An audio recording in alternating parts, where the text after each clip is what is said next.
Shabbat Shalom, everyone. Shabbat Shalom Lekulam. We are going to get started today. Please excuse my Isha's temporary absence at the moment. He will be on shortly. We will start off by saying Toda Rabbah to everyone for tuning in. This is our time that we give thanks and praises to the Creator for all that He is, all that He has been to us, and all that He will be to us. So thank you, everyone. Welcome to all those that are present now and to all those that will be present coming later in the future. Toda Rabbah to you all. Toda Rabbah, Sister Aisha. At this time, if you all will, place your thankfulness in the chat and I will read it. And I will begin with my thankfulness as I'm present here and giving thanks and praises and all glory, all honor, all praise goes unto our Creator, our King, our Master, the Creator, Yotzer, the one who knows, sees, and hears all and everything. So I'm thankful to the Creator for Shabbat day, for allowing us to make it through another week, whether it was hard or soft or rough, whatever it was, the Most High saw fit to allow us to arise every day and to make it to another one of His set-apart days, the Holy Shabbat day. Thankful to the Most High for my Horim, my parents. May their spirits forever rise. May their legacies live on through myself, my siblings, and our children, and all those who love them and cherish them. May their memories live forever. All praises and all glory unto my Ish for being here, for being present in my life and the presence in all of our lives as a spiritual leader, as a man of the Creator, one who carries on His message diligently. May the Most High continue to bless him, bless his mouth, bless his mind, bless all the things that the Most High has possessed him with. All praises, all glory to the Most High for family, for community, for the knowledge of knowing who we are as His chosen seed. So grateful to the Most High for allowing Him to allow us to be and to know Him. He always says He wants a willing heart. So I pray that all those that are here are willingly here to be acknowledged by Him and to be loved and cherished by Him and to serve Him. I am thankful to the Most High for all of my children, those who came through my womb and those who did not come through my womb, but I claim and they claim me. I'm thankful for that connection, that love, that desire to have that union and that unity. I'm thankful to the Most High for just peace and space and time to have thought, to think clearly, to be able to possess something special that only He has allowed us to have. So I'm grateful to the Most High for that blessing. I ask the Most High to continue to watch over, guide, shield, and protect us. And may we all have a beautiful Shabbat day and a perfect week coming forward. So Toda Rabbah, say who. I will now read the thankful message from Sister Aisha. Sister Aisha says, I am thankful for the willingness I have to accept the path placed before me. I am thankful that I feel light. I am thankful for my life and family members that are pure of heart. May the Most High be praised. Toda Rabbah. Toda Rabbah. That was it. So if anyone else wants to give thanks, you can either come into the chat. I will put the link in the chat for you guys, and or you may open your mic and speak.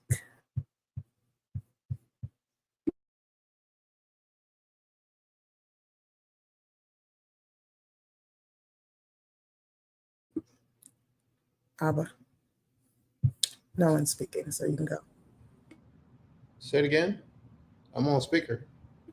I was saying no one's speaking, you may go. Shalom, shalom, everyone. Shabbat shalom. May the Most High be praised. Another one of them beautiful days for us to worship the King.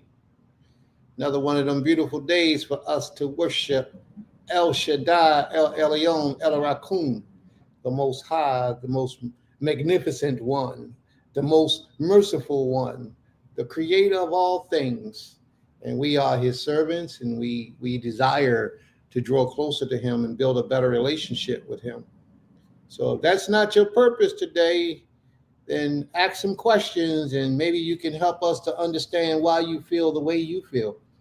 There ain't nothing wrong with that. It's okay if we disagree and have differences of opinion. That's all right. That's all right. You know, we one thing the wisest man on the planet knows is that he don't know anything.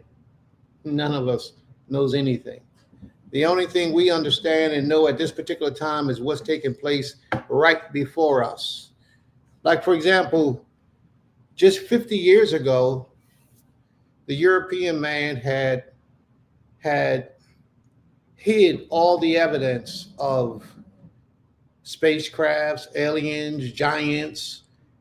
Not only that, but they also hid all the information pertaining to how great we were as a people, what we have accomplished, what we had achieved, you know, the great feats that we had actually done and achieved in the earth, like in the Indus Valley, all the things that we built and created and formed in Mesopotamia, all the empires that was established.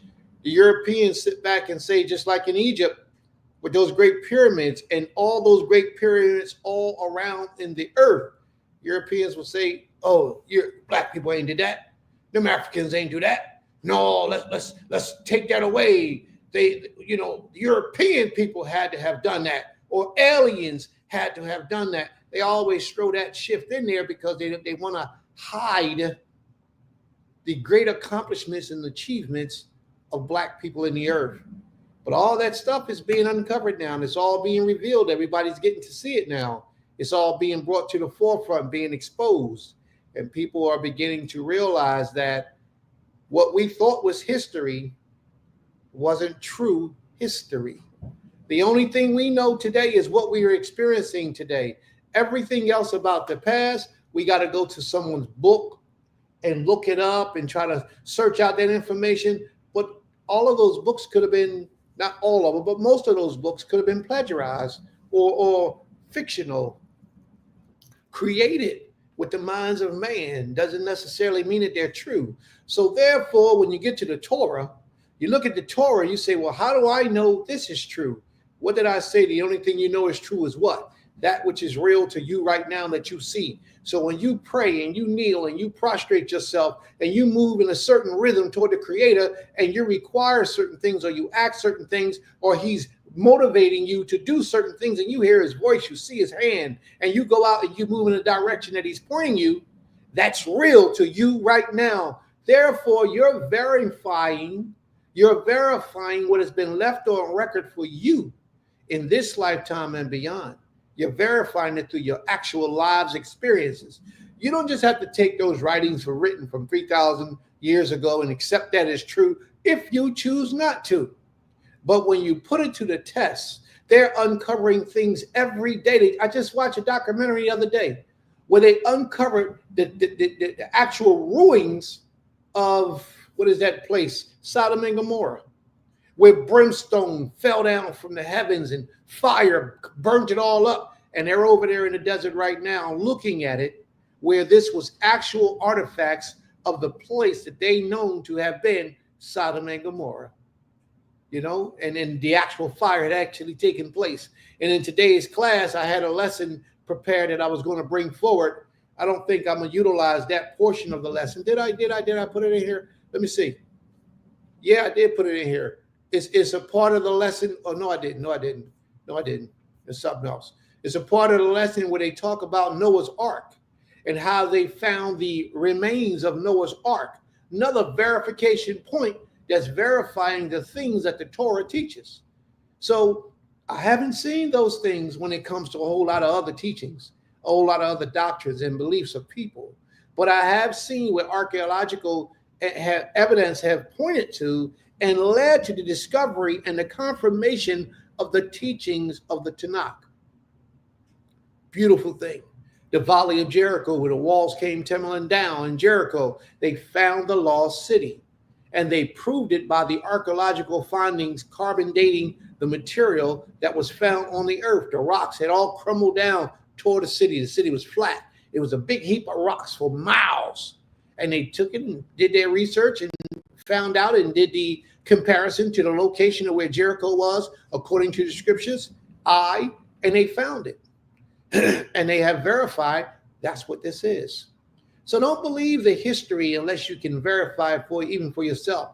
Even today, you need to go out and research and look and see and study for yourself to make yourself approved, to show yourself approved. And therefore, when you do those things, then people can't really argue with you and challenge you so much like they do today. All right. May the Most High be praised. And thank you very much for giving me an opportunity to introduce myself. All right. I'm going to go on mute. Does anyone else like to thank the Most High? It is one more thing that I mentioned that I saw when I came in, is that there are very few likes. Very few likes and almost no shares. Come on, y'all. We got to get that up. We got to get that up. May the Most High be praised. All right. I'm going to take a break for.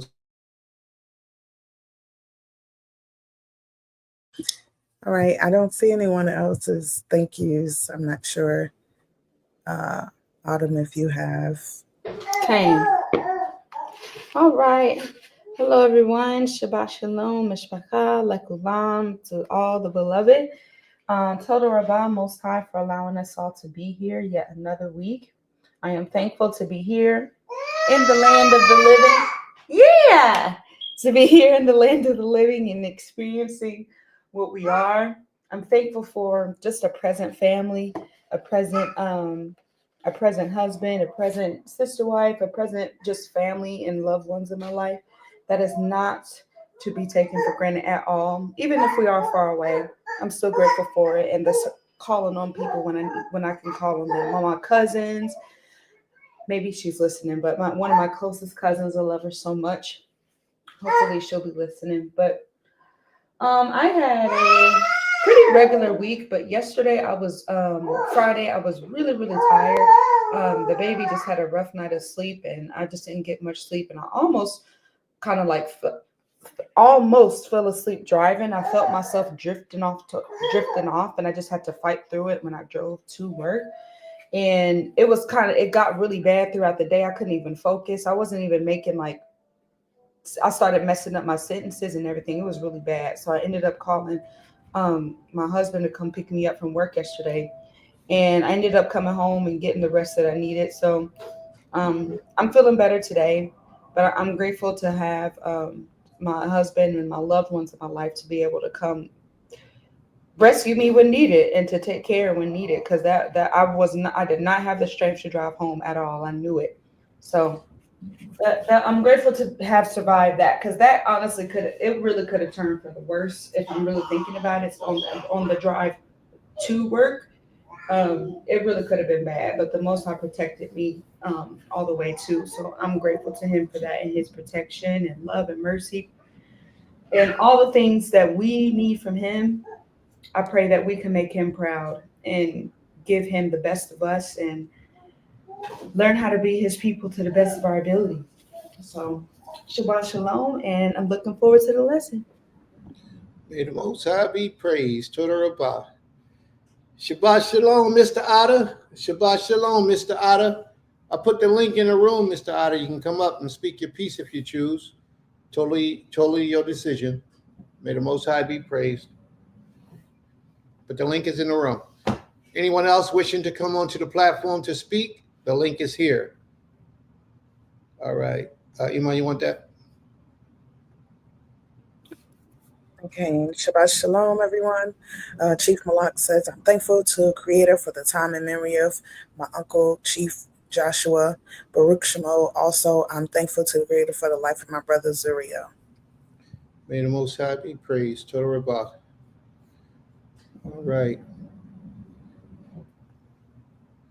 All right. May the Most High be praised. And our condolences to the family. Our condolences to the family. Believe me, Chief. You already know. You already know. There you go. Asa, the link is in the room, Asa. You come on, do what you do, Asa. The link is in the room. But Shabbat Shalom to you. And Shabbat Shalom, Sister Aisha. And all the other 1,000 people that are in the room that I don't know your name, Shabbat Shalom. May the Most High be with you. All right? All right. Brother Asa hasn't shown up, so I might as well just post his thing. You got to give him a second because he might be coming on. All right. So, today's lesson came as a request.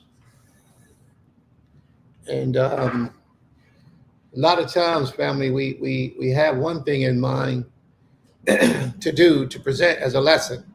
And I had a nice lesson prepared for y'all that I wanted to present. So today you're going to get a different lesson. And today's lesson that we have is about giants. Are giants living among us? Even are giants mentioned in the Torah or the Tanakh? Because a lot of our people don't believe in things that we can't see. A lot of our people don't believe that giants exist or have ever existed. As a matter of fact, through my research and checking over my work, because this lesson was written a long time ago, and I don't even think I wrote a lot of the lesson. A lot of the stuff I copied and pasted and compiled and put together as a lesson. But this information, my phone is about to cut off. This information has been presented in a manner that's going to cause you to see whether giants really existed in ancient days or rather it's something our imagination, a fragment of our imagination, because we can make up some stuff too. Okay. And rather they were in the Torah and maybe we read about it and didn't believe or understand. But a lot of the artifacts about giants today have been proven to be false. They had a lot of bones where they found a lot of bones and things of that nature. And they say that these are giants and they were real. And then when they did the checking out to see if these bones was real bones or really from giants and things of that nature, they found out that they wasn't. But there is a lot of mystical things surrounding the fact of giants existing in the earth. And they are present in the Torah to support this fact. So today we're going to do a journey in the Torah, in the Tanakh, and a little historical journey. And we're going to read about giants from the ancient days. And if you have anything to add or to contribute to this lesson, please feel free. Type it in, write it in, or you can take the mic and come on the screen and speak your piece. Now, where I wanted to go with this lesson today was just dealing with a lot of the things that society teaches us are not real, that are real. It's not just giants. There's a whole lot of things that I wanted to talk about if today permits it, if the lesson leans into that direction. But there's a lot of things that I wanted to talk about and discuss that are actually real things in this earth that we as a people don't accept because we can't see it. And there's a lot of things that we can't see that we don't believe for the simple fact that we have not seen it. And I understand that principle. I'm not denoting that portion. But let's move forward. So Brother Asa hasn't taken the mic, and we're going to just put his announcement up. Imai, if you don't mind. Okay. Shabbat Shalom, everyone. Brother Asa says he is thankful for waking up and for water. He says, I'm down with the flu, but the Most High heals. Oh, he's down with the flu. May the Most High be with you. May the Most High bless you and strengthen you and get you over that sickness. We don't like that. We don't like that. All right, let's move forward. There's a lot of people been getting sick recently, little sicknesses like that. I pray that the Most High give you the understanding to know what to take to get these diseases and bacteria out of your bodies. All right. So Sister Asha said, giants are the norm. We are younger than the giants. We are minute. Yes, we are. You remember that scripture in the stories where it talks about giants in the earth, and it spoke about well, it didn't speak about giants in the earth verbatim, but when Moshe sent out Joshua and Caleb and the other men from the 12 tribes to go search out the land of the Canaanites, you remember the report that they brought back? They said them dudes was like grasshoppers to the people, to the inhabitants of Canaan. They were like grasshoppers to them. So they were real small. So the people that was in Canaan was giants. And remember what they said about the fruit? One cluster of grapes, 2 men had to carry one cluster of grapes. You know what a cluster of grapes are, right? Yeah, a cluster is the bunch of grapes all together on one line. Well, 2 men had to carry, that's how big the grapes were, because the giants was accustomed to their foods being large enough for them to eat. This is deep, man. This thing goes deep. And we're going to try to take you on a journey to expose a lot of it that we hadn't previously exposed before. Okay, Brother Asa says, I am most thankful for my family. May the Most High be praised. My beautiful wife and my strong son. May the Most High be praised. Toda Rabbah, Toda Rabbah. Sister Gabby says, Shabbat Shalom, family. Shabbat Shalom, family. Juicy topic. That's because you brought it up. You brought it up. Yeah, we do requests. And if somebody requests a certain topic, whether we got a lesson or not, we'll try to move our own lesson aside to bring your lesson into play and present what it is that you request. You know, that's what we try to do. Now, I got this request just yesterday. I believe it was yesterday. So I had to make a lot of adjustments, y'all. If the class ain't as strong as y'all want it to be, don't get mad at me. Point at the person who brought up and said, I want to hear about this. Point your finger at her. Don't get mad at me. I'm going to do my best to teach and to present the information and a lesson to the best of my ability. But Sister Gabby, Shabbat Shalom to you and my children. May the Most High be with y'all. And tell them I said shalom. Tell them I said shalom. And thank you for bringing the lesson that you wanted to hear about today. She says, Iman, you want to read that? She's giving her gratefulness. And Sister Gabby says, I'm thankful for me and my children's health and for the knowledge I gained from the Shabbat lessons. May the Most High be praised. Toda Rabbah. Toda Rabbah. Yes. All right. Is there anyone else in the audience who would like to acknowledge the Most High at this time? Give thanks to the Creator for anything special? Anyone? Is there anyone else who would like to thank the Most High for anything special?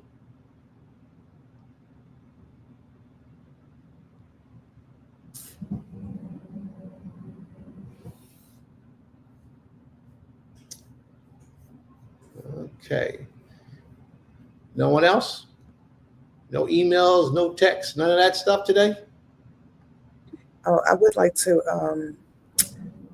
send a special prayer out to the King family, who we prayed for their beautiful baby, their 2-month-old baby, who subsequently she passed on February the 16th. The Most High, allowed her to be here with them for the period of time he did. But giving thanks to the Most High or not even thanks, but thanks and asking the Most High be with them and send them strength and healing and comfort during this time of their loss. So. May the Most High be praised. Toda Rabbah. That's deep. And I think it's a wonderful thing. And I got to say this carefully because I don't want anyone to take it wrong. But I think it's a wonderful thing that people would trust you enough to ask you to pray on their behalf. I think that's a wonderful thing. It shows that we are beginning to believe in each other, have trust in each other, and not so busy to be like, and I'm going to say this, I'm going to say it carefully, Negroes always tearing down, belittling, talking about, disrespecting behind closed doors. And then when you present yourself before the individuals, you got all these good things to say about them. Negroes do that type stuff. But we trust in each other to a degree that if something bad was to happen to us, we could say, sis, could you pray for me? Bro, could you pray for me? That shows a sign of humility, because if a person asks you to pray for them, that means that they acknowledge you have a relationship with the source of energy of all life, the creator. And that shows also that they themselves don't mentally necessarily put themselves on a level of supremacy over you, because a lot of people can't do that. A lot of people can't ask another brother or sister to pray for them because they themselves think they are all and great and mighty and they're everything. There is no humility in those type of people. Just because you ask somebody to pray for you and you're the king doesn't mean that you're not the king anymore. Or you're the queen. It doesn't mean that you're not the queen anymore. It only means that you understand that the creator may have a relationship with that person where he may hear them. That's all it means. It doesn't mean you giving up any power or your seat, your high, mighty position. It means none of that. And we have to get into the custom of that, humbling ourselves, especially as men. Not enough men show humility to the next man. And I'm not even talking about just in the position of leadership. I'm talking about even leadership don't show enough humility to the next man. And when a lot of times, because our minds are so twisted, when the leadership shows humility to the layman of the community, the layman thinks something other. He starts in his own mind that he's super powerful and mighty and great. And that's not what it's being done for. It's being done so that the leadership can show you, I'm just like you. I'm a man just like you. The only difference in between the difference of us might be the amount of sacrifice that we do toward the creator. That's it. But I'm flesh and blood. I'm trapped in this flesh just like you are. You have a great and mighty and ancient spirit just like I do. The only difference is how much are you willing to sacrifice to have that relationship with the creator? Why do I say that? Because as leadership, you are supposed to and you're required to sacrifice so much more than the average man. That's what a lot of people don't understand. Leadership is required to sacrifice so much more than the average man. He's required to. The much is given, much more is required. And we have to understand that. So when you might be at the party or out to dinner on a Thursday night or on a Friday, well, not Friday night, but on a Thursday or Sunday or Saturday, you might be out to dinner, leadership studying, leadership preparing lessons, leadership trying to figure out the next direction of the community. You know, leadership is always, he doesn't have, or leadership doesn't have the opportunity always to be on chill mode like the layman's. But the layman's can be on chill mode almost 99% of the time. Do y'all see the difference in leadership and regular people now? Leadership is supposed to give that extra of themselves that the laymen are not required to do. The layman can just show up on the Shabbat and be like, Shabbat Shalom. They don't have to spend hours preparing a lesson to present to the people. They don't have to, when something tragic or something necessary is needed in the community, it's not for the layman to have to figure it out, although some do. Some laymen, they do. They need to be in positions of leadership because they are powerful-minded people. There are some of those out there. I got one that walked with me, Brother Great, and he gives a lot of advice and a lot of motivation and pushes you in the right direction. He's a hell of a man. You know, those type of people need to be in positions of leadership, but most of them don't want to. They just want to take the back seat and just keep on motivating from the back, being the cheerleader to get you moving and get you doing what you. There you go. Look at that brother talking down there. Shabbat Shalom. Those are the ones I'm talking about. Those are the ones that sit in the background and get things done, but they need to be in a position of leadership because they got great minds. They're great thinkers. great thinkers. And that's what we need in this nation. Great minds, great thinkers to produce great results. And that's what we need. So we're trying to build it. We're building from scratch. We build it from scratch, but we're going to get it done. We're going to get it done. So I'm going to go on mute for a minute, and I'm going to give Abba Shabbat Shalom, Abba. May the Most High be with you. And we're going to give you the opportunity to speak. I'm going to go on mute. Toda Rabbah. Shabbat Shalom, beloved. Shabbat Shalom. Excuse me. I'm still getting my voice back. I'm not 100, but it's better than I was. I don't sound all scratchy and sound all crazy. But it is a blessing to definitely be back, giving all praise to the Most High Creator for his love, for his strength, his healing, his long suffering towards us, for forgiveness of sin, and for his great mercy that he has shown toward us, continues to show toward us, and awakening us and calling us to be who we are. Shabbat Shalom to my prince, Prince Kez, Princess Madaya, two awesome and wonderful and great people, Coat Autumn, and my nephew, Baby Kez. Love y'all so much. Mr. Otta, Chief Malak, my brother Antoine, my namesake. Much love to you all, and to everyone that is present, to Elder Havared, and to everyone that's present. It was just great to be back. Always great to be in the presence of the Most High and his people. And Prince, you really said a mouthful, something that I was even dealing with even recently at work. In fact, I had seen not too long ago a few of the co-workers on my staff, and a lot of them are younger. And one of the things that I'm finding in this society is that there's such a great lack of respect. People don't understand chain of command. People at this point balk against authority. And so especially a lot of I want to even say, not so much even just the young people, but even older people as well. People don't like being told what to do because people have that mindset. I'm grown, they say I'm a grown behind man or grown behind woman, whatever. You don't tell me what to do.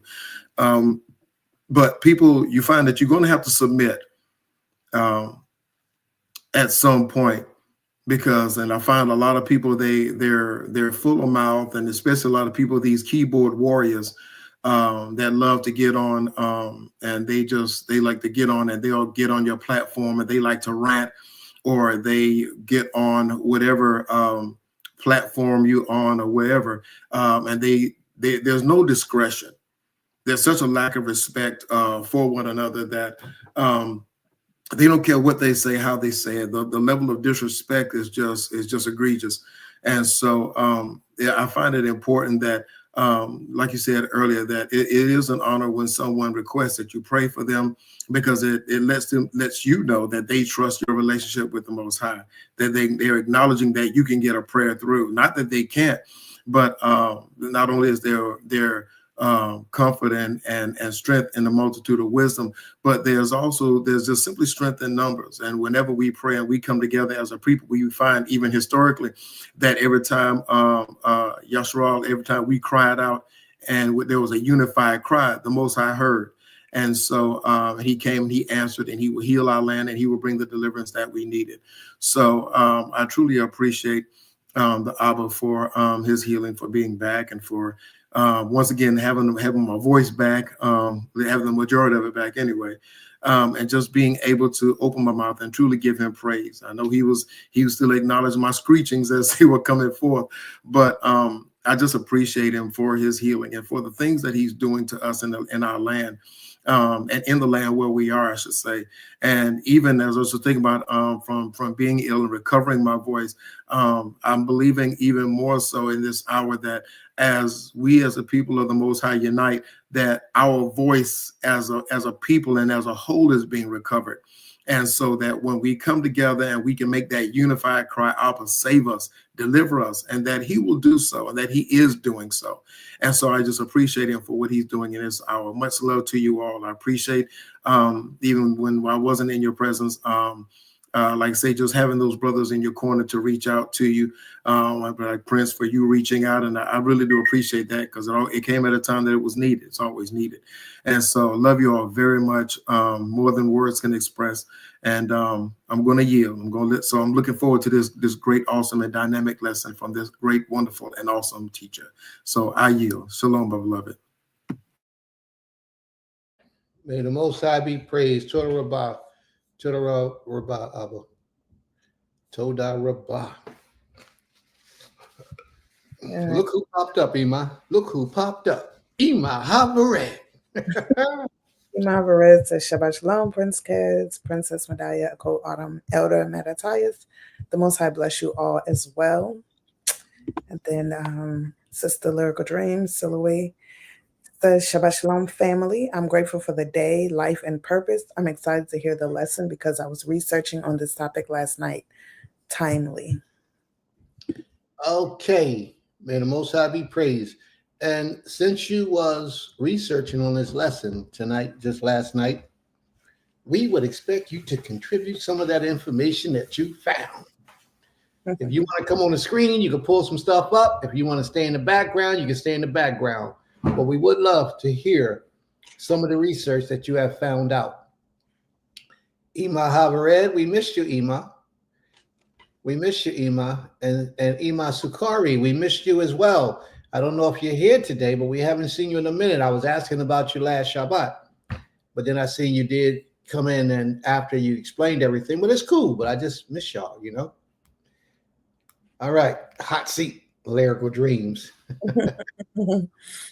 She can handle it. She can talk real well. Why she take this mic? She gonna be talking. Y'all gonna be like, wow, she need to be a teacher. Watch when she get on there. She talk very well. Did you coming up, sis? Oh, let me put the link in the room in case she decides she wants to come on and speak and share with us what she's found. And Sister Gabby, did you find any information pertaining to giants that you like to share? If anybody in the audience have anything that they would like to contribute today about giants, here's the link. You can hit your link, come in, talk your talk. But we don't have no problem with that. This ain't no dog, no show type thing.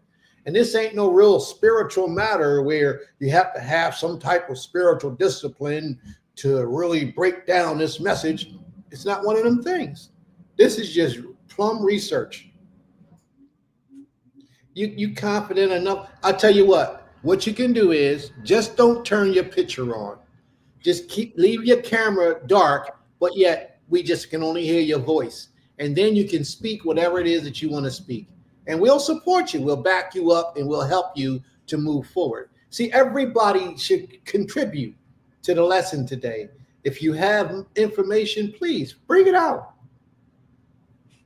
If you got information, bring it out. She says she's shy. Why you? The Creator said, "Thou shalt not lie." The Most High said, "Thou shalt not lie." And here it is, the Shabbat day. She talking about I'm shy. What is shy about you, sis? Not one thing. Not one. She over there cracking up. I bet she cracking up. All right, Brother Asa, you coming up, Brother Asa? Talking about she's shy. Hey, Sister Gabby pushing on, but Sister Gabby ain't come on the screen yet either. All right, well, look, I ain't gonna wait for y'all. We got some work to do. We got to present the people with some information. That's only 11:38. Not with Spider Mammy in my background. Low. What's she talking about, Spider Mammy? The baby? Yeah. All right, we're going to get started, family. We're going to get started. All right. So now,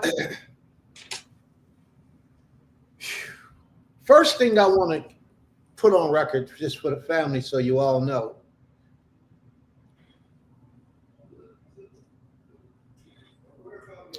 Oh, she be acting like she's not shy, but deep down she's shy. Okay, no problem, sis. How could you act like you're not shy if you're shy? If you shy, you too shy to act like you're not shy. If you're really shy. All right, so don't even worry about it. Okay, so with the people that's here on the panel, before I go to the lesson portion, what do you all understand about giants? Do you believe in giants? Do you believe that giants roam the earth? Do you believe where giants came from, supposedly? And we're going to get into all that stuff too. Talk to me. Elaborate a little bit.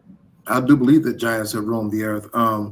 And doing some research. In fact, my lady Shaw and I, we had done some research a while back. And in fact, all the other books, if I'd have known this, I still have some books on the homestead, a number of them, in fact, that there were a number of documentaries that I think it was in the Solomon Islands, where the people have the beautiful blue eyes and the blonde hair, but still melanated just as much as we are.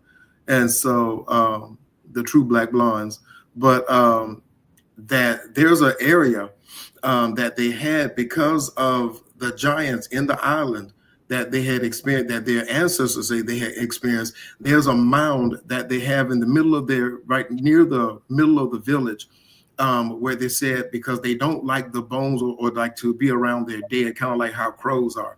And they said that there's a mound there, and the mound is it's like somewhere between like 12 and 16 feet long.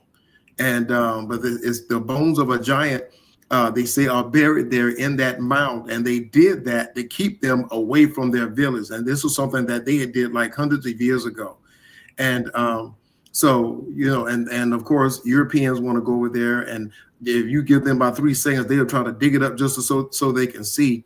But they said that those bones are buried there because that it keeps the giants away. It kept them up at bay, and they said that it's worked up for all these many years. Now, as far as the lore, how the giant was killed or how it died, I don't know. I have to go back into the research on that one, but they said that was an actual factual giant that they have there in their village, buried there to keep the other giants at bay. Then plus that there have been, like I said, there have been so many hoaxes that have been perpetrated, with gigantism. But when you look at the, there's a phrase that said art imitates life and life imitates art. When you look at the stories of the heroes and the legends, even as it talks about, even in scripture, these great men of renown, and seeing, and I know you're going to bring that out, so I'm not even going. I'm going to let the great teacher that you are bring forth that information. But they said that these were the men of renown, and there were giants in the land. And one of the things that you find in the stories of Greek, Roman mythology, African mythology, and just the mythos of the peoples around the world, every culture has a story about giants, essentially. Especially from Mitzrayim. When you look at the hieroglyphs, you see different representations there. So yeah, I believe that they were there, and also the fact that they that those angelic being at some point made it with women. That gene is still there. We see it pop up every now and then in gigantism in different ones where people say it's either a hormonal imbalance, it's something with the pituitary gland or something like that causes someone to grow just uncontrollably or just get uncontrollably large. And because you have so many people that with AI now, with the hoaxes and different things that people put out there, it makes these things unbelievable. But fact is definitely stranger than fiction. And so there are some things that that man will never explain, and they'll try to explain away, especially when it doesn't fit their reality or their scope. But yes, I definitely believe that the giants were in the land. In fact, there was a also documentary on some giants that had lived somewhere in the Midwest, and there was some caves that were there, and the artifacts that were there. In fact, they've made it a tourist spot now, but I forgot the location in the Dakotas, somewhere in the Midwest. But there were these purported to be these large red hairy men, hairy beings, I should say, because it has to be men and women, because man just can't procreate it by himself. And they basically, I think they said they ran these people into a cave and burned them up or something like that. The people of the village did. So there are a lot of I think there's enough evidence out there to support the fact that there were and still are giants. When you look at the Guinness Book of World Records, the records of the different people that displayed gigantism in there, it came from somewhere. It didn't just didn't pop up. And same with dwarfism as well. I don't think these are just simply genetic abnormalities that just pop up in man. There has to be a root cause to these things, and it's all in the genes. So I yield. So yes, I do believe definitely that they were in the land. May the Most High be praised. Anyone else? Brother, I should say they were great but not righteous men. Always mentioned in a negative sense. Okay. Did you want to say something? Sister Gabby says there's archaeological artifacts, bones, remains of giants that have been found as evidence. Sister Lyrical Dream, my belief is that they still roam the earth to this day. Mr. Otter says, I believe they came from angels that went into women. They brought forth giants. Boy, that Ebonics is strong, ain't it? That Ebonics is strong. I do the same thing. Okay, here's another one. The Amorites, aka Hyksos, lived in Canaan before the Israelites were described as giants in Amos 2:9. She's been doing some research. That's good. Amos 2:9. I think that comes up in our lesson today. That's good. The Amorites, aka Hyksos. Now, Hyksos, I guess that's another lesson for a different day. So we'll talk about. Anybody know about the Hyksos? The Hyksos dynasty? Anybody know about that? Okay, we'll have that lesson on another day. At Chief Malak, son of Chief Eleazar. That's what I want more information on them marrying the women. Well, I'm gonna share with you, babe, but sis, but you're gonna get your heart broke. You're gonna get your heart broke because contrary to what we have been taught. Remember I opened the class today? I talked about a lot of things have been hidden and we believe things that ain't true, or we don't believe things that are true. In our culture, a lot of people have been giving us information, but it's been misinformation.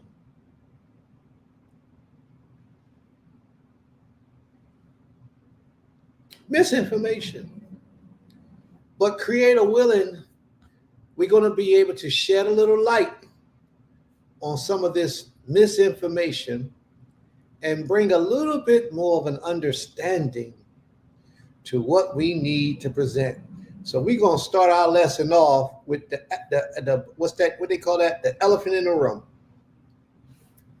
Is that large enough?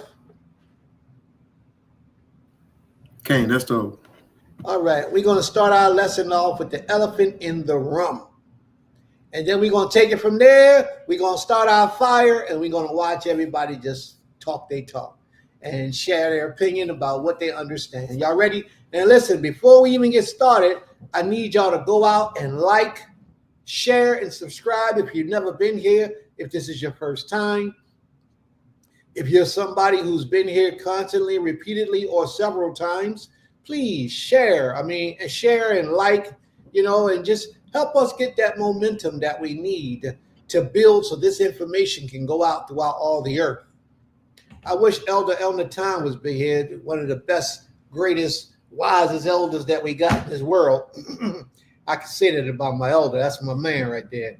I wish Elder El Natan was here so he could talk about his opinion on what he understands about the giants. I should have called him up and asked him about it because I know he would have loved to come in and share his information. He just moved like that. He's a very knowledgeable, talented, educated young man. And I'm grateful for his life and his existence. May the Most High continue to bless him. All right. So let's Yahoo, Yah Queen, Yisrael. All right, let's see what that's about. Let's see what your sister yeah. Hey, shalom. Hey, shalom.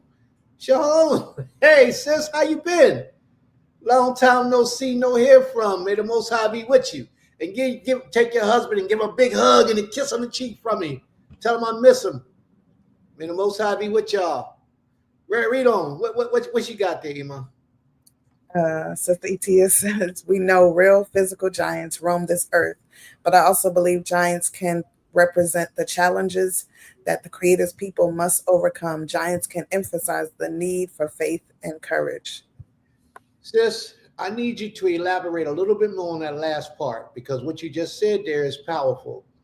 But if you can, later on or in this portion, elaborate on what you mean when you say it can represent the challenges that the Creator's people must overcome, giants, and can emphasize the need for faith and courage, because that's extremely important. So if you can, please elaborate a little bit more on that. Toda Rabah. Yehoah Queen. Yes. That's my brother. I'm gonna tell y'all, if y'all don't know him and y'all ever meet him, he got some stories for you. He will talk you and talk you and talk you and talk you. And I mean, he got stories to tell you all day, all night while y'all riding around. He'd be telling you stories on a 13, 14-hour drive to Ohio, Chicago, or Georgia, wherever y'all going.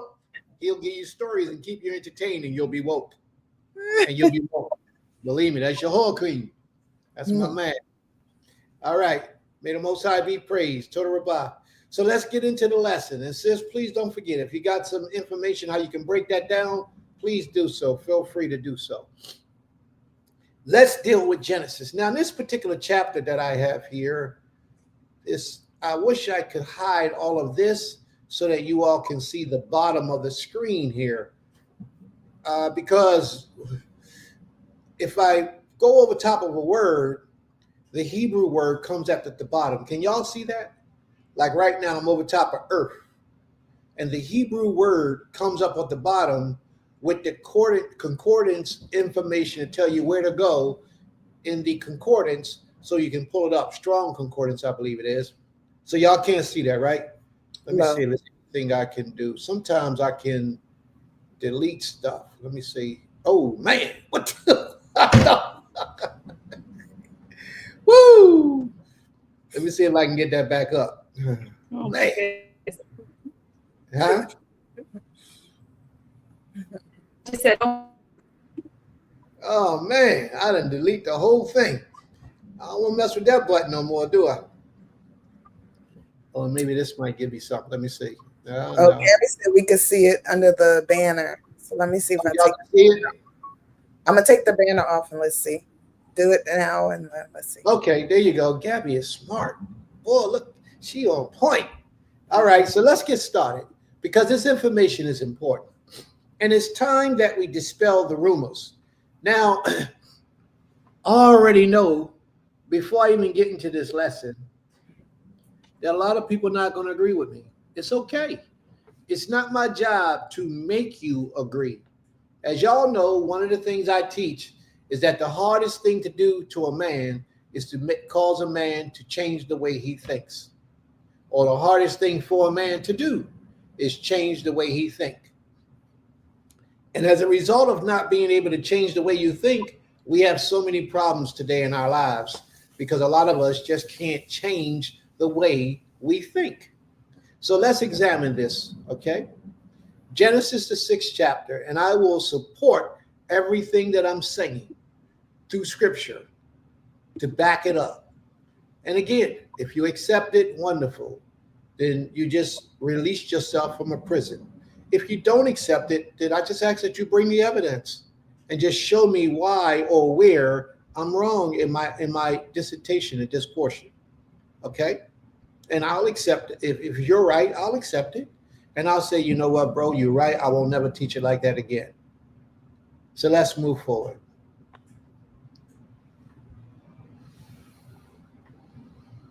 That's because she wise. She got eyes in the back of her head. See, she ain't sleep. She looking. Here we go. When man began to multiply on the face of the land, and daughters, bat is the word for daughters, and daughters was born to them. The sons of Elohim. Now, in English, it says the sons of Elohim. But in Hebrew, it says the sons of Ha Elohim. Now, as everybody knows, let me put the word up. You see that at the bottom, Elohim? Everybody see that, Elohim? Elohim is plural for powers, which means there's more than one. There's multiple powers. But when you put the Ha in front of Elohim, Ha means the.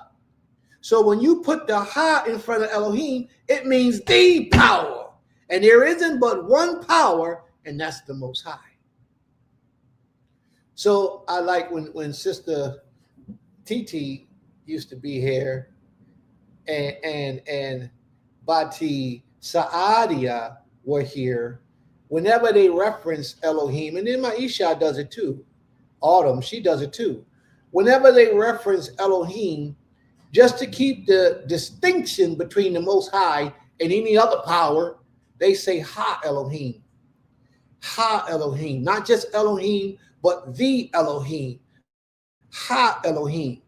That's what the author of Genesis 6 did. So there could be talking about no other, because there isn't but one power, the Almighty, who can stand alone. Just the Almighty. So whenever you see Ha Elohim, they ain't talking about nobody but the Most High. I was going to take you somewhere else, boy. I agree. Get into that Ha Elohim lesson, but I ain't going to get into that lesson right now. We talk about that lesson another day. So the sons, Benay, or Bain, in the actual Hebrew, it should say it's Benim. Benim. I don't have the full spelt out Hebrew. I can get it if I have to, but if not, it's fine. The sons of Elohim, or Ha Elohim, what did they do? They saw the daughters of man, and Adam is man, and they were attractive. They were told, they were good, they were beautiful. They were told, meaning that they looked good. They liked them. They were good for meeting and marrying and being with. Okay? All right. So the next part is what will cause the confusion in the minds of all the beliefs that you have in your story about this union. It says, and they took them as their wives, and they chose them as their wife. If this union was wicked, if this union was unprecedented, if this union was not approved by the Almighty, where it was some kind of wickedness that they done, why did they have to take them as wives? See, when you take a wife, it symbolizes a man doing the right thing. You know what I mean? Look how it says, look how it describes the women. It describes the woman as told, that they were good. They were good. They were told. Where's that beautiful part? The attractive. There we go. That they were told. It don't say Yafa. It don't say Yofi. It could say that. Yofi, Yafa means beautiful. It means nice. It didn't do that. It used the word Tob.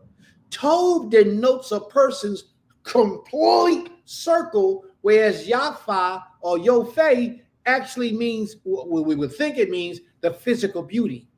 Tob goes beyond the physical beauty. These women's composition, their minds, their bodies, everything about them was told, was good. So you have to look at it in a different light. You just can't accept it and say they saw these beautiful women and they was attractive, physically attractive, so they passionately desired them and they took them. Because that's not what it's saying. That's not what the Almighty is saying. That's not what the scripture is saying. It's saying that these women was all around complete good women. They saw the daughters of man, or the daughters of Adam, and they were attractive. Now, when did this happen? This happened when men began to multiply on the face of the earth. And when did men begin to multiply? Back in the days of Adam and Hawa. They had children who had children who had children who had children. That's a multiplication time. That's when men began to multiply on the face of the earth. So they took these women and they had children of these women with these women on the earth. History has taught us from the European concept of our scriptures, history has taught us that a result of the union of these angels, or the sons of Elohim, taking these women of Adam, that angels was what they produced. I mean, that giants were what they produced. That they brought forth giants when they had children. Scripture doesn't say that. And I know you want to say it's there, but it's not there. Scripture does not say that they produced giants. Know what it says? It says giants was in the earth in that time. That's what it says. It says giants was in there in the earth at that time. So what does that mean? That doesn't mean that giants came from that union. It says the giants were there. Some of those men that was born were giants. Don't mean that this was the first time that it ever happened. It could have happened before. Those giants could have came in that way. Let's read it and let's see what it says. And they took them wives of all that they chose. They did it the holy way, the sanctified way. And they took them wives of whom they chose. You follow what I'm saying? They didn't go down and have intercourse with women and go back to, and then go down and then go back, or go down and have intercourse with women and step off and mind their business. What did they do? They built a union with these women. They entered into a covenant with these women. They took them wives of these women. That's a key note that's very important, because when a man takes a wife of a woman, it signifies that this man is moving honorably. What difference would it matter if the sons of Elohim took and made them wives of the women of Adam honorably? It means that this union more than likely was sanctioned by the Almighty. It was approved by the Almighty. Whether he agreed or disagreed, he allowed it to be. And let's watch how it goes on after that.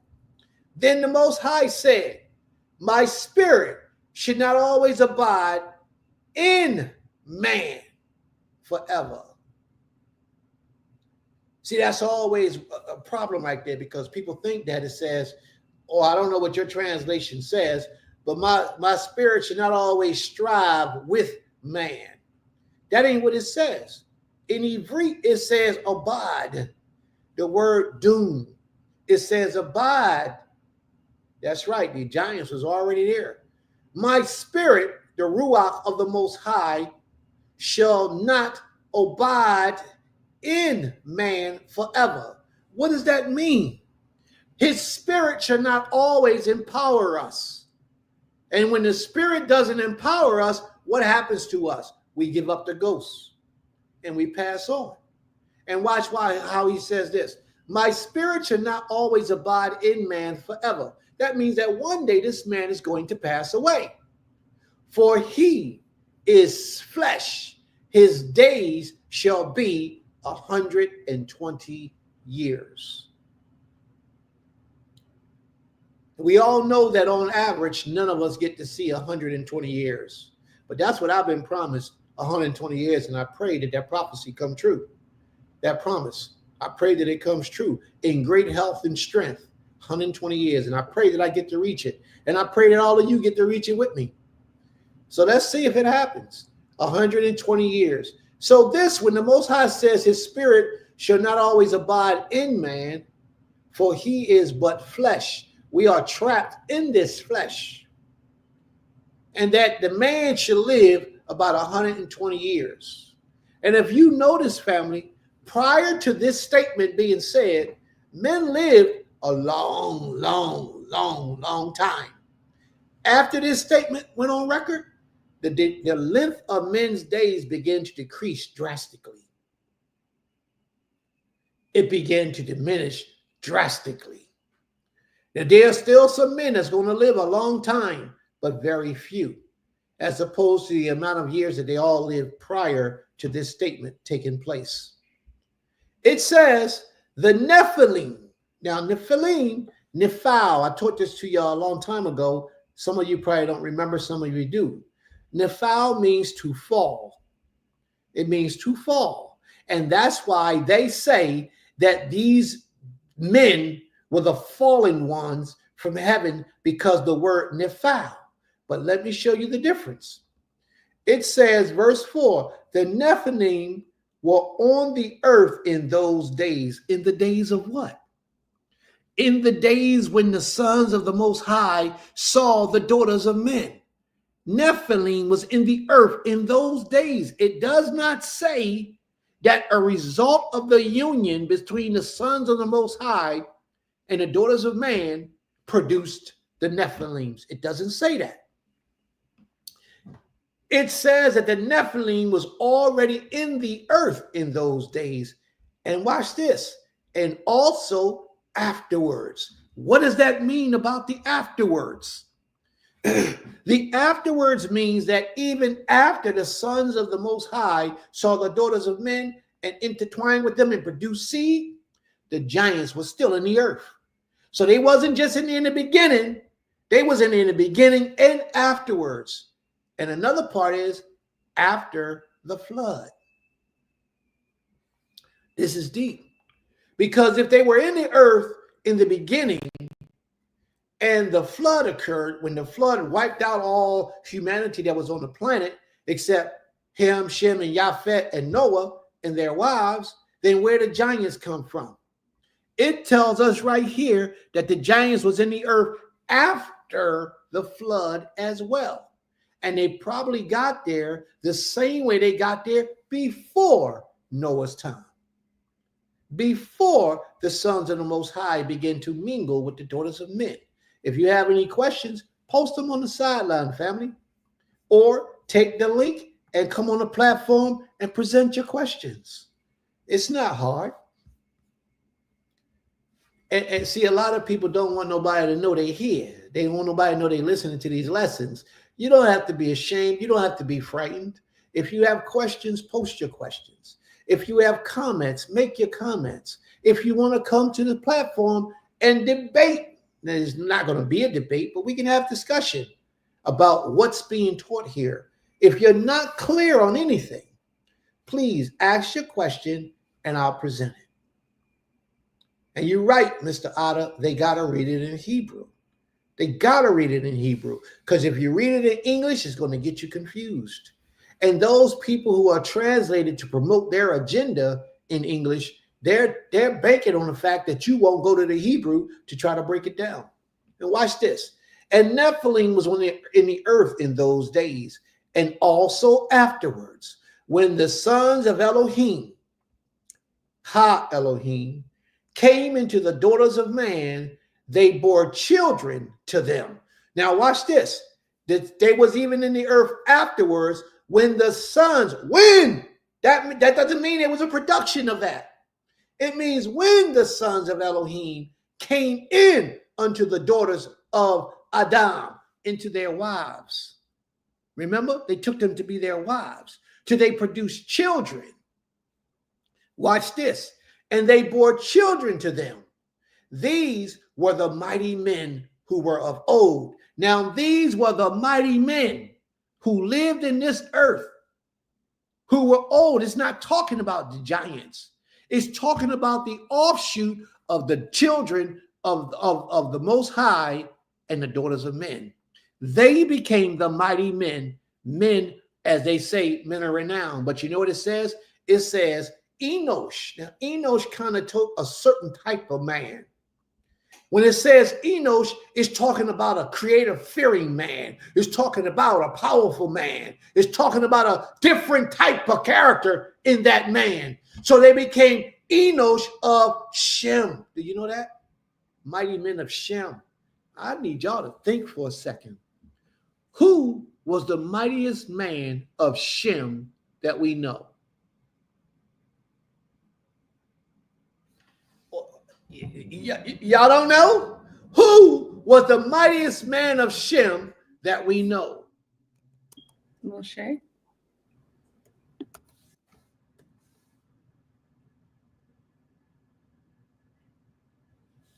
Who was the mightiest man of Shem that we know? All right, let's read it. Yeah. Who you say, Iman? That's it. Was it Moshe. Goliath? Goliath wasn't of Shem. Oh, you're right. Never mind. The mightiest man of Shem, I want y'all to tell me when we're done, okay? Let me see if I break it down and explain it to you. We're going to go to Psalms 83 and we're going to think about those mighty men. It says a psalm of Asaph. It says, O Elohim, be not thou silent, do not hold thy peace. That's the wrong one. Let me go. Let me see. Is it 82? Yeah, there you go. It says, Elohim taketh his place in the divine council. In the midst of Elohims, the plural, he holds judgment. That's the Most High sitting on his throne holding judgment with his heavenly hosts. It says, how long will you judge unjustly, Elohim? Who he's talking about? Wait a minute. Let me ask you this question.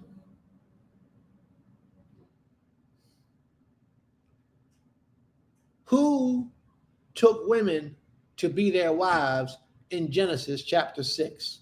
Who did that? The Most High's heavenly host.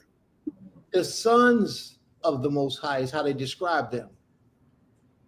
The sons of the Most High took earthly women, sons of Adam, the daughters of Adam, and they married them and they had children by them. Those same children became mighty men in the earth, men of renown, as they say it. But when you look in the Hebrew, it says creator-fearing men of Shem.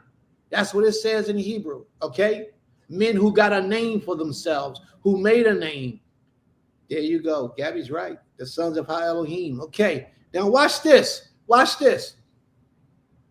The Most High says, how long would you judge unjustly and show partiality to the wicked? Selah.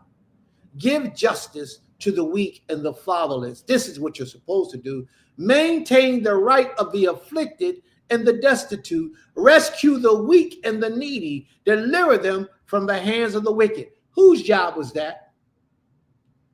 Whose job was it to do all those things? Anybody got a guess? I'll read it again. How long would you judge unjustly and show partiality to the wicked? Remember Jeremiah stood in the streets and he said that about the people, the children of Israel, that they were doing that wicked stuff and that it was angering the Most High? The Most High says, give justice to the weak and the fatherless. Maintain the right of the afflicted and the destitute. Rescue the weak and the needy. Deliver them from the hands of wicked. Who are supposed to do that thing? What people? Israel. Israel. So do you think that this might be talking to the children of Israel? Okay. We ain't finished yet. We ain't finished yet. That's a possibility, large possibility. And watch what it says. I'm telling y'all, y'all gonna go want to share this. I'm telling you, if you haven't done it already, go out and share this link to this page because you're going to get some information today that a lot of you probably never had. Some of you have, if you've been walking here for years, you probably got it. But a lot of you never got this information. Share this video so that a lot of people you know can get this information at the same time you get it. Because it's going to be powerful. It's already powerful. So we know that this was the job of the children of Israel. But yet the Creator, according to this, the Most High has taken his place in the divine council.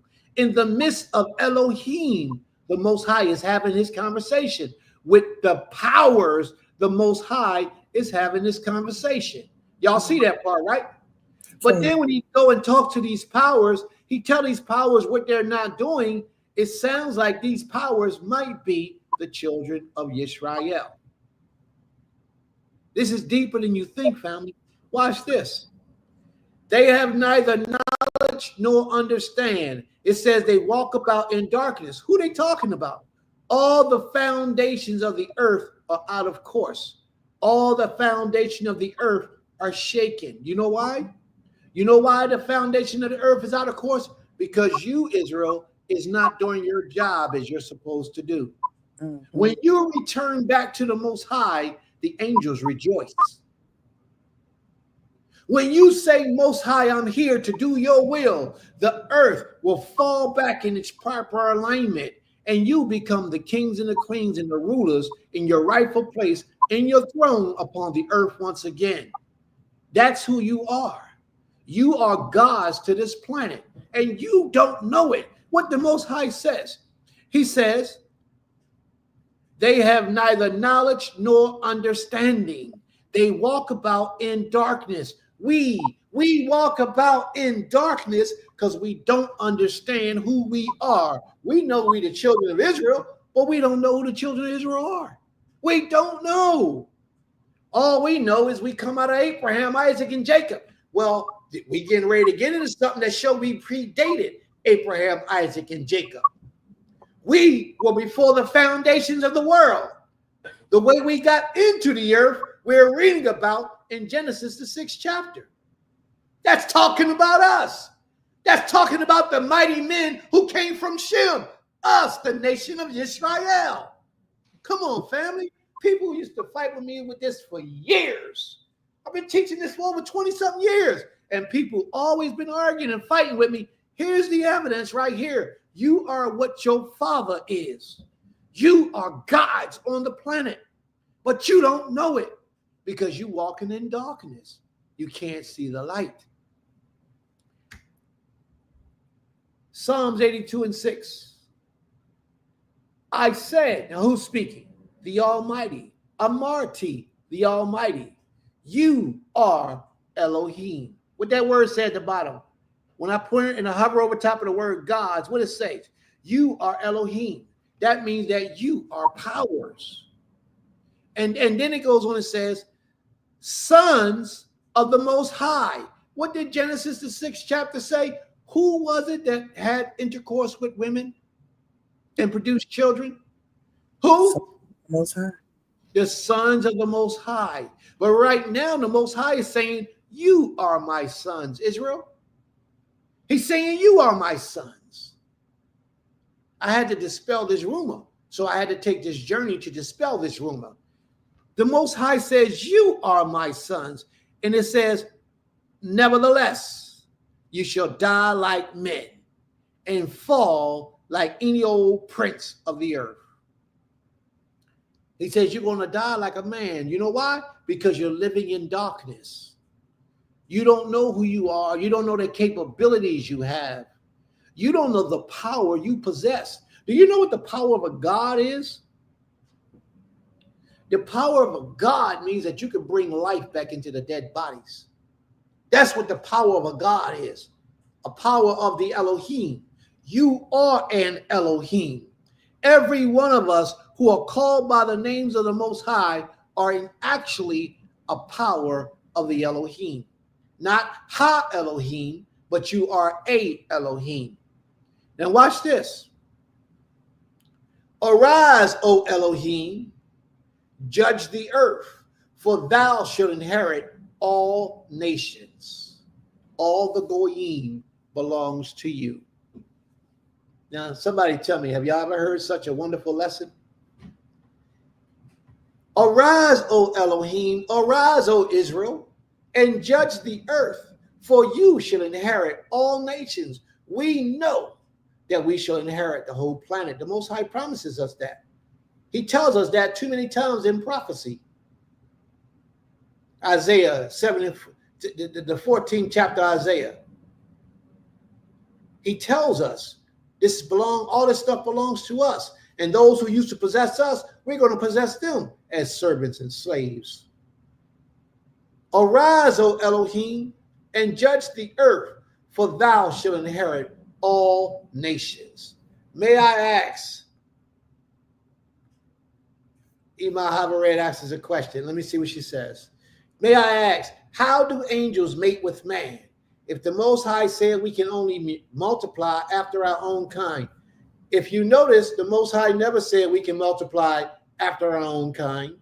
And I do not know the process in how an angel can mate with a woman.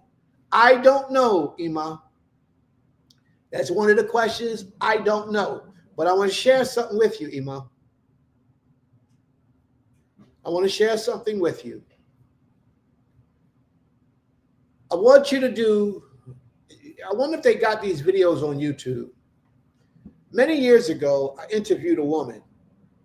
I was doing some counseling with an older woman who had lost her husband. She wasn't married anymore, and she lived alone in an apartment not too far from here, in an apartment. And in my meeting with her, she had some things take place with her that she wanted to share because she was confused. She had a question similar to you, Ima.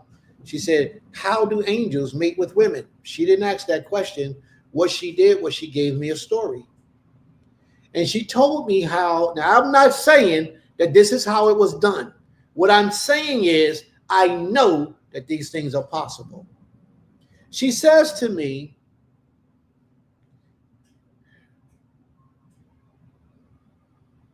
that as she was asleep in her bed, she began to transfer into a dream state, into her sleep, probably the REM level of dream state. When you really start dreaming, you got to be really relaxed and be asleep for, I think, about an hour, and you can travel into the REM level of sleep. And she says she was sleep/woke, and she felt her covers being pulled down off her body, and she felt her hands going up her legs, rubbing her and kissing her gently. And this is what her confession is to me. And she says that before she woke up that next day, she had had full intercourse with a spirit. First thing a person to say to you is that's demonic. If she was a married woman, I would say absolutely it's demonic. It's a shame. It's a negative thing. Shouldn't happen if she was a married woman. But I know that these things are true. And I know it because she's not the only woman that explained that type of experience to me. Where in their night sleep, in rest on their bed, and these always been single women. I don't know of any married woman that had this happen that brought this information to me, and I can see why. That an angel, or she didn't say it was an angel, but who knows what it was. It was something other than a man who laid with her and had intercourse with her, a full session of intercourse. There's a lot of things that we don't understand, that we don't know. There's a lot of things that we don't know. She said she had a full session of intercourse with. I mean, I wish I had a recording of what the conversation. It was so vivid the way she was explaining it. So, Ima, that's just to answer your question of how do angels mate with man. I don't know, and I wish they wouldn't mate with man, but the daughters of men. And I know that's what you mean, so I'm going to just relax. But I like how it was placed in time, as what my sister said, angels in disguise. You would think that an angel, as we know, angels come in the form of men. We know they do. Because several times throughout history, Manoah, his wife, an angel came to him and told them that they would have Samson. He came in the form of a man and then went up in a flame of fire. Joshua was out at war, and an angel who was the captain of the Most High's host stood in front of him with a sword drawn. And Joshua was ready to go to war with him and asked him, whose side are you on? Do you be on my side or the Most High side? Or do you be on their side, the enemy's side? And he said, as the captain of the Most High's host, have I come. So we know that angels can take physical form. Scriptures teach us that angels reside with us. Just as you walk it down, be careful who you entertain, because there's angels in the midst of us. And they look just like men. And I'm kind of glad we got on that subject, because I want to bring this out too. A lot of these people you see today that's famous and rich and wealthy and doing these great things in the earth, these wonderful things in the earth on the side of darkness, in my opinion, my humble opinion, those peoples are demons. Those people are possessed with negative energies, negative spirits that's been here for a long time and know how to get things done. And they're going to usher in a realm where other spirits and other demons can come in and possess the bodies of people and do the things that they do. Somebody has to be possessed to do the amount of wickedness that's taking place in this earth today. They got to be possessed with something. They're unhuman-like. So I'm going to leave that alone. We'll have that conversation another day. But mark my words, I believe that that man who's trying to block out the sun is trying to block out the sun because he's possessed with a demon. He has become just that. I believe that man that we're running with technology, Elon, whatever his name is, I think he's the chief of the demons. I think he's the chief of the pantheon that have been released in the earth in this time to have reign and havoc. The Most High said these times will come. And we know that we're in a spiritual battle, spiritual warfare.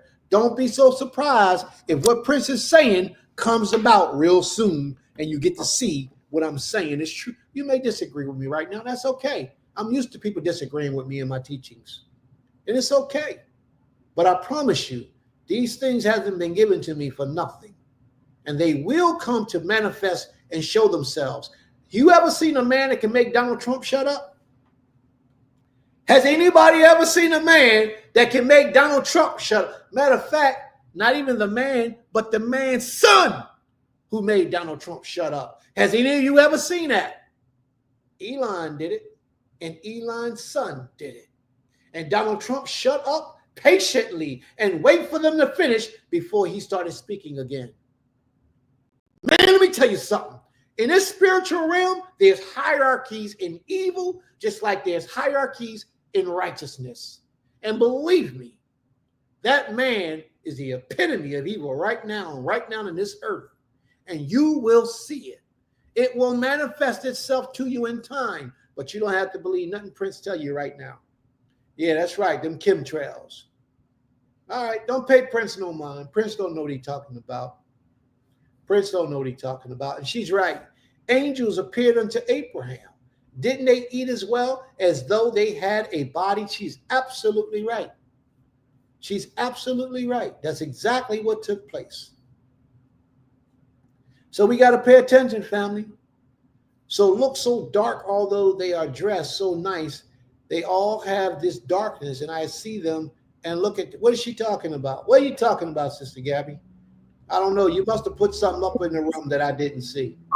She's talking about the people that are dressed up like that, like Elon Musk and those type of people. Oh, yeah. They got plenty of money, unlimited amount of money. It's a halo of darkness around them. Okay, you got some good vision.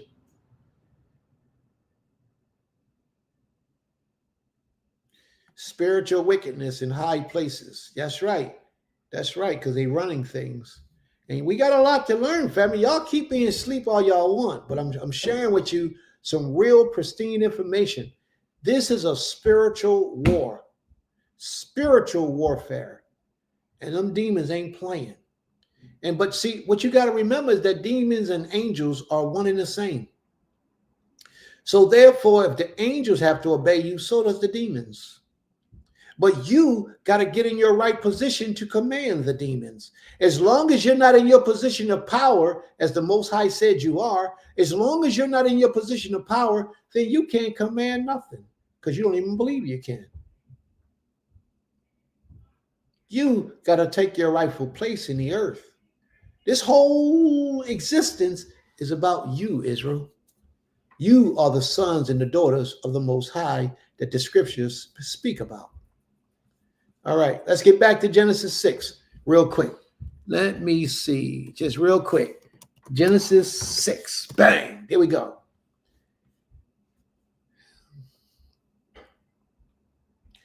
It's okay. So I think we're done. The children bore children to them. These were the mighty men who were of old, the men or the Enosh of Shem. The Enosh of Shem. It's giving you a hint there where these people came from, their genealogy. They came from Shem. And another thing that a lot of people don't understand or don't know is that when you read a lot of story about in these giants, a lot of the bones and the artifacts that they found pertaining to these giants, a lot of these artifacts say that these giants got red hair. So why we think those are black people? They got red hair. We do know some black folk with red hair. Of course we do. But that's not what we're talking about. It's not talking about that. It's not talking about that, but we don't understand. We don't know. I done did something and took away I got to close my my book. Yeah, I got to reopen it later. All right. So there we go, family. Are there any questions or comments before we move on? Are there any questions or comments before we move on?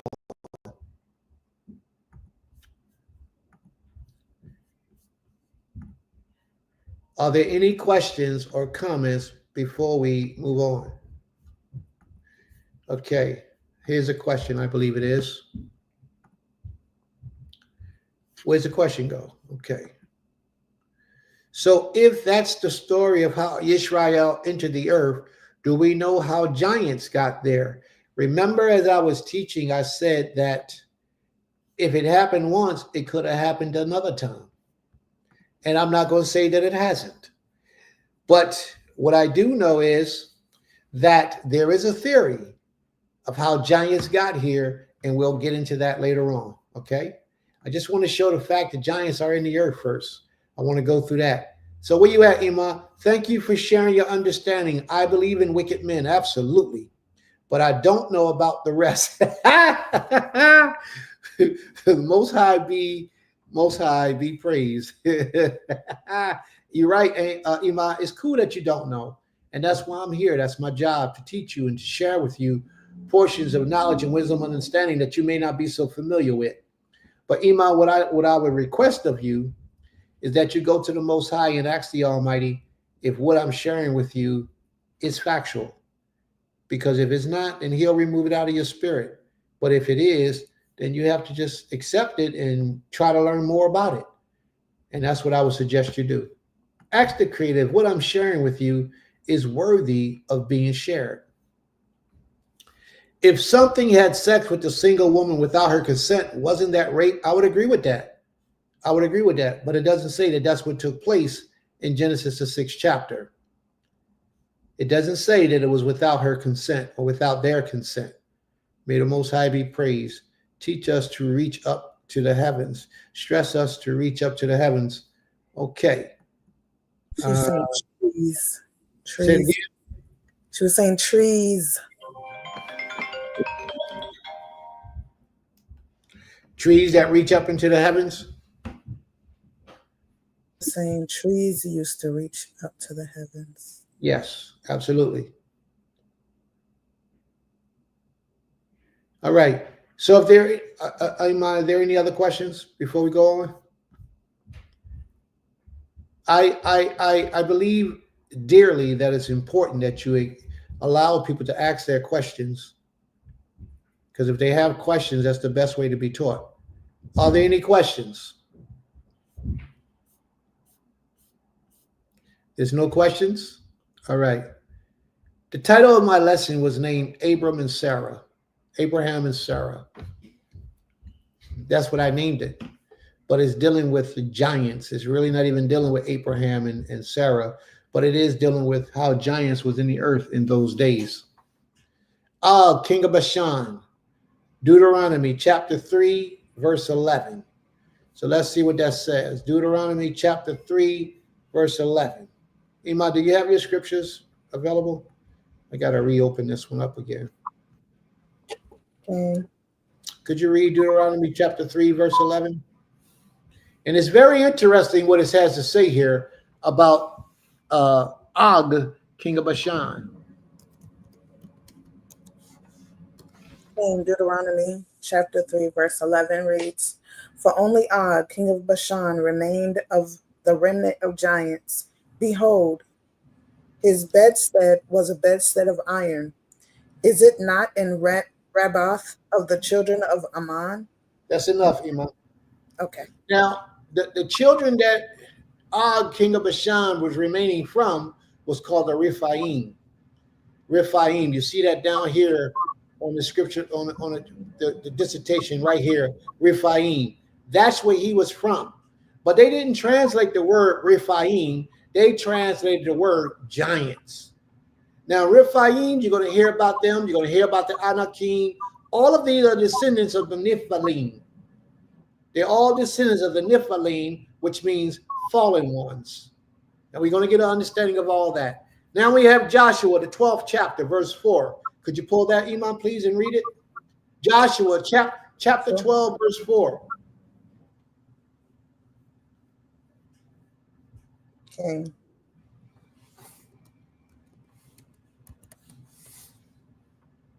Do you have it? Okay. Joshua chapter 12, verse 4. "And the coast of Og, king of Bashan, which was of the remnant of the giants that dwelt at Ashtaroth and at Edrei." So there we go again. It's talking about Og. Now go to chapter 13, verse 12. Again, this is another place that's verifying the king of Bashan was from the Rephaim, from the giants. He was a big man. Read on, please. Reading from the book of Joshua or Yehoshua chapter 13, verse 12. "All the kingdom of Og in Bashan, which reigned in Ashtaroth and in Edrei, who remained of the remnant of the giants, for these did Moshe smite and cast them out." Moshe, in his rightful state of mind, was able to fight against the giants and destroy them. In his right state of mind. So therefore, what am I ultimately saying to you all?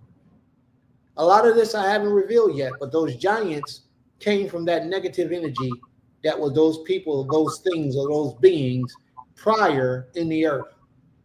And Moshe is representing that righteous energy, that righteous being who comes from the side of the Most High, in the name of the Most High, who fought against them, cast them out. Because Moshe was in his righteous state of mind. And if if we once again get into our righteous state of mind, we can defeat our enemies. And our enemies know this. Therefore, what our enemies attempt to do is hold you hostage by entertaining you. How many people watched the Super Bowl last week?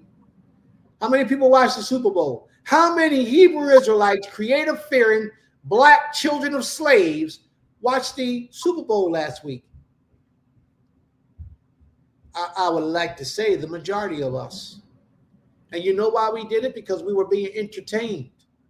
The Europeans, they know how to keep us entertained so that we will take our minds off of the real issues at hand. The real serious matters that is lying before our faces. We got crazy out of our minds, and I'm from Philadelphia.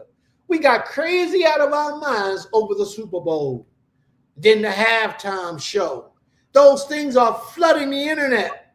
Meanwhile, our brothers is getting tased with weapons from the police. Our sisters are being raped and kidnapped and molested from the police. They're cutting our heads off and they're shooting us and they're killing us in the middle of the streets. All these things are happening. They are doing these things to take our minds away from the real issues so that this entertainment can pacify us. In the ancient days, in the days of Rome, why do you think they built the Roman Colosseum? They built the Roman Colosseums for entertainment purposes. to keep the people entertained. Because whenever the people had a revolt within the community, whenever the people saw issues that needed to be dealt with on a governmental wise, the governments would bring in entertainers that would lose their life. They would throw a lot of the Christians in there too. They would entertain them with the deaths of those people, so that to take the minds of the people and get it off of the real issues. That's what they did with the Super Bowl.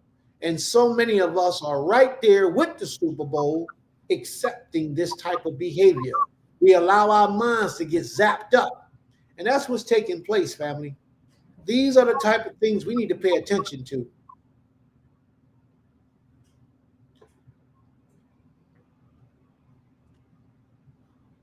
She said, I did it because I wanted to see his performance. I watched his performance, sis.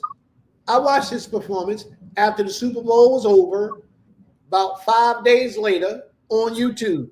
So you could have got to see the performance. It ain't got nothing to do with you supporting what they do. And that's what we do too often. We support them. We take our minds in a different place. All right, let's see where we at. Yes, he did. And he delivered a great message. However, most people didn't hear that. They only heard the beef. All right. Okay. All right. Well, I'm glad you did that, sis, because that was the best thing to do. Watch it after the game was over. May the Most High be praised. Because all they do with those things is try to entertain us. Let's get back to the lesson today, family. All right. Let's talk about Goliath. 1 Samuel chapter 17. What type of person was Goliath? We all know that Goliath was a giant. We all know that.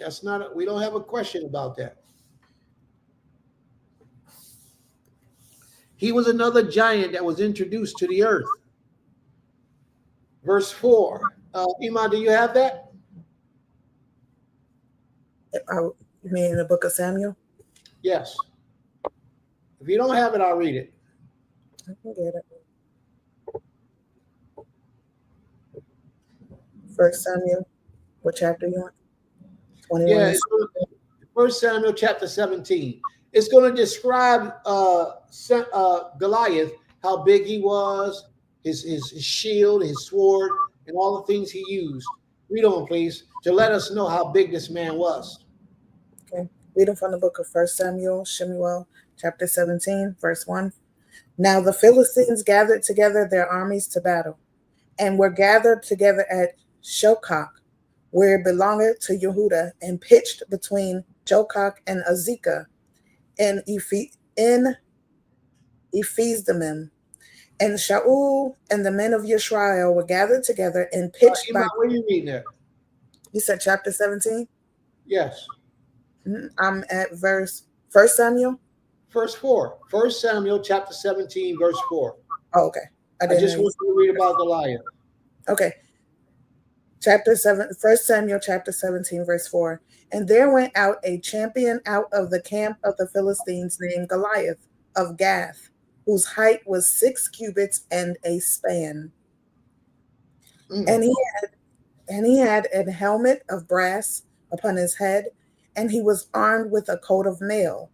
And the weight of the coat was 5,000 shekels of brass. He was a big dude. He was a big dude. Go with me to 2 Samuel's chapter 21. Okay. What verse?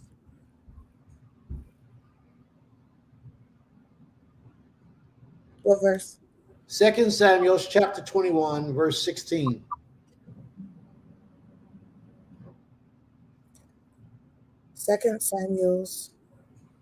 Shemuel chapter 21, verse 16.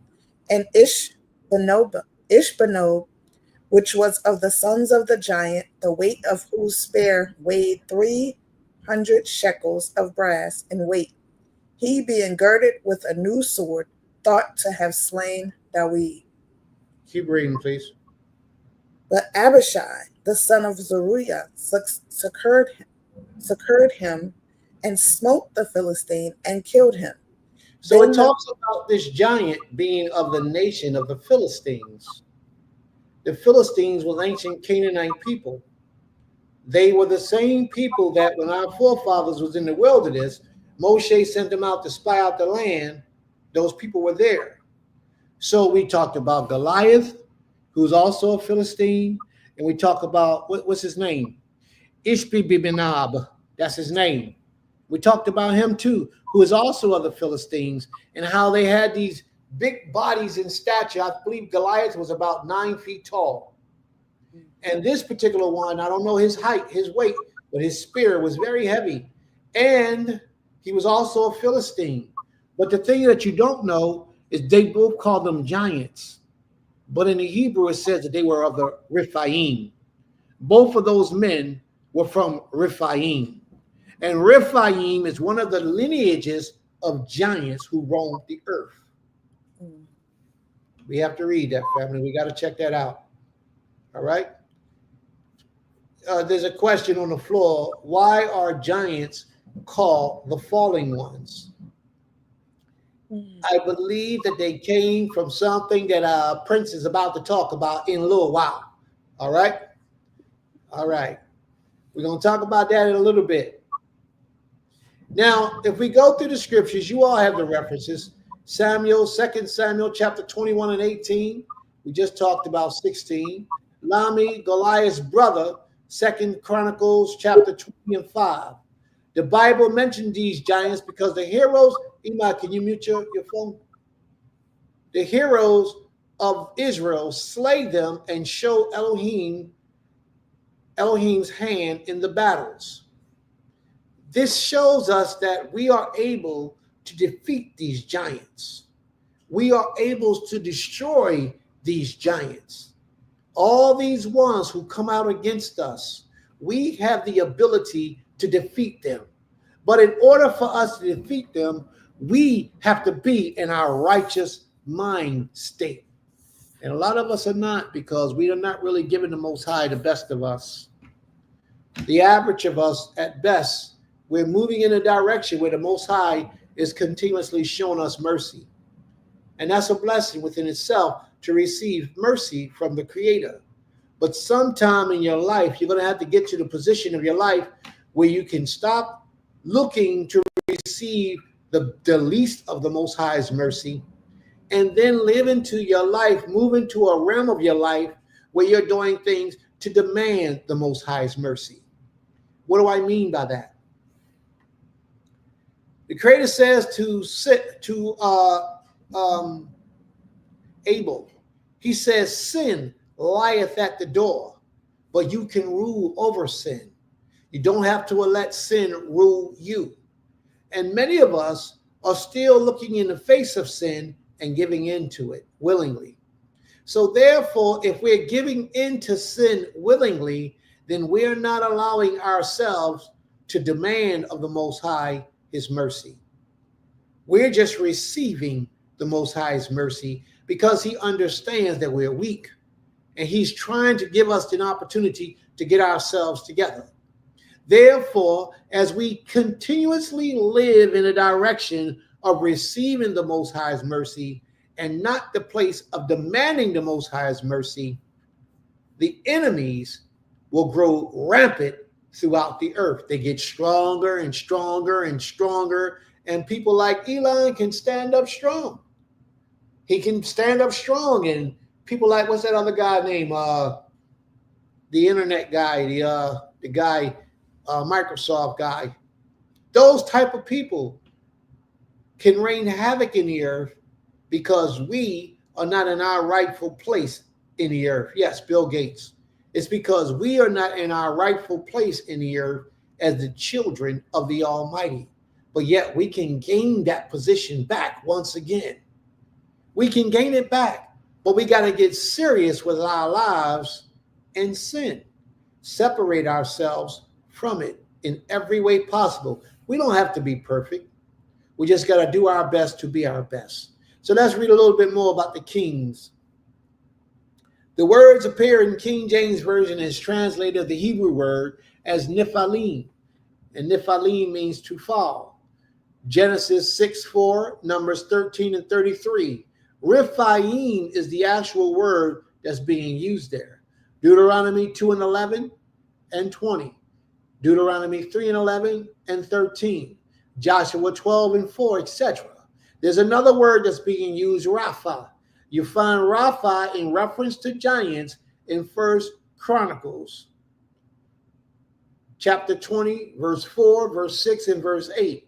Or Rapha in 2 Samuel 21, 2 Samuel chapter 18, 2 Samuel chapter 21, verse 16, 18, 20, and 22. The words that they will have in English most likely will be giants. I believe sometimes they do have the word Rapha in translation. But if you look it up, it will always be Rapha. And Rapha is another word for giants.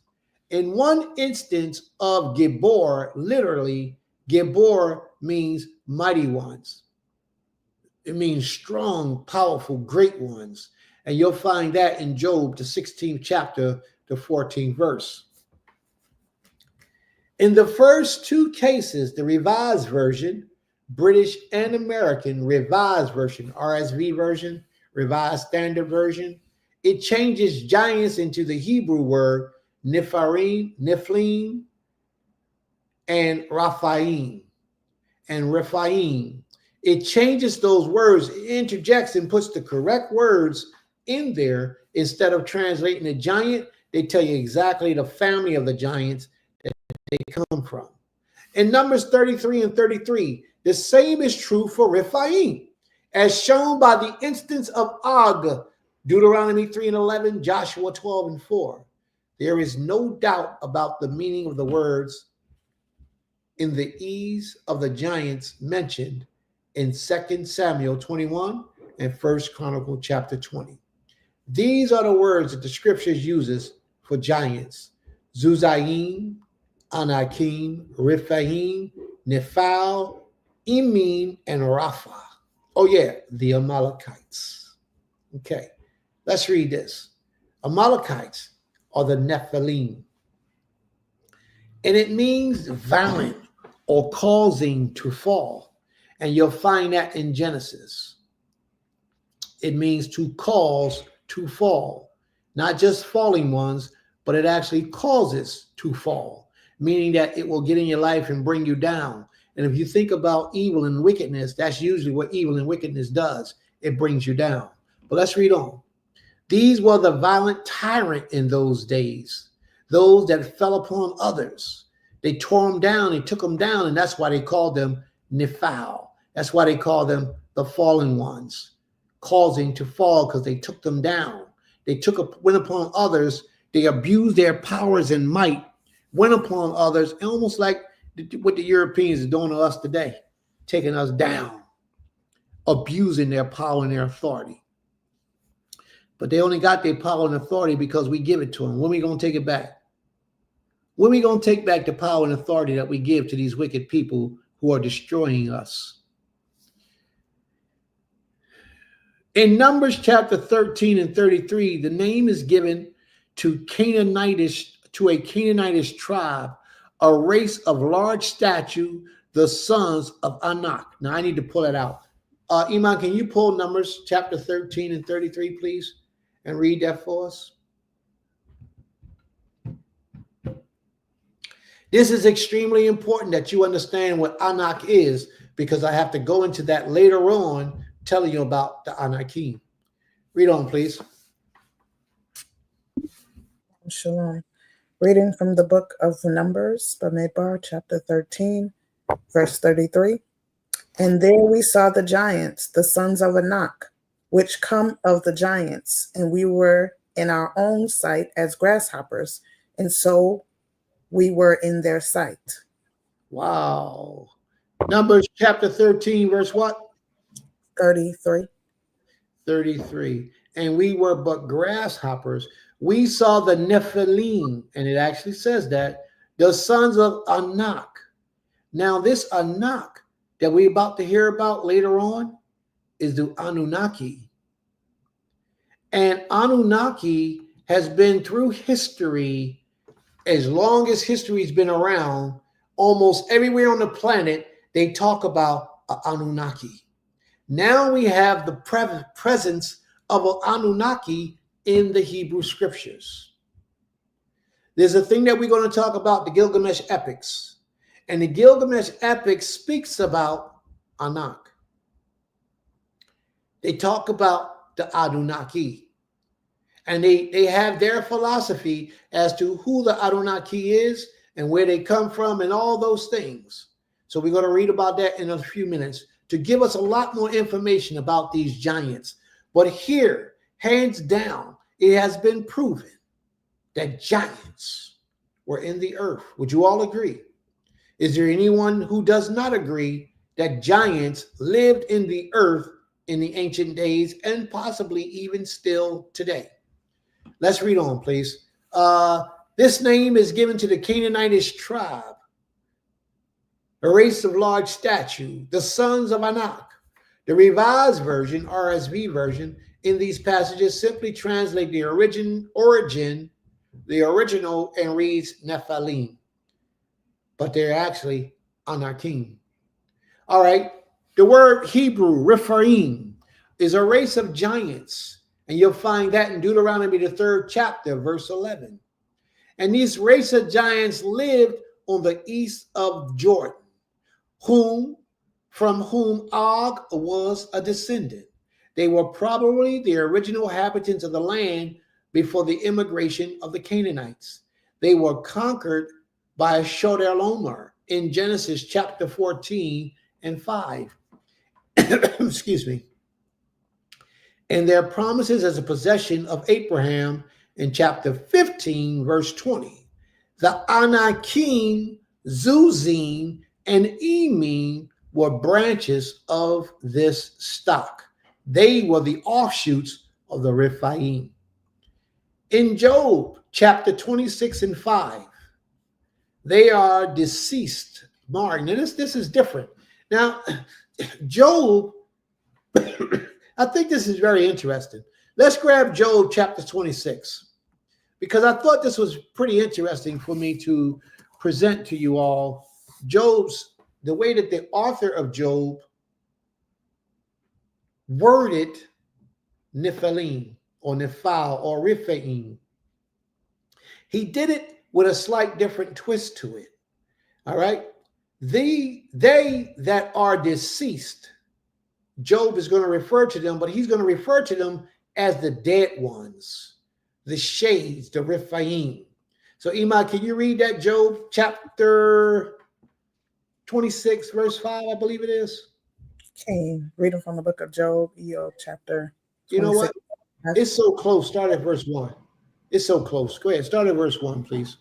Okay, reading from the book of Job, Job chapter 26, verse 1. But Job answered and said, How hast thou helped him that is without power? How savest thou the arm that hath no strength? How hast thou counseled him that hath no wisdom? And how hast thou plentifully declared the thing as it is? Verse 4, To whom hast thou uttered words, and whose spirit came from thee? Verse 5, Dead things are formed from under the waters, and the inhabitants thereof. Now, this one says, in the Hebrew, it says, the Rephaim trembleth. The Rephaim trembled under the waters. The Rephaim trembled, the giants under the waters. And their inhabitants, death, Sheol is the grave, is naked before the Most High. Death is empty before the Most High. The dead is Rephaim, and the Rephaim trembles under the water. That's deep. I mean, it might not be deep to a lot of you, but there has been history that we know that you can look up where there's whole civilizations under the water. But these things are supposed to be mysteries. These things are supposed to be things that never been verified, and we're not sure, we're not true We don't know about it. We're not sure about these things. Well, where's Atlantis at today? A lot of the times the things they put in these movies is not all necessarily fiction. They know a lot more than they're telling you. And if you don't follow that reason, let me share it with you this way. For those of us who are older than 20 years old, you remember the movie Star Trek? You remember Star Trek, when Star Trek used to come out and be played all the time? Did you ever see Captain Kirk or one of the members? They used to have this little A thing on their chest. They tap it and it beams them into another dimension. And when they got into that dimension, how did they communicate with the mothership? Floop, with a flip phone. With a cell phone. They used to pop the cell phone open. It was a flip phone. And then they would talk to the mothership and communicate with them. That was them preparing us for what they already had in place all the many years ago. You don't believe me? All right, here's my second story. You remember the Jetsons, the cartoon, the Jetsons? Did the Jetsons have electric cars? Did the Jetsons have microwave ovens where you can take a package out of the freezer, put it in the oven, close the door, push a button, and it'll pop? Did the Jetsons have lights that came on that you used to talk to or clap your hands? Come on, y'all. They already had this stuff in motion. It's just that we did not know of these things. They knew of them, and they was stimulating our minds so that we would be in easy acceptance as they acclimated these things in society. They just had to brief us up to it. Flying cars, and now they got flying cars. Did you hear that? Did you hear the recent story about flying cars? They got flying cars now. These things are unbelievable. But back when it was introducing us, acclimating our minds, we was like, man, that ain't never going to happen. Sure enough, the time is here. These things are taking place. So what I'm saying, yes, they got flying cars. What I'm trying to say to you, family, is this. What they do is they ease this information upon you, and then they drop the bomb and they expose it that it was real all along. Who used to watch the X-Files?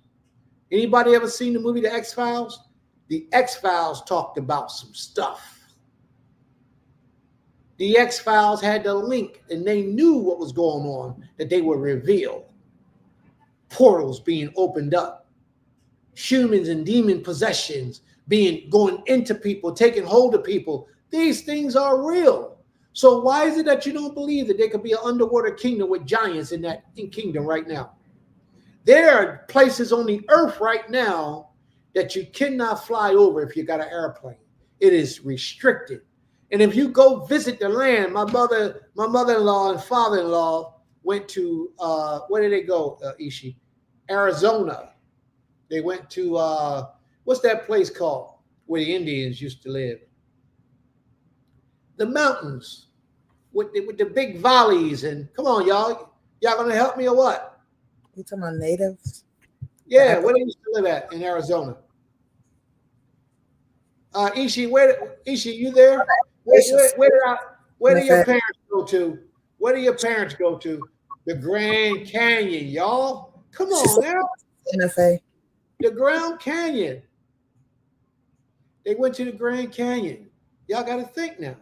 Do you know that in the Grand Canyon, they have a certain area in the Grand Canyon that if you're down there and you're traveling, you cannot go in there? There's a certain area they got blocked off in the Grand Canyon. Why? That same area you cannot fly over top of. It's restricted for miles and miles and miles and miles of area. Why is it restricted? Because there are things that they don't want you to know that are in existence today. They don't want you to know it's there. That's right. They don't want us to know that these things that we only hold in our imagination are really real creatures and real animals that really exist. And I'm not just saying this. There's scientific information that can prove and verify these things if you want to take the time to look them up. Yes, portals. Portals are real. But people don't want to accept that. The power of prayer is a source of a portal, but people don't understand that. For example, in the book of Daniel's, I believe it's the 9th chapter or the 10th chapter, it might be the 10th chapter, the angel tells Daniel that at the moment that you set your mind to do righteously, I am come. Come from where? Where did he come from? He came from another existence of life. See, there's a whole lot for us to understand, to learn, to know, but we don't open our minds to it because the Creator said that we walk on in darkness. There's so much for us to learn. How many of us are still debating whether aliens are real or not? How many are still debating that? A lot of people don't want to accept the existence of aliens. They want to say aliens are not real. But I promise you, aliens are real. And aliens are in the midst of us right today.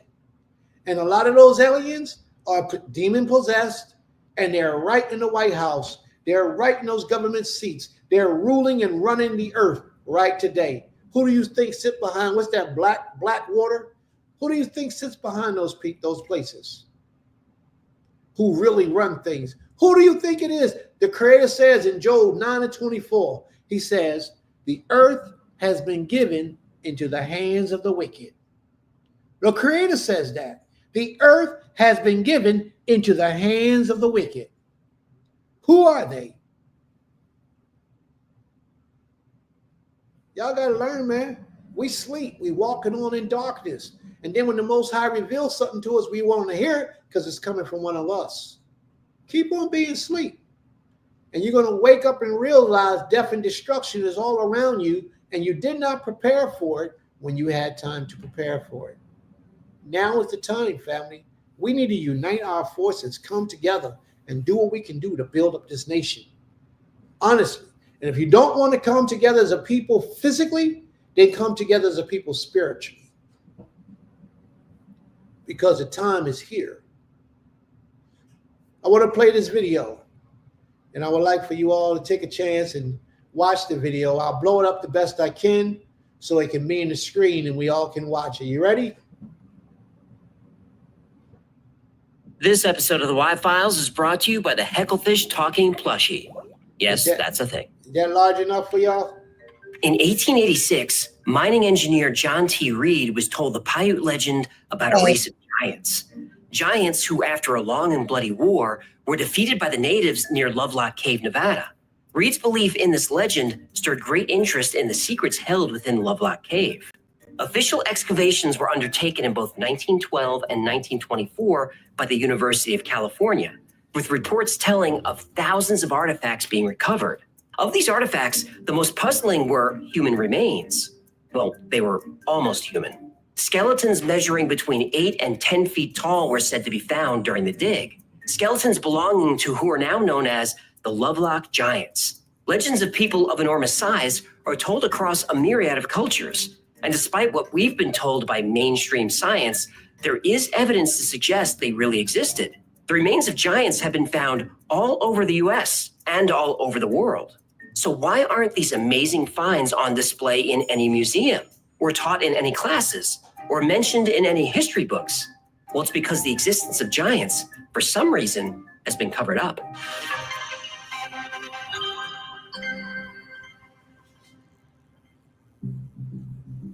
To say giants don't turn up in history books isn't exactly accurate. Many ancient cultures refer to giants. In Indian mythology or the Vedas, there was a time called the Satya Yuga, or the Golden Age, when all of humanity existed in complete harmony. Humans during this time were believed to be 32 feet tall. In the Old Testament, there are beings called the Nephilim, and they're mentioned in Genesis. There were giants in the earth in those days. And also after that, when the sons of God came in unto the daughters of men, and they bare children to them, the same became mighty men which were of old, men of renown.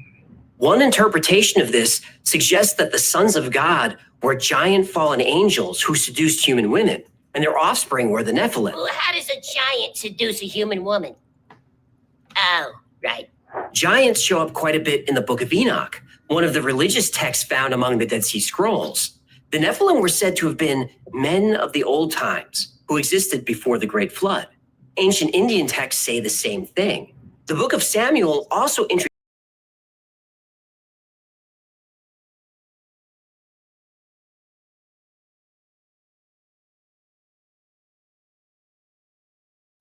Not sure what happened, guys. I think he got kicked out. Let's give it a minute.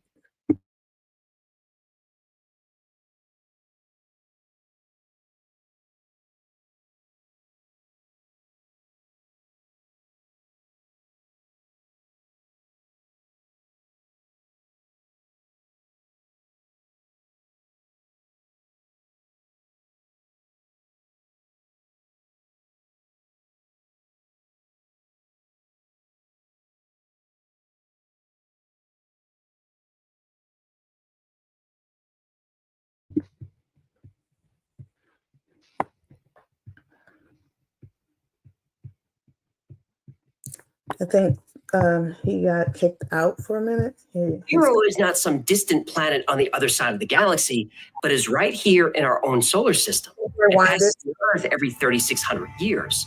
And this extraplanet theory was dismissed as pseudoscience for many years, but it's now widely believed that there is an extraplanet or some kind of large object. Did you say something, Emma? I was asking you to rewind it some because when you got kicked off the screen, the audio, we couldn't hear it at all. I got kicked off the screen. Well, you weren't on the screen. And What's the last thing you heard? Maybe like a minute ago. I don't remember the exact. All right. Yeah, The right. religious texts found among the Dead Sea Scrolls. The Nephilim were said to have been men of the old times who existed before the Great Flood. Ancient Indian texts say the same thing. The Book of Samuel also introduces us to one of the most famous giants in history, Andre? Goliath. Ah. Goliath was a Philistine warrior who challenged the Israelites to send out a champion for single combat. David, armed only with a slingshot and faith in God, brought the giant down with a single stone. Goliath was said to be between 7 and 11 feet tall and possibly descended from a people known as the Anakites or the Anakim. And the Anakim were descended from the Nephilim. But references to giants in history go back even further. The ancient Sumerians had an equivalent to the Anakim, a race of gods who are sometimes described as giants. Anunnaki! Yep, the Anunnaki.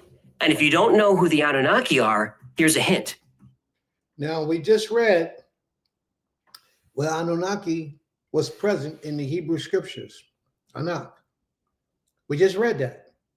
And now he's talking on a different level, but watch what he says who the Anunnaki is. Look in the mirror. He says for you to look in the mirror if you want to know who the Anunnaki is. Okay.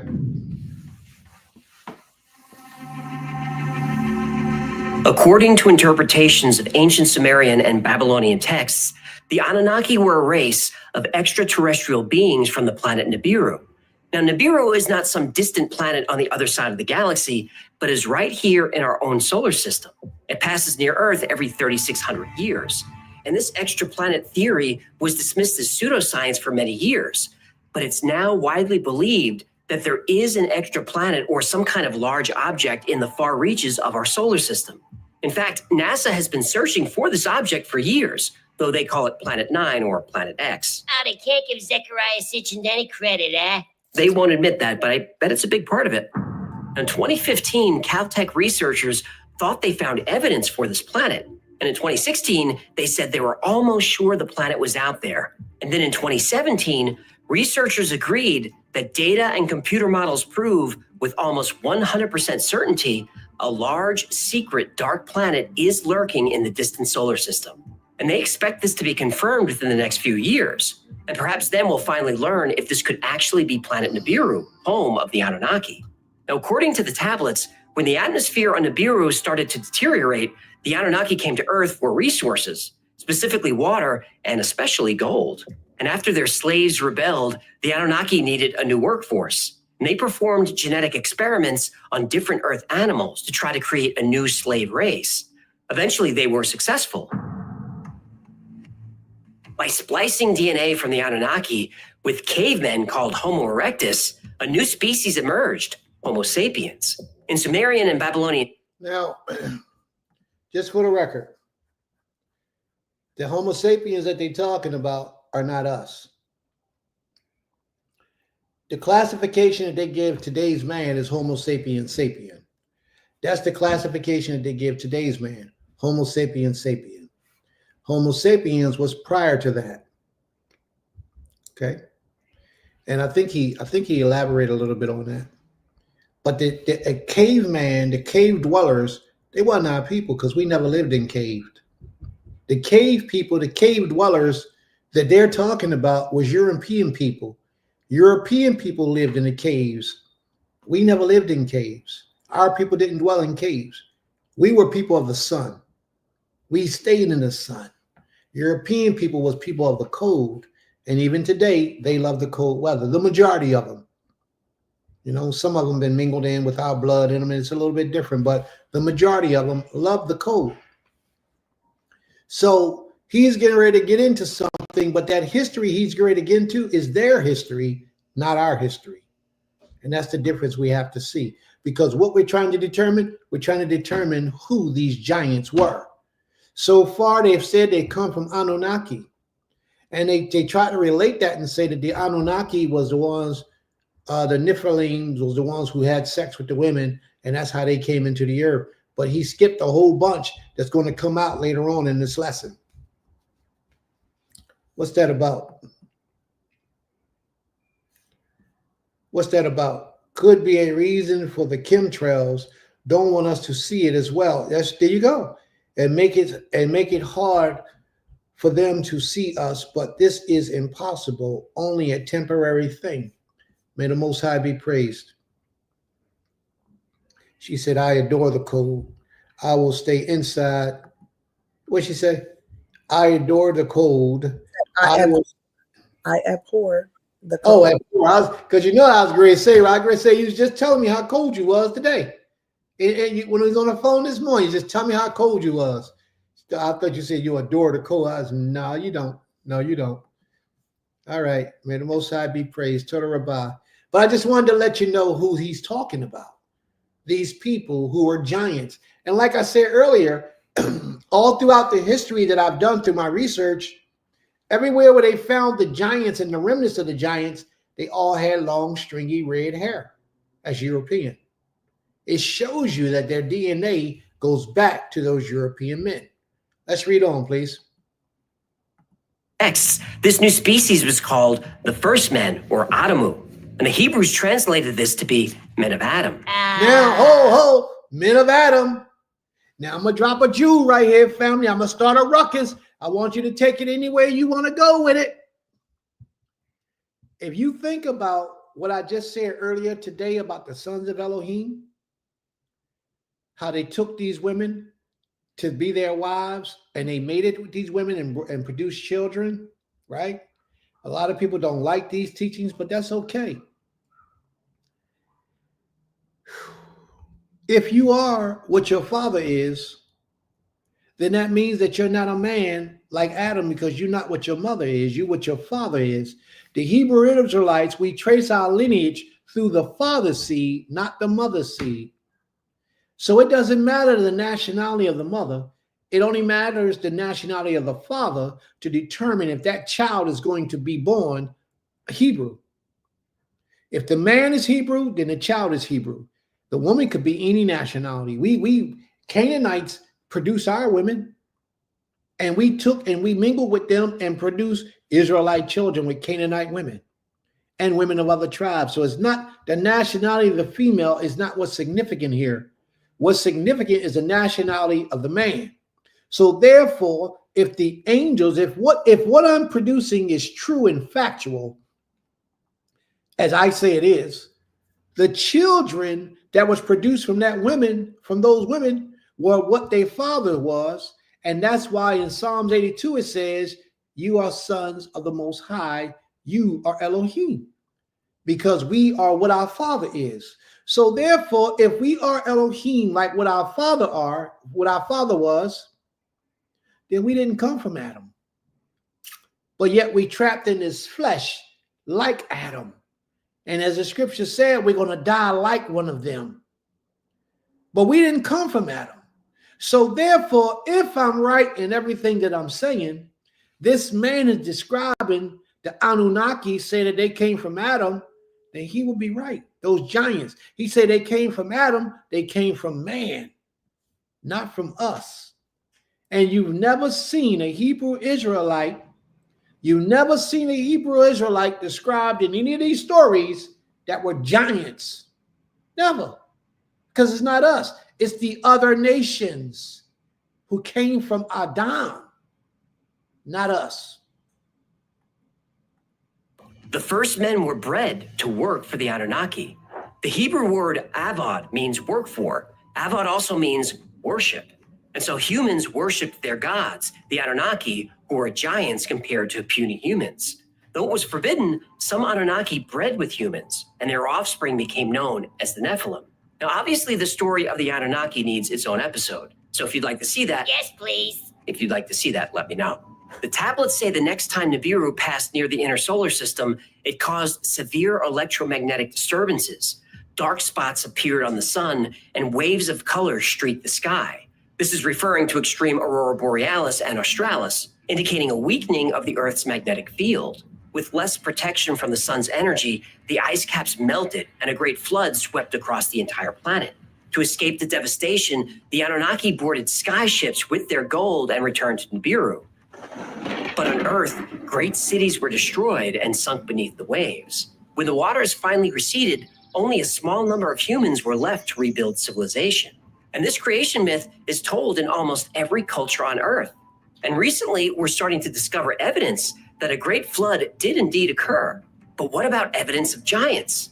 Well, there is evidence, and some of that evidence has been found right here in our own backyard. Many Native American tribes tell of the long-forgotten existence of a race of humans that were much taller and stronger and sometimes more cruel than ordinary men. The Choctaw tribe has a legend about the Nahulo, a race of giants who ate human flesh. The Choctaw killed these giants whenever they could. Eventually, those giants were driven west. The Paiute settled in the Nevada desert thousands of years ago and passed down the story of a race of red-haired giants called the Sidiqa. And the Sidiqa literally means tule eaters. And tule is a strong type of reed found in swamps. Legend says the giants built rafts out of tule and arrived in Nevada thousands of years ago. But tule wasn't the only thing that the giants ate. Like the Nahulo, Sidiqa also ate humans. The Sidiqa waged war on the Paiute and all other neighboring tribes. The human tribes fought bravely, but the giants were too strong. The Sidiqa would often eat the people captured in battle. So after years of conflict, the tribes united, and that turned the tide of war. And it Did you hear that? The Sidiqa used to do what? Eat humans. And what are those people doing today that sit in high powerful positions but eating humans? They're still eating humans today. I had a theory. That is theory day to day.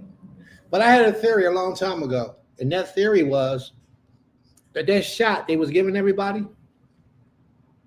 was to cause people's bodies to be prepared to be eaten by those aliens, by those people who are really running the earth right now, because they eat us. You know, a lot of those bodies never made it to the morgue. A lot of those bodies never had funerals. Those hospitals were so swamped with dead bodies that a lot of them supposed to have been packaged up in body bags and burnt, but nobody ever seen it. Nobody ever witnessed it. Where are they at? Now, that's a theory of mine.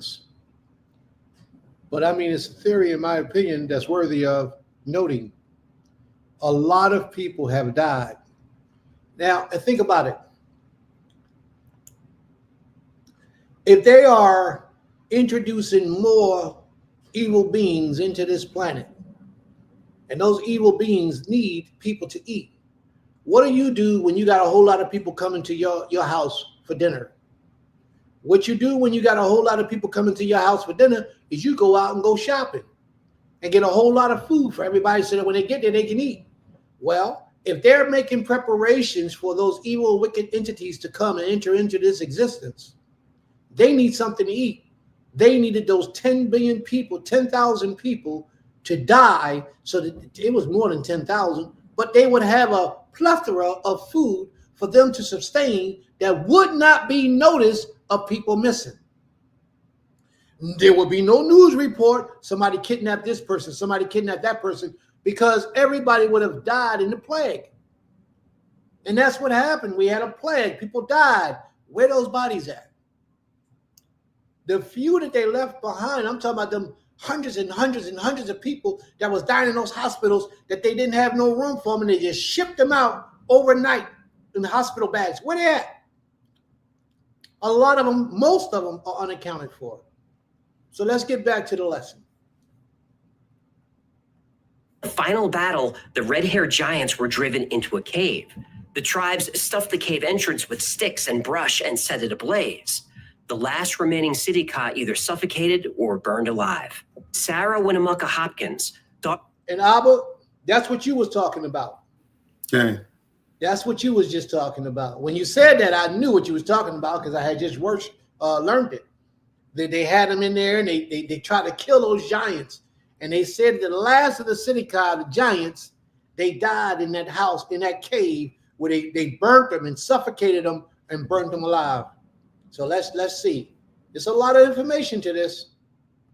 Of Chief Winnemucca was the first to write down and print the story of the Sidiqa, but she said this wasn't a legend; it was history.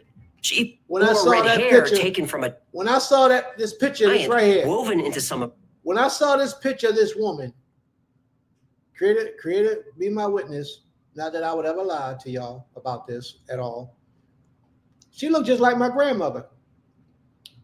A picture of my grandmother that we have of my grandmother, that woman looks just like her. And my grandmother was Indian. But she just happens to look just like my grandmother on my mother's side. Clothes. When mining engineer John T. Reed heard the story in 1886, he asked to be taken to the cave, the final resting place of the Sidiqa giants.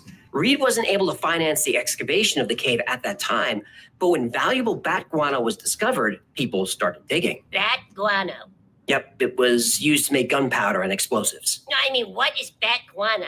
Oh, guano is the waste of bats and birds. You can make explosives out of You can. Okay. Do me a favor. When you clean my bowl, can you save it for me? 4th of July's coming up. I'm gonna make fireworks. I'm not saving your. I'm not saving that for fireworks. Fine. Then to celebrate, I'll just light my farts. You better not. Why do you hate your country?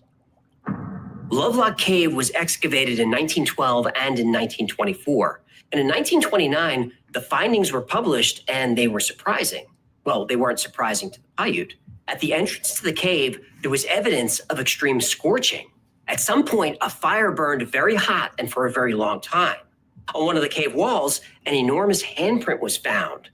Inside the cave, over 10,000 artifacts were recovered, including many human bones. Some of the bones showed that marrow had been removed, a sign of possible cannibalism.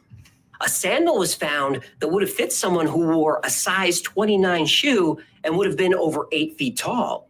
And clothing was found that was too big to fit a normal-sized human. During the first dig, it was reported that the mummified remains of 2 giants were found, a female almost 7 feet tall and a male almost 9 feet tall, and both had red hair. In addition to the initial findings, even more evidence exists in Lovelock Cave and its surrounding area. According to a 1931 article published in a Nevada newspaper, 2 giant skeletons had been found buried in a dry lake bed close to Lovelock Cave, Nevada. Were these giant gingers too? Yep, they also had red hair. But giants weren't just found in the Nevada desert. They were found from coast to coast. Apparently, long before native tribes arrived, America was the land of the giants.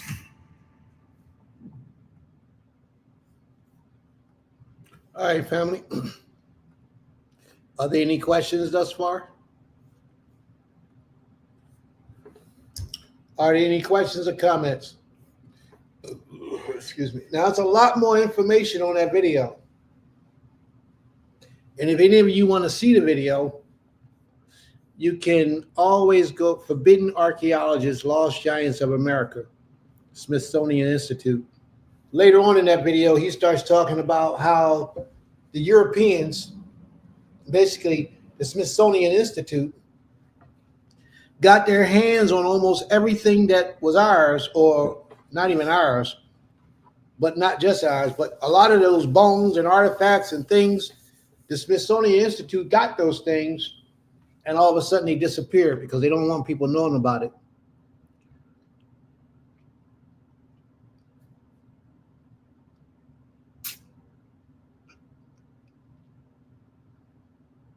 And that could be true, Brother Asa.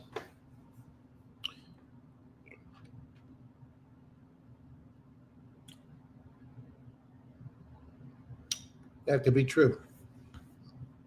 So we're going to try to take some questions and answers at this time before we continue on. So we're saying that giants came from Adam, like some of his children just grew as tall as skyscrapers. Now, what I'm thinking is that those giants mingled with the children of Adam. Just pretty much in the same way, like the righteous ones mingled with the children of Adam. You follow what I'm saying? I don't know how it happened. I don't know how giants got in the earth, but we have a lot of different speculations of how it took place. Just like I don't know how the children of the Most High took the daughters of man and married them and had children by them. I don't know that part of history, how it happened. I only know that it happened because the scriptures tell us it happened. Scriptures don't say how giants got in the earth. The only thing we can theorize about how giants got in the earth is from the information that we get from other people. All right? Are there any other questions? Any other comments?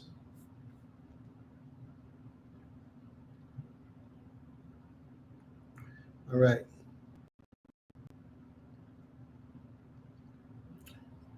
Now, there's a Hebrew word called Gibor, and it's called the mighty ones. You'll see that also in Genesis, the 6th chapter.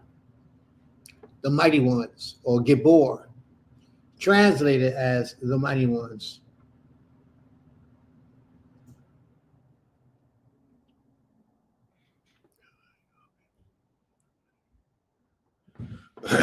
You'll find Gibor, Giborim, is rendered as mighty men. 2 Samuel 23 and 839, 1 Kings 1 and 8, 1 Kings 11, 9 to 47, and then chapter 29 to 20, verse 24. The band of 600 whom David gathered around him when he was a fugitive were so designated. They were divided into 3 divisions of 200 each and 30 divisions of 20 each. The captains of the 30 divisions was called the 30. The captains of the 200 to 3, the captains over the whole was called chief among the captains. The sons born of the marriages mentioned in Genesis 6 and 24 are also called by the Hebrew name. And there's the study where you can get that information.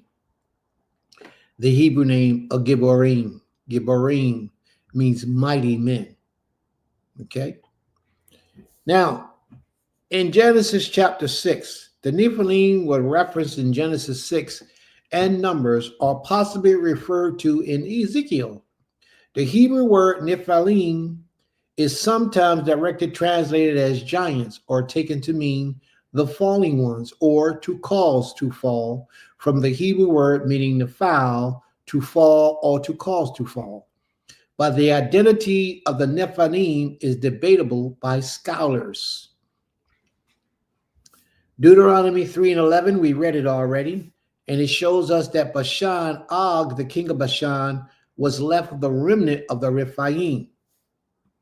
The Amorites, 9 cubits was his length, and 4 cubits in his breadth, according to the common cubit. Now in Ezekiel 1, chapter 1, verse 1 through 28. Now it came to pass in the 9th year, in the 4th month, in the 1st day of the month, as I was among the captains of the river Shebal, that the heavens was opened up, and I saw a vision of Elohim. Iman, would you mind pulling that for me, please? Ezekiel chapter 1. Okay, 1 second. You can start whenever you get there at verse 2. He says, I saw a vision of Elohim. You said chapter 1, verse 2. Yeah, please.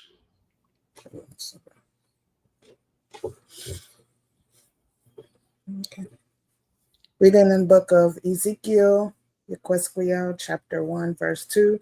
In the 5th day of the month, which was the 5th year of King Jehoiakim's captivity, the word of the Most High came expressly unto Ezekiel the priest, the son of Buzi, in the land of Chaldeans, by the river Shabar, and the hand of the Creator was there upon him. Keep going. Yes. Verse 4, and I looked, and behold, a whirlwind came out of the north, a great cloud, and a fire enfolding itself, and a brightness was about it, and out of the midst thereof, as the color of amber out of the midst of the fire. Verse 5, also out of the midst thereof came the likeness of 4 living creatures, and this was their appearance. They had the likeness of a man. And everyone had 4 faces, and everyone had 4 wings. Verse 7, and their feet were straight feet, and the sole of their feet was like the sole of a calf's foot, and they sparkled like the color of burnished brass. And they had the hands of a man under their wings on their 4 sides, and the 4 had their faces and their wings. Verse 9, their wings were joined one to another. They turned not when they went every one straight forward. Verse 10, as for the likeness of their faces, they 4 had the face of a man, the face of a lion on the right side, and they 4 had the face of an ox on the left side. They 4 also had the face of an eagle. Now, family, just so you'll know, this is right out of our book. This thing that Ezekiel is describing that does, and I want you to pay attention to this because I'm going to drop a jewel on you. This thing that Ezekiel is describing does not exist that we know of in this realm of things. But yet Ezekiel is testifying that he saw these things in his vision when the Most High opened the heavens up to him as he was meditating by the river Shabar. He saw these things. Ezekiel's testifying to this. Now, I want you to also take notice that what Ezekiel saw is what they call cherubim. Cherubims, if you don't know, cherubims are warrior angels. Warrior angels. Now, a warrior angel to you, because you're on the side of righteousness, will be a good thing.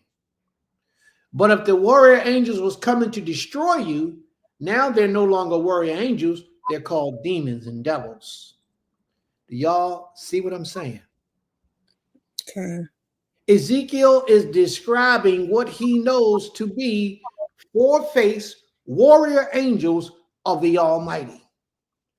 And if you're on the side of righteousness, then yes, those are cherubim and they're warrior angels to defend, to protect, to fight, to kill, to destroy for the side of righteousness. But if they're coming to get you, all of a sudden, they're not angels anymore. They're demons and devils.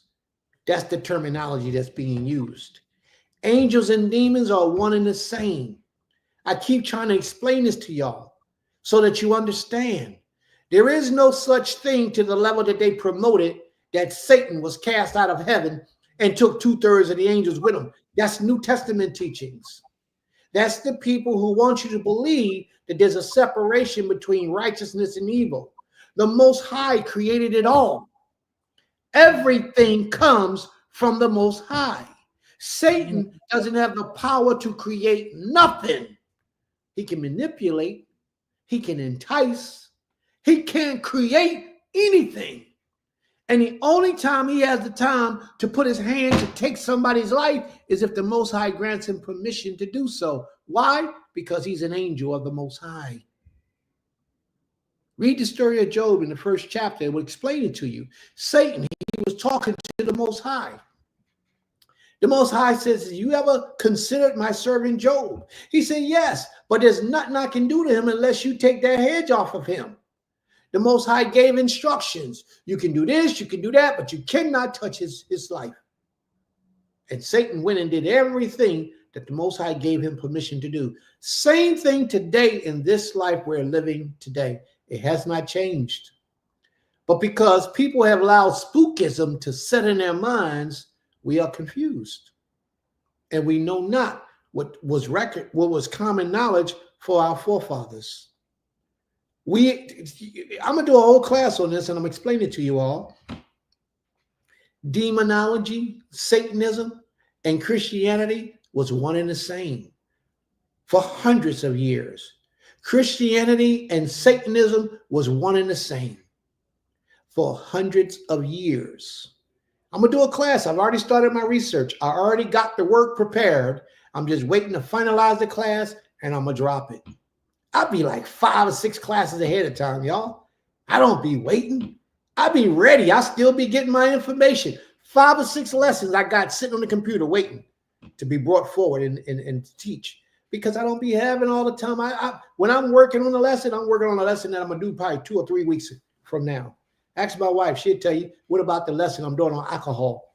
Got a whole lesson on alcohol. I just got to finish compiling it. Once it's compiled, it might get presented next week or the week after, but it'll be ready. It'll be put on the shelf.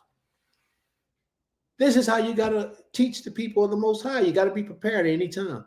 So today's lesson was going to be something else, but it ain't, because it was going to be on the alcohol situation, but it ain't, because my sister had something she wanted to talk about. So we're bringing it forward so we could talk about what she wanted to talk about. So here we go. Let's get back into the lesson. Iman, was you finished reading?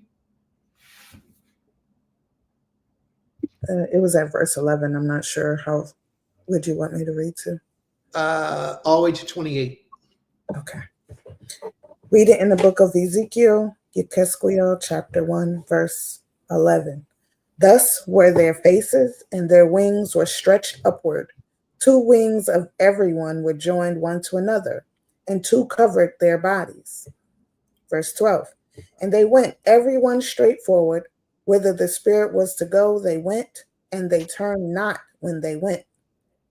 Verse 13. As for the likeness of the living creatures, their appearance was like burning coals of fire, and like coals of fire. And like the appearance of lamps. It went up and down among the living creatures. Mine says with the appearance of flashing lights. Mm-hmm.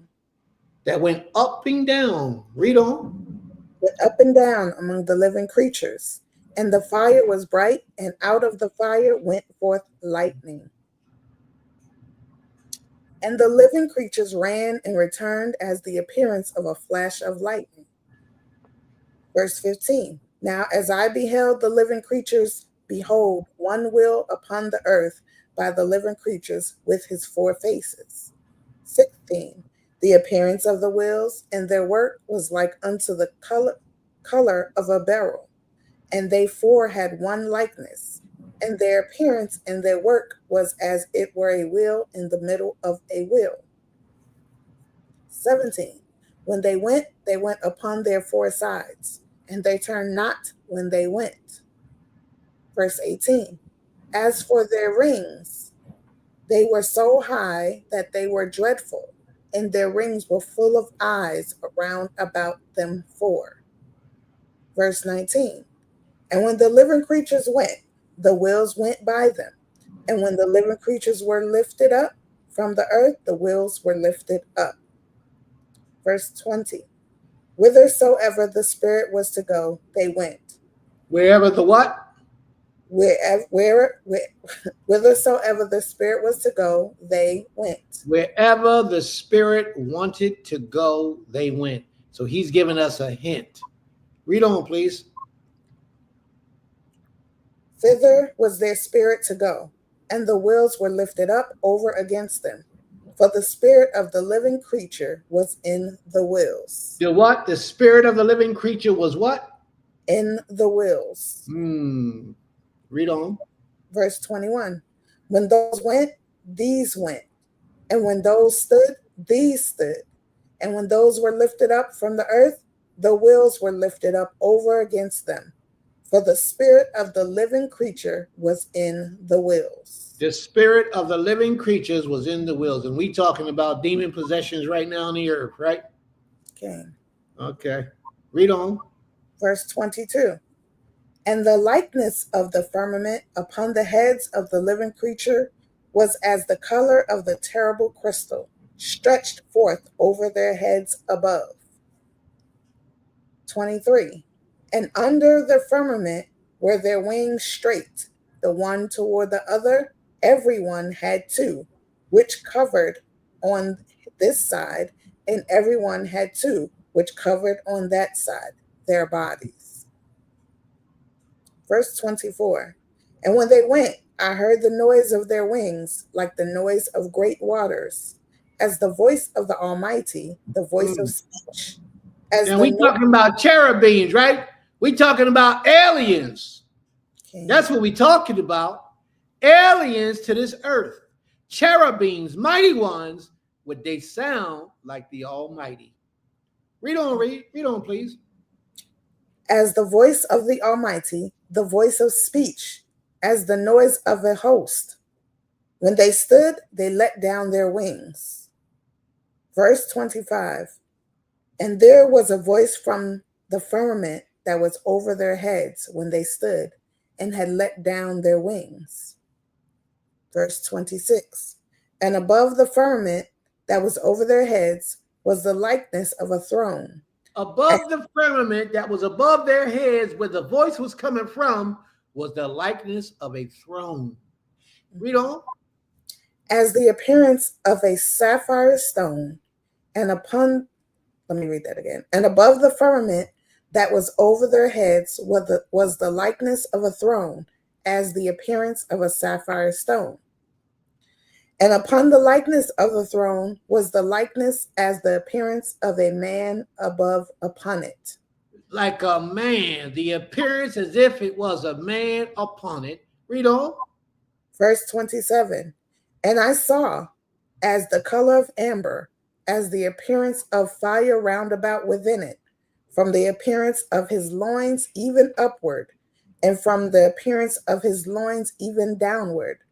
I saw as it were the appearance of fire, and it had brightness round about. Whoa! Warriors of the Most High. Now, that man that was sitting on that throne that had this great appearance, who was he? Mm-hmm. Oh, that was, I know who that was. No, it's not. If it wanted you to know, it would have told you his name. Mm-hmm. Don't insinuate, don't assume. Don't act like you know. Don't try to put something where it don't belong. All you know is it was a representative of the Most High. That's all you know. So accept that. Don't let your curiosity or what the Europeans have taught you to try to fit in that position, because the Most High didn't tell you that. So don't assume. Don't make assumptions. Read on, please. Tell us chapter and verse what you want.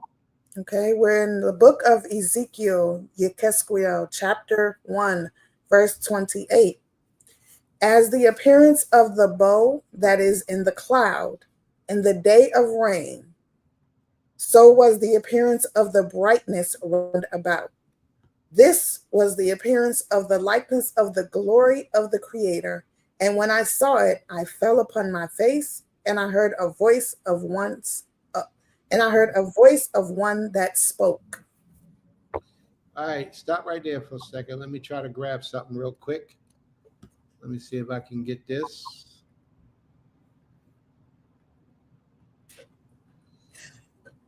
I want to show you something.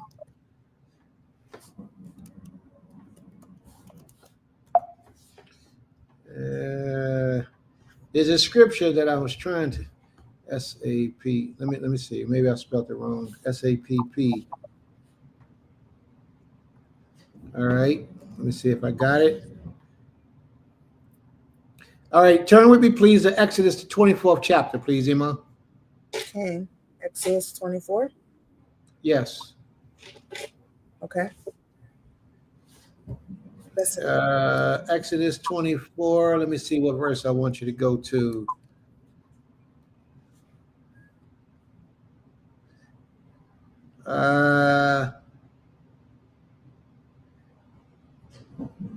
Go to 24 and 10. 24 and 9. Now watch this, family. We're going to talk about that throne, that sapphire stone that was the pavement. Let's talk about that sapphire stone so we can try to get an understanding who was sitting in that seat. No, don't draw your own conclusion. I know what you want to say. Don't draw your own conclusion. Let's let the scriptures teach. Read on, please. All right. Shalom. Reading from the book of Exodus, Shemot, chapter 24, verse 9. Then went up Moshe and Yaharon, Nadab and Abihu, and 70 of the elders of Yisrael. Verse 10. And they saw the creator of Yisrael, Ha-Elohim of Yisrael, and there was under his feet as it were a paved work of a sapphire stone, and as it were the body of heaven in his clearness. Isn't that the same thing Ezekiel said that was above the seraphim or the cherubim that he was talking to? That's the same description. But yet here it says it's the Most High. There it said that the likeness of a man, but it didn't say who he was. And we want to use our own interjections because we all feel from the teachings that we received in our time on the earth that we understand who it is. We don't. It's a representative of the Almighty. That's it. That's all we know. All right, let's close it out. Did you get to 28 yet? Okay. All right. Ezekiel 1. Now it came to pass in the 13th year, 30th year, in the 4th month, in the 5th day of the month, as I was among the captives by the river Chebar, that the heavens were open, and I saw a vision of Elohim. And I looked, and behold, a whirlwind came out of the north, a great cloud, and a fire enfolded within itself. What Ezekiel is describing to us is something that we will call extraterrestrial life, aliens. Something that we're not familiar with seeing in this life that we're living in today. All right? We're not familiar with this type of thing. And when we hear or see and learn of these things, we're baffled. We want to give it so much time before we can say, well, this must be true.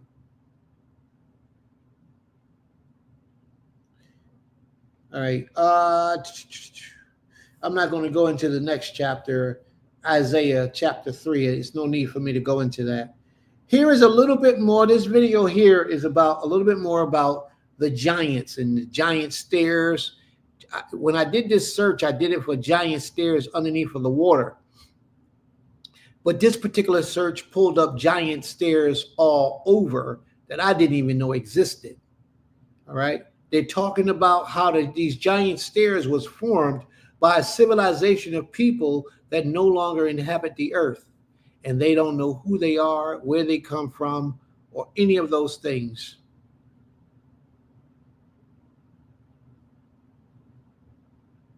So we're going to get down into, this lesson is being wrapped up to a closure real soon. I see that. And here we talk about the Gilgamesh epics. Has anyone read the Gilgamesh epics yet? It was introduced to you a while ago. Has anyone read it yet? No one's read the Gilgamesh epics. When you read the Gilgamesh epics, you'll find a story of a people called the Anunnaki. And the Anunnaki is a race of giants who lived in the earth in ancient Mesopotamia, all right, around 2130 BC. Anunnaki is Sumerian, meaning that the Sumerians wrote about this race of people called the Anunnaki. Now, the Anunnaki has a history that says that they came from that planet Nibiru. Remember we heard about Nibiru in the video? The ancient Sumerians, who is the earliest known civilization of people, even earlier than the ancient Egyptians. Ancient Egyptians got their information. Actually, they say that a lot of the people who started ancient Egypt was from Sumer, ancient Sumerians. And they migrated to Egypt and built a civilization up there. But they say that this is the oldest known civilization, ancient Sumer. But now that's even older, that's younger information, because they have found two in the Indus Valley, two civilizations even older than ancient Sumer. Okay, so research has been done, and they claim they have found two civilizations older than ancient Sumer. And I think, if my memory served me correct, ancient Sumer was like 4,500 years ago, 4,500 years ago, or 45,000 years ago, one or the other. But ancient Sumer is an ancient civilization, real old, that the Egyptians supposedly came from. These Anunnakis, as story has it, let me see if they tell you here. Let me see. Anunnaki, and other variations are a group of deities, gods, of the ancient Sumerian, Akkadian, Assyrian, and Babylonians. In the earliest Sumerian writings about them, which come from the post-Akkadian period, the Anunnaki are deities.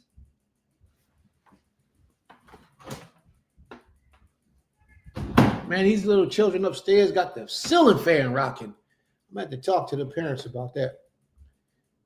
This is ridiculous. These Anunnakis, Sumerian writings about them, which come from the post-Akkadian period. The Anunnakis are deities in the pantheon, descendants of An and Ki, the god of the heavens and the goddess of the earth, and their primary function was to decree the fate of humanity. They should not be confused with Al-Pukali. Akkadian seal impressions depict a vegetarian goddess. The name Anunnaki is derived from An, the Sumerian god of the sky. The name in various written. Now, all of these were supposed to be, or believed to be, alien visitors from another planet. These Anunnaki, or these giants, was supposed to have been the ones responsible for formatting the all those great wonders of the world.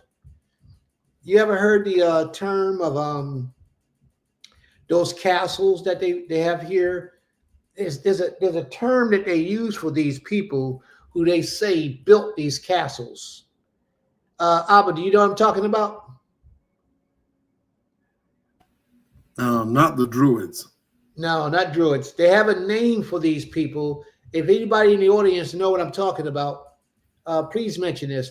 They have a name for the people who also supposedly aliens, supposedly came from another planet, and they built the ancient castle of the Byzantine Empire, that area, those castles, those great giant Callisto monolithic churches, and all those things, but the architecture is so beautiful, so profound, carved out of one stone, but yet they're beautiful and they're megalithic, they're huge. There's a race of people that they say that did this, who also supposedly came from the stars. So primarily, this is what they're utilizing to say that this is how giants got in the earth today. They say that the giants that's in the earth today came from, they are descendants, even our scriptures kind of confer to that they are descendants of Anunnaki. The Anunnaki, from historical research, have shown that the Anunnaki are aliens who were looked at as gods because of the ability and capabilities that they have. Now, I'm not telling you you have to believe in those things. I'm not even telling you that those things are true. I'm not. I'm just simply introducing you to the information that has been left on record for us to utilize and to view. But these ancient civilizations all around the world all speak about Anunnaki, aliens. And today it's becoming more prevalent in the world today that aliens are real. It's just something for us to think about.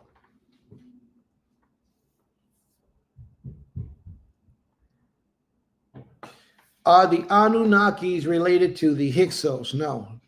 The Hyksos are supposed to be our people. The Hyksos are supposed to be the children of Israel before Abraham.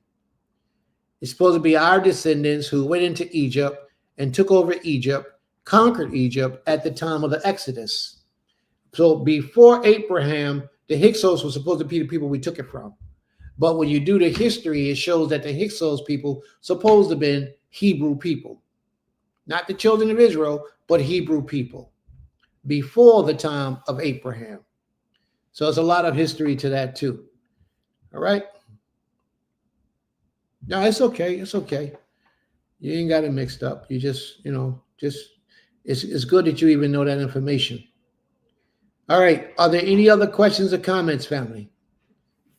Because we reached the end of that particular lesson.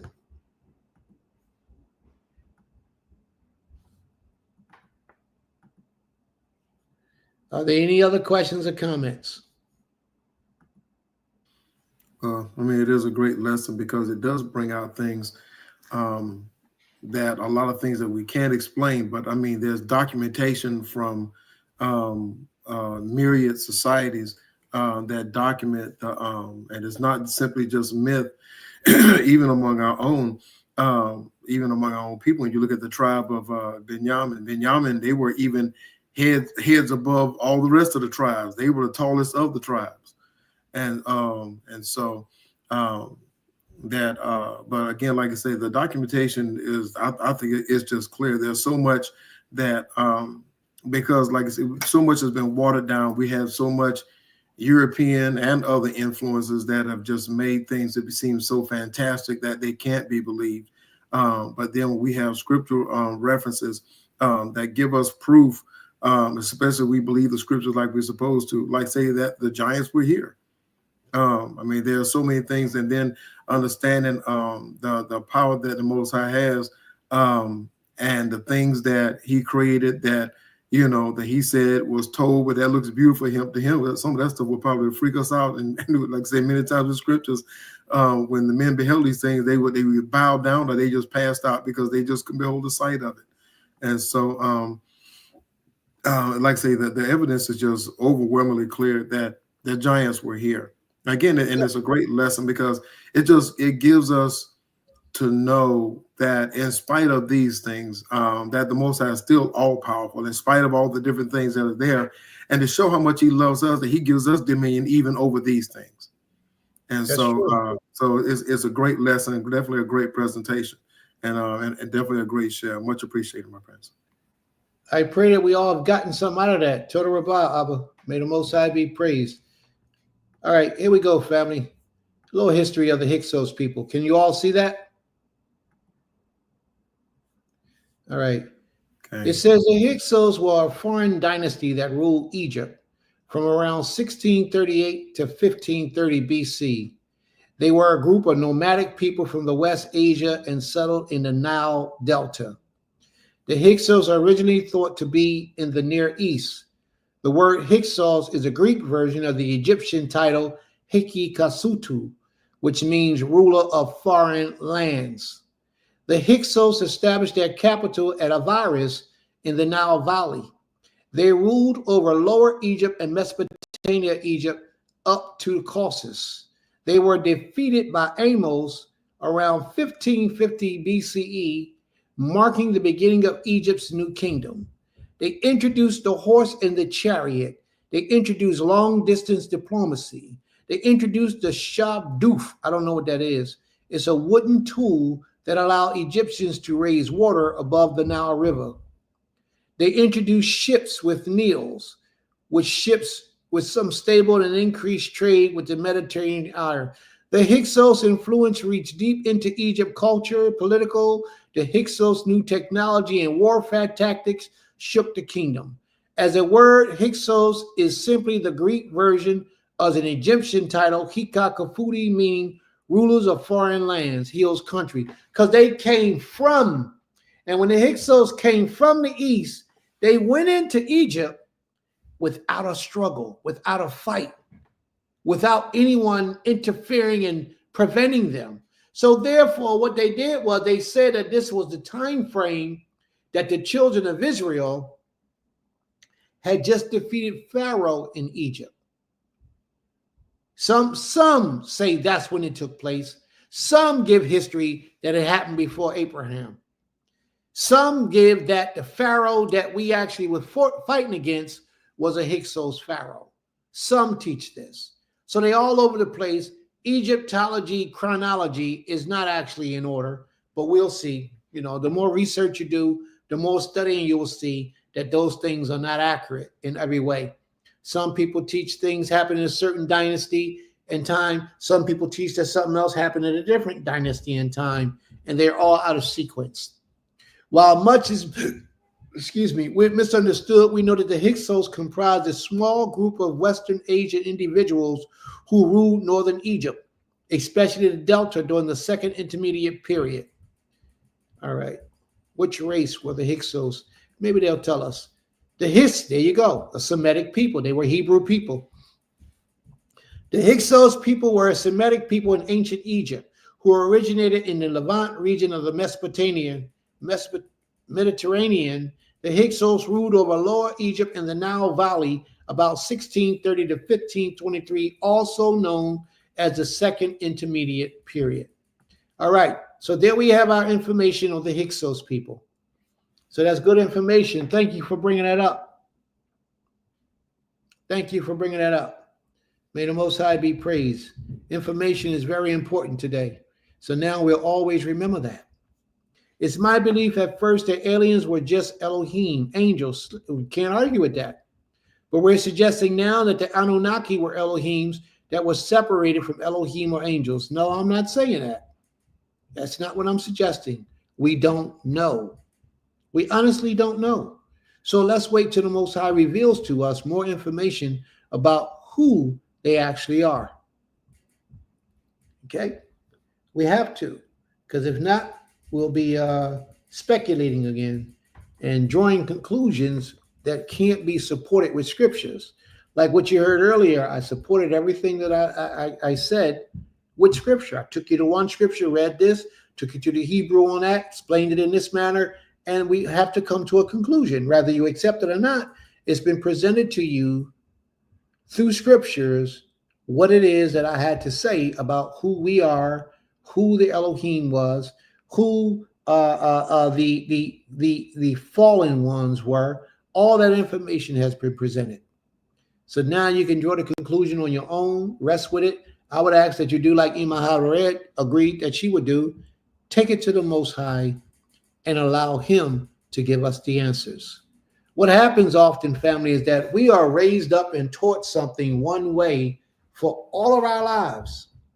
That the time when new knowledge comes to us, it's hard for us to accept it because we have believed one way of thinking for so long. And it's just good. It's okay. You can hold on to that. All I say is that when something is presented to you, examine it, carefully read it, research it, look at it. And what I did was I took Genesis, the 6th chapter, and showed you word for word that the giants did not come from that holy union between the Elohim, the sons of Ha Elohim, and the daughters of Adam. They didn't come from that union. So no matter what you thought, no matter what you felt prior to that, you were now able to see that that wasn't true. So it's going to be up to you to dismiss that thought from your mind now. It's going to be up to you. It's going to have to be your decision to do so. As I said earlier, one of the hardest things to do is to get a man to change the way he thinks. And especially if he believes that what he thinks is right. That's why it's so very difficult to get a lot of people out of the Christian church, because they believe in their soul that it's right and truthful and correct. So they still go to church. How do you get the man to turn from that? Only the Most High can do that. All you can do is plant a seed. The Most High has to water that seed and cause it to grow. So here we are. Are there any other questions or comments, family? No, great lesson. The Most High be praised. Total Rabbah. Are there any other questions or comments? 1,800 people in the room and no questions or comments. How many likes we got? We got 1,200 likes. Come on, y'all. We got 6,600 more likes to go. Come on, y'all. We can do better. Total Rabbah for this lesson. May the Most High be praised.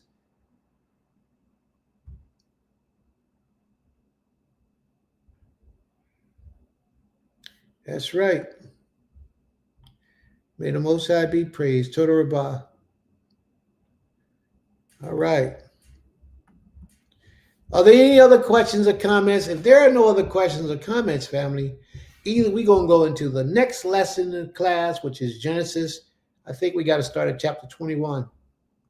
May the Most High be praised. Total Rabbah, Brother Hassan. I think we're going to go to Genesis chapter 21 if there's no more questions.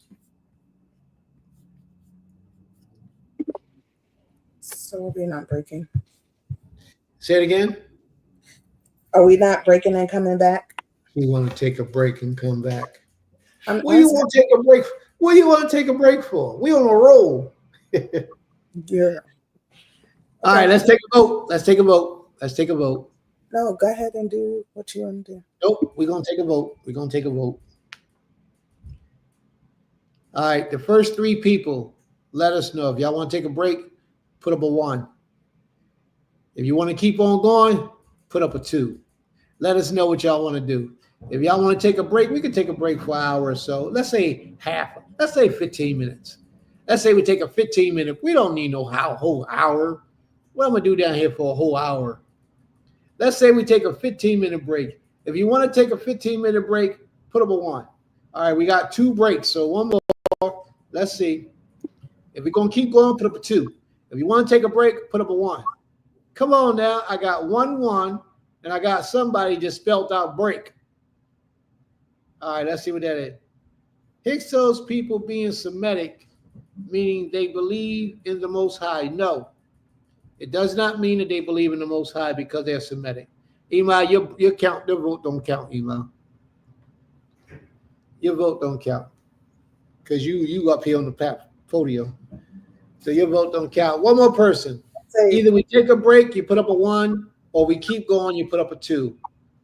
We only need one more vote. Well, actually, we asked for 3, right? Yeah, we need one more. If Brother Asa would have followed the rules and put up a 1, then Brother Asa would have meant break. But Brother Asa put the word break, and that wasn't what the contest was about. So whoever else, let us know. Let us know. If you want to take a break, put up a 1. If you want us to keep moving, put up a 2. Look, Brother Asa going to put 1. His guy.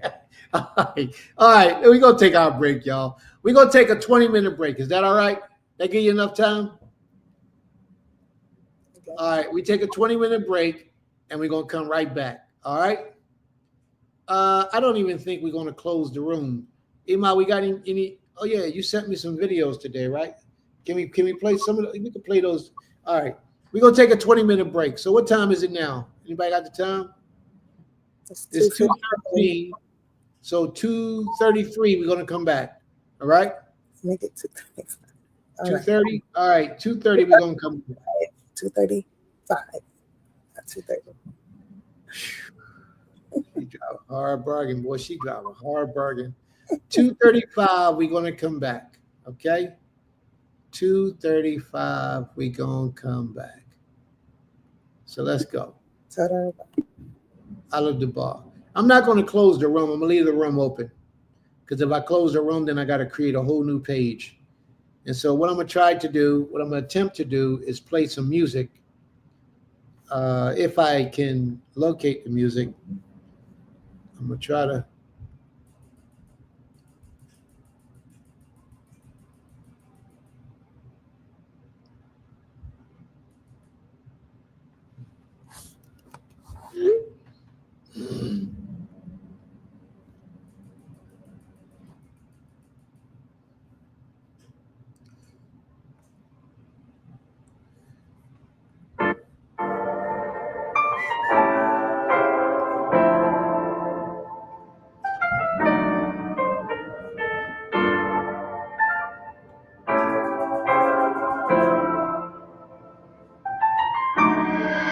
Only ever known. Y'all the main ones I'm watching on my throne. Created everything, but I called you my own. That land I gave you, put my name in my home.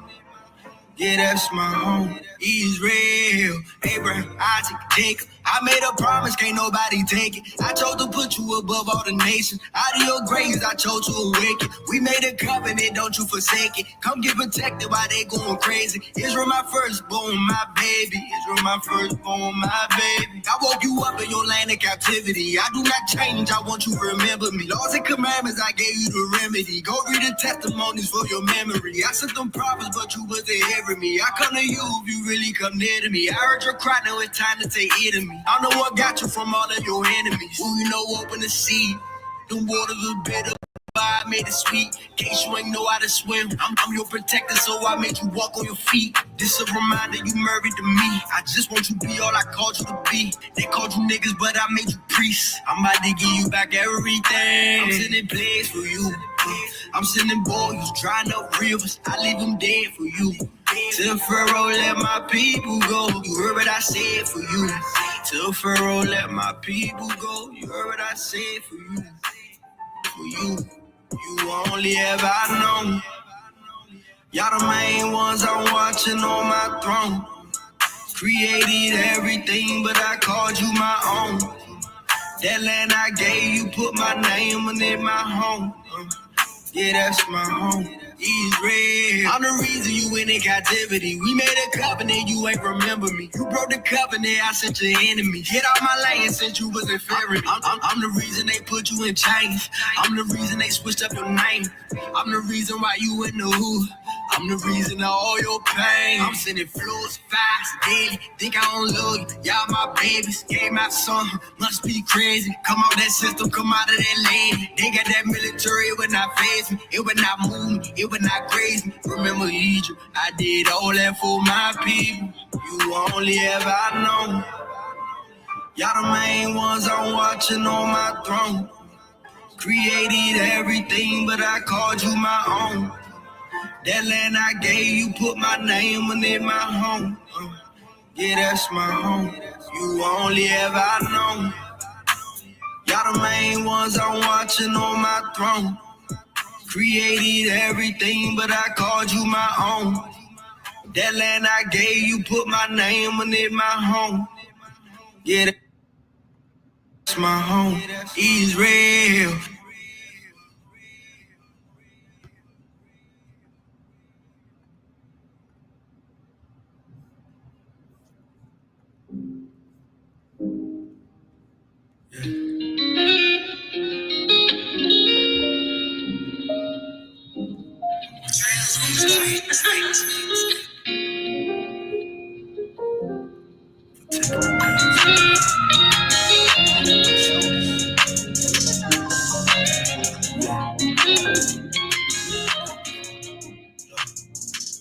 You got to see how people waking up. You got to see how people with them friends. You got to see how people standing up. You got to see us asking for repentance. I'm glad to have my brother in the room. Never went to no collide on that mission. I'm glad to have them brothers on the corner. When you the people who are making fish. I'm glad to see our sisters rocking off. She ain't got no problem with some fish. You can make some real men take their life. And the friend that they used to tuck and bit of fish. You got to see how people more than sad. You got to still take my back out there. Royalty, cause we learning back out here. We if Babylon, it ain't no bitch.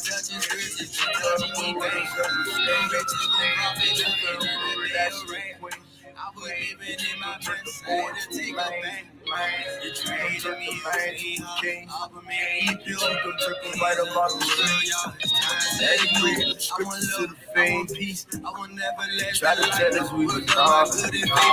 Little fathers die on every day. Don't made us stop that's on the cage. Don't made us learn how to be patient. You know you move them around. You made us put you down. You made us show that to our people. You made us relax on pagans over here. We keep it holy in the Bible. So that we stop listening to word and news. I'm blessed up in the truth. I'm happy. You got his love and I'm happy. Off the home made him still nobody loves. Keep the love. Who made him feel like the Father loves. The days that we live. About people.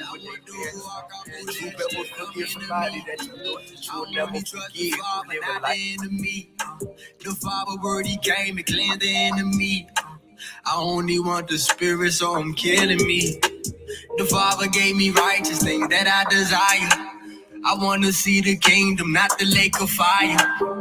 I don't want no drugs, scriptures got me higher. If we come in the pure, how we gon' make the higher? Desires pure. You made my desires pure. You made my desires pure. You made my desires pure.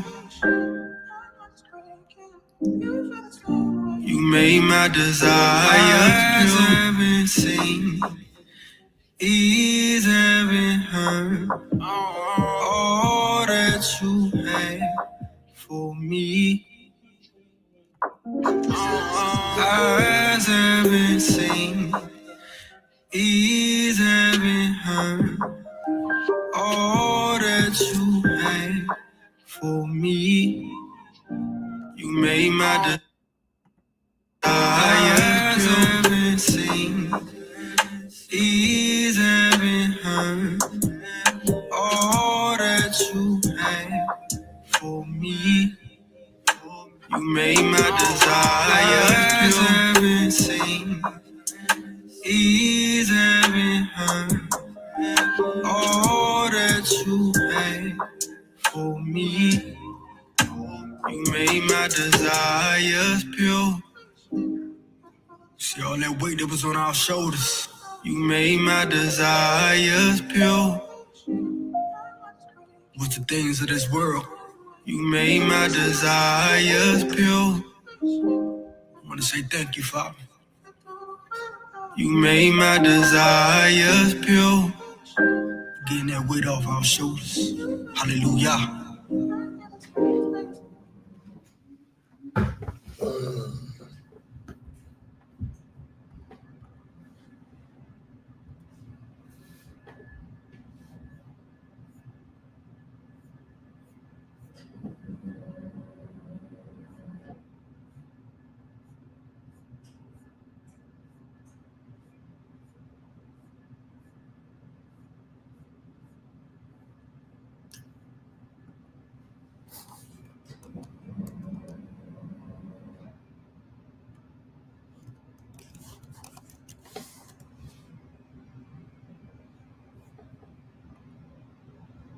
Some of them have seen it before and they're still in awe just as much as they were when they saw it in a video or a post.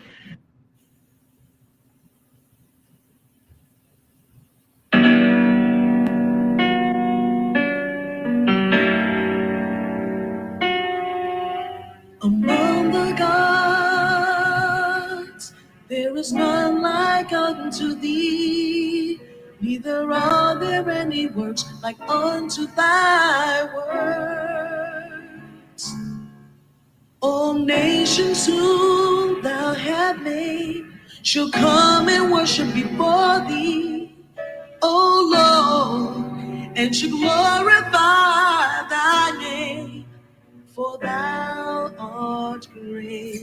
and doest wondrous things.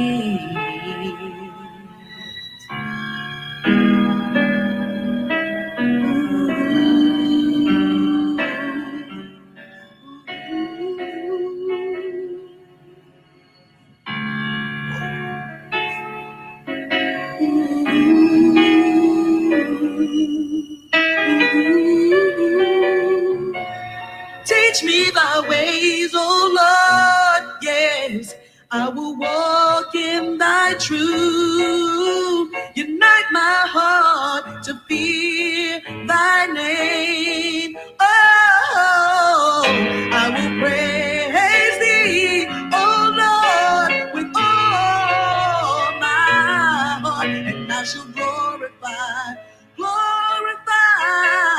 thy name.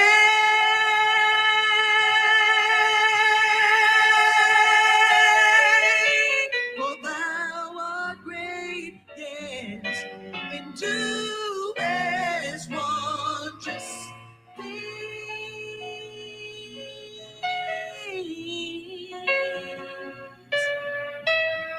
Thou art great and do wondrous things. Thou art great and do wondrous things.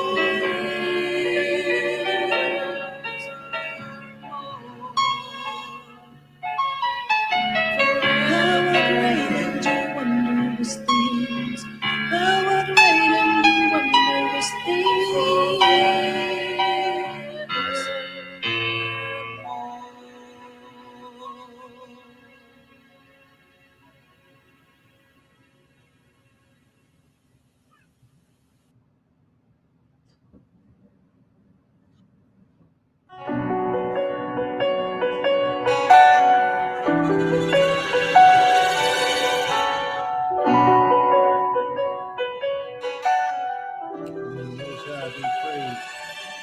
כשהלב בוכה, רק אלוהים שומע, הכאב עולה מתוך הנשמה, אדם נופל לפני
You may think that an adult that can't stop watching the P Word looks something like this, but this is what they really look like.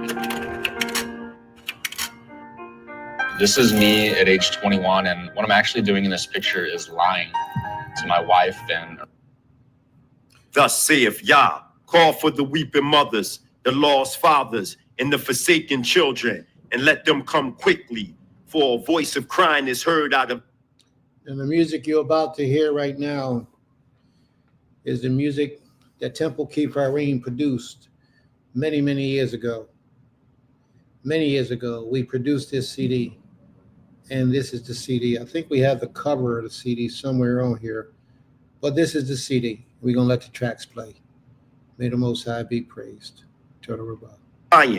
For we are greatly confused, for death has come into our ghettos to cut off the young men and women from the streets of Philadelphia, New York, LA, Georgia, Ohio, Florida, Mississippi, and throughout America, South America, the Caribbean islands, Africa, Asia, and all over the world. So return unto me, thus saith Yah, and I will return unto you, O my people.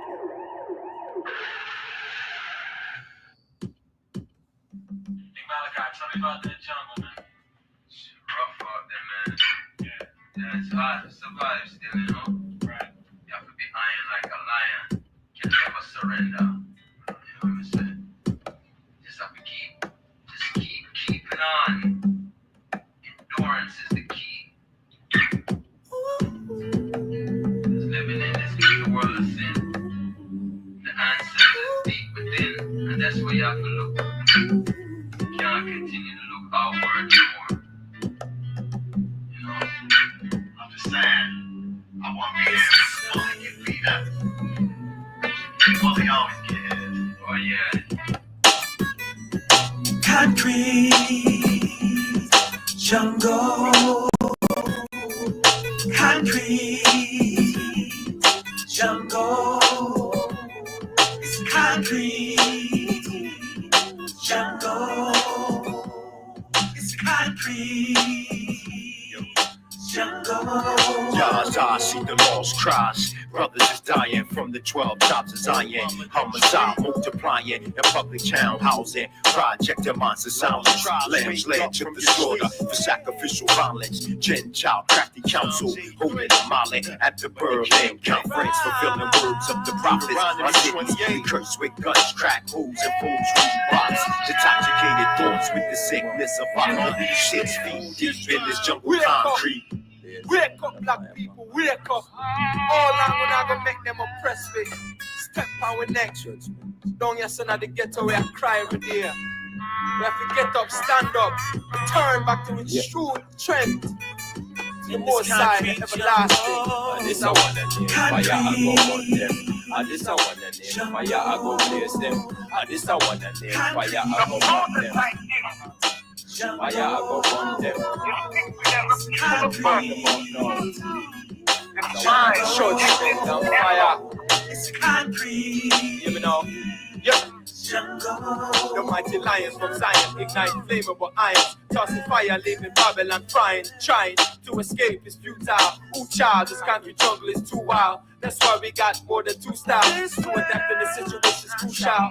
And though the road is rocky, I'm ready to try the next mile to bring sight to the blind man and sound to the deaf child. We will survive in this concrete wilderness, swimming through the waters of Babylon like a rebel fish. Jungle is specialist, predatory survivalist, spitting heaven's fire from his lips.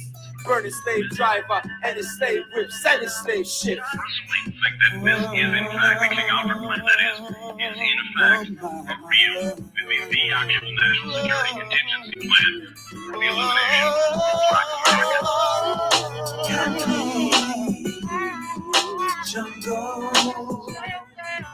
Concrete jungle.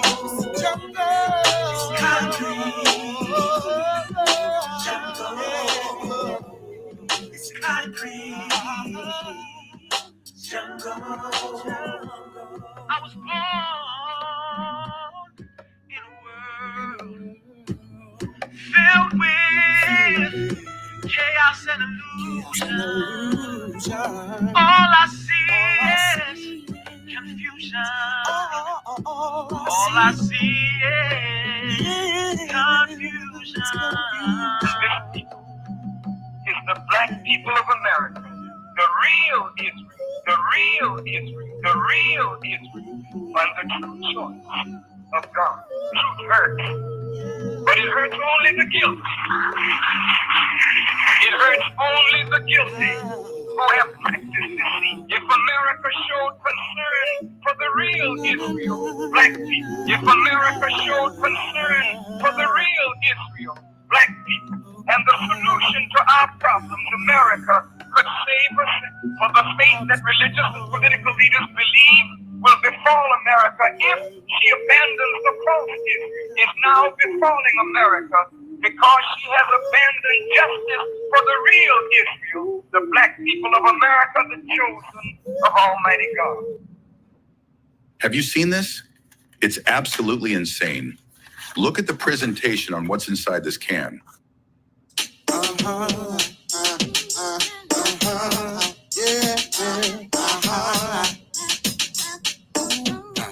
Wait a minute, one time. Everybody looking free. Y'all have mercy. Talking about we got free mind. So ain't no they lie. To survive until I see freedom through my eyes, despite the lies. Freedom, life and death. As long as there's freedom, that's enough. This world, my place of birth, my first, my once, my thirst, my home on earth. Freedom hurts. Trying to imagine, yeah, how shalom on earth will be established long after money perished. When so much package in the earth, strife in the earth, protests in the earth, neighborhood share that reflects from the curse to you. Know my position when almost a million brothers locked in prison. Hot face positions out there in the chair, tell you how to consider your life. You can't quit cigarettes, all they do is send you a bigger check. And we've been here for so long, and the white bullshit is who they really benefit. Government lies go against, fight for the right to commit the innocent. Couldn't let us rule if I had all the riches. And this is impossible, but some say it's impossible. I'm living to survive until I see freedom through my eyes, despite the lies. Freedom, life and death. As long as there's freedom, that's enough. Churchmen, holy flames on fire, holy live fire, sparks flame from this wicked empire. Slaying our blood, sucking savage vampire. Judgment from vibrations higher, higher, higher. We gonna chant, ya, ya, ma Adonai. Blaze up the fire, freedom fighter with the double-edged katana. Blade, fighting for those glorious brighter days. Yahuwah, Mosai will reign. Heaven, fire upon the pagan parade. I'm tired of being a slave, a lion in the cage. Trapped in the matrix of the cybernetic age of confusion. Biological weapons and AIDS. Yah Mosai be my aid. But for slave master, there'll be no aid. For Zion slaves escape from the cage. I'm living to survive until I see freedom through my eyes, despite the lies. Freedom, life and death. As long as there's freedom, that's enough. ISRAEL, Israel, we won't fail. I'm FR-E-O-M, Naphtali, you know him. Free as can be, free at last. No chains on the ankle, yes, no whiplash. Quick, fast kick. Israelite soldier, Elohim, Jehovah. Oh, the game's over, still the same soldier. Philadelphia warrior, my words is power. Wisdom out of the Torah, no half-stepping. Should it ever be the weapon? No scavenging, eating. All I do is want freedom. Stay away from Eden and the rest of you heathens with your false believing. Why are you even breathing? But it's cool, you a fool, you ain't get it sooner or later. Israelite from birth, soldier never was a traitor. I'm living to survive until I see freedom through my eyes, despite the lies. Freedom, life and death. As long as there's freedom, that's enough.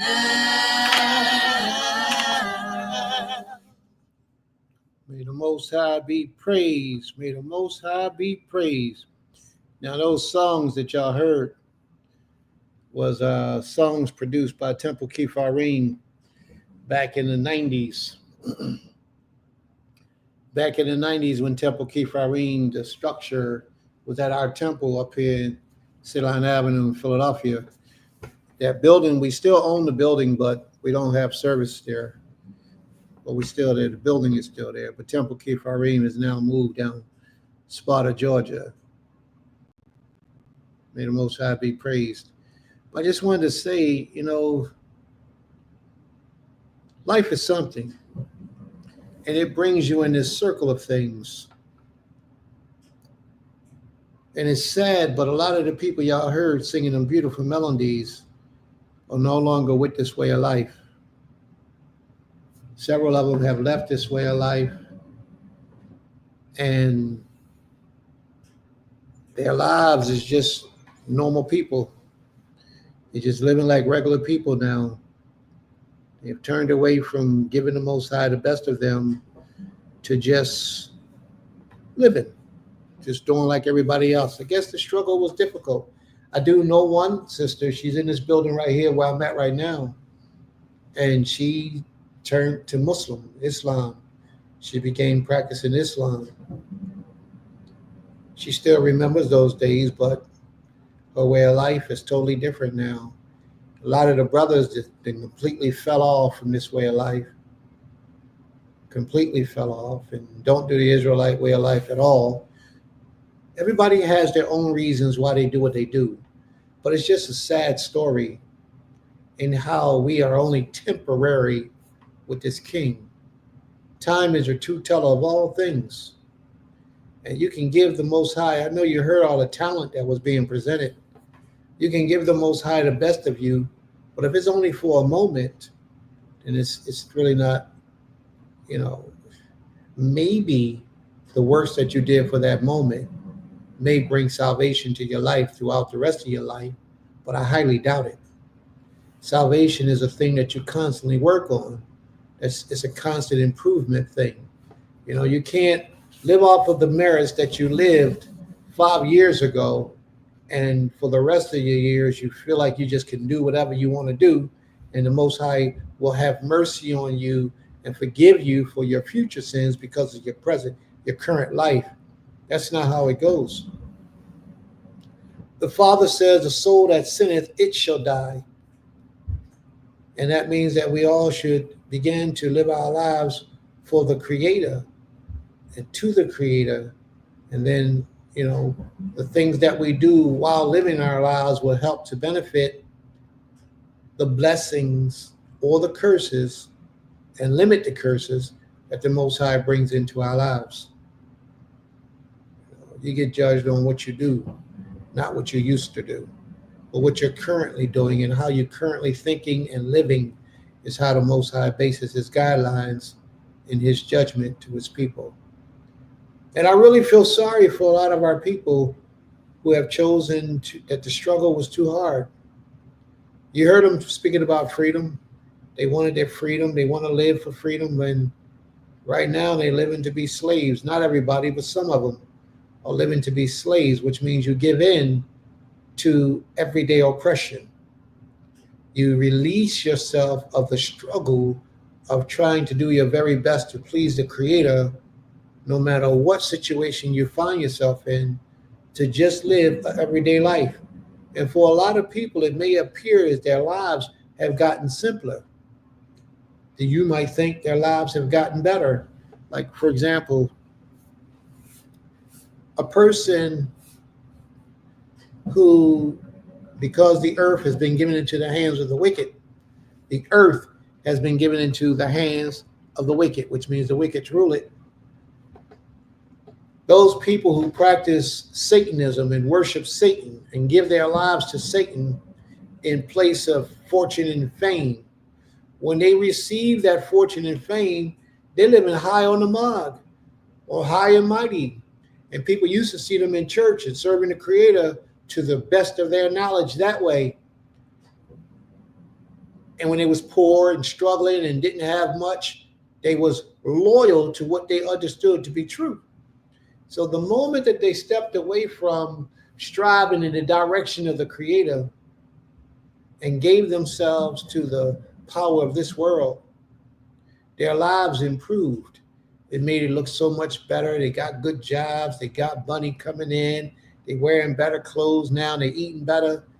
A lot of people think that that type of lifestyle signifies that you're living a good life, and it doesn't. It's just an illusion. Because those people who gave themselves to the adversarial energy for that period of time is one day going to have to be called on their deeds and the covenant that they made with devils. So they're not going to always have that good life and enjoy what they call the good things in life. It's not going to always be that way for them. But with this life that you live to serve the Most High, to give your best to Him, although you don't have everything you want, you have everything you need for the most part. You have everything you need and a lot of the things that you want. Some of us better than others. But the Most High doesn't forsake us. And the life that we're living will be for eternity.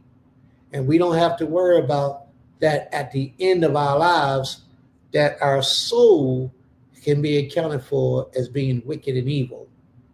Our souls will be accounted for as being righteous because we submitted our lives to the service of the Creator. And that's a difference that a lot of people don't take into consideration when they give themselves to evil things and evil people and evil beings. We are made to worship the Most High. In every ounce of us, we're made to serve Him to the best of our ability. We are His children. We are of Him. So may the Most High be pleased with us. All right? But stay away from that witchcraft and sorcery and what they call black magic, because most of us have no understanding of what we're dipping and dabbing into. Most of us don't. And a lot of people that do that don't know this part right here that I'm about to share with you. It's not that those things don't work. When you do witchcraft on somebody and you put a spell on somebody, you curse somebody's life, or you take somebody's life, or you punish somebody, when you do that to people, is a price you got to pay for that to take place in that person's life. And that price that you got to pay is not always to your likings. Usually, the price you got to pay is a sacrifice you have to make on your own end. And it causes you something to get what it is that you desire to have done to somebody else. So you got to be careful playing out there in that realm, because it's not a nice place to play in. And at the end of the matter, your soul is required of you. What is it that a man will lose his soul? It means that he does not get to live with his fathers. That's what it means. It means that destruction comes to him through a life that's unlike the life that the righteous shall receive in the next life to come. There's a difference. In some religions, they speak of it as paradise. In the Torah, it speaks of the life to come as a place of resting with your forefathers. Resting with your forefathers, enjoying life, the life to come. All right. So here we are, family. We're back for the second half. We got 1,300 people in the room. We're looking for 2,900 people. How about that? Going to look for 2,900. I guess people say, well, Prince, I don't want to have no second half. I ain't coming back. Well, you don't have to come back. It's fine. We're going to do this thing. We're going to get it in. Whether you like it or not, Prince going to read for himself because ain't nobody else here. Prince going to read for himself. Ain't that amazing? The man has the ability to read. May the Most High be praised. Tell the Rabbah. Okay.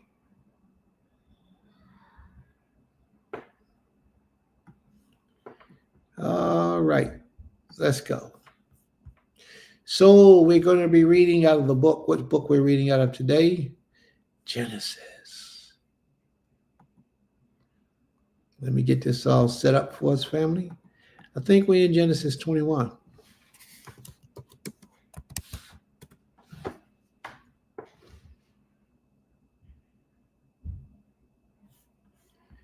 I think we're in Genesis 21. Any questions or any comments before we get started, family? Any questions, any comments before we get started? Before we, that's what I was getting ready to do, to see if we can do any commandments before we move forward. All right. So before we get started with our readings, let's see if we can do any commandments. Let's see if we have anybody here that's still capable and able, that's willing to give us a commandment.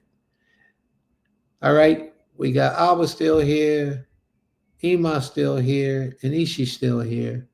Since you spoke up, Ishi, would you like to go first to give us a commandment?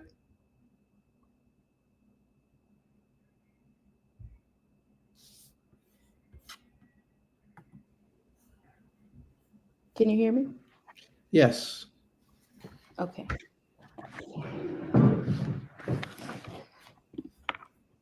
Shalom, everyone. Shabbat shalom. My commandment is going to come, and I just turned to this, so I'm just going to read what my eyes went to. It's basically about Passover, but who can eat of it? Shemot, or Exodus chapter 12. I will start at verse 41. And it came to pass at the end of the 430 years, even the selfsame day, it came to pass that all the hosts of the Most High went out from the land of Egypt. It is a night to be much observed unto the Creator for bringing them out from the land of Egypt. This is that night of the Creator to be observed of all the children of Israel in their generations. And the Most High said unto Moshe and Aaron, this is the ordinance of the Passover. There shall no stranger eat thereof. But every man's servant that is bought for money, when thou hast circumcised him, then he shall eat thereof. A foreigner and a hired servant shall not eat thereof. So, pretty specific on who the Most High wants partaking in his holy feast, specifically Passover. Of course, the children of Israel need to partake in it. It is mandatory. A stranger, though, like a stranger that's just sojourning with us, they cannot eat of the Passover meal, so the lamb and things like that. But a man's servant who is bought for money and circumcised, that person can eat. A foreigner or a hired servant cannot eat. I guess my only question would be, I know somewhere it talks about like a stranger who walks like with us they need to be following like the same law that we're doing because they're walking with us. But here it says the stranger can't eat. So I guess there is a certain limitation, even if that stranger is walking with us and believing with us and like, doing everything that we're doing, there's still a limitation on what they can do. Because it's right here. It says a stranger can't eat. So hopefully I'll explain that well. Yes. No, some strangers can do what we don't do. Some strangers can get away with doing things that we cannot do. Like if something falls on the road, you come across something that's dead on the road that died of itself, you don't know how it died, you can't eat it, but you can give it to the stranger that's with you. He's made up of a different thing. That's not you. Spiritually, it will contaminate you spiritually, but it won't contaminate him because he's already contaminated. He's looking for his forgivings of his contamination by being in your presence, walking with you, living with you, and living and learning of the Most High. He's asking for himself to be redeemed. And it can happen as long as he lives that way. But the thing that I want to shed light on is the importance of all males. I need everybody to hear and sound my voice. All males who participate in the Passover must be circumcised. All males who participate in the Passover meal, the Feast of Unleavened Bread, who comes to celebrate the Feast of Unleavened Bread and Passover, you must be circumcised. So if there's any of us who are not circumcised, we can't partake of the Passover. You can't eat the Passover meal. So you have to stay away on Passover. All right? So as bad as you might not want to do it, You must get yourself circumcised to be under the covenant of the Almighty. You must get circumcised. Is any of y'all women who have children who are not circumcised? They must get circumcised in order for them to be under the covenant of the Most High. If there's any of you males who are fully grown and don't want to go under that knife to get that operation, you must be circumcised to be under the covenant of the Most High. I can't make it any clearer. You must be circumcised to be under the covenant of the Most High. Therefore, you must be circumcised to partake of the Passover offering. In the Feast of Unleavened Bread, you must be circumcised. If you're not, you cannot partake of this event. All right? Very good commandment. May the Most High Can I be. point something else out really quick too? Yes. So in verse 44 and 45, but every man's servant that is bought for money and that circumcised, that's also important. Like you said, they can eat it. But the Most High makes a distinction between like a man's servant that is bought for money, right? And a hired servant, because in verse 45, it says a hired servant can't eat it either. So I guess the main difference is like a hired servant. Let's just say like it's your friend that you are hiring temporarily to complete a task versus your servant, someone that is like your possession. That's how I interpret that.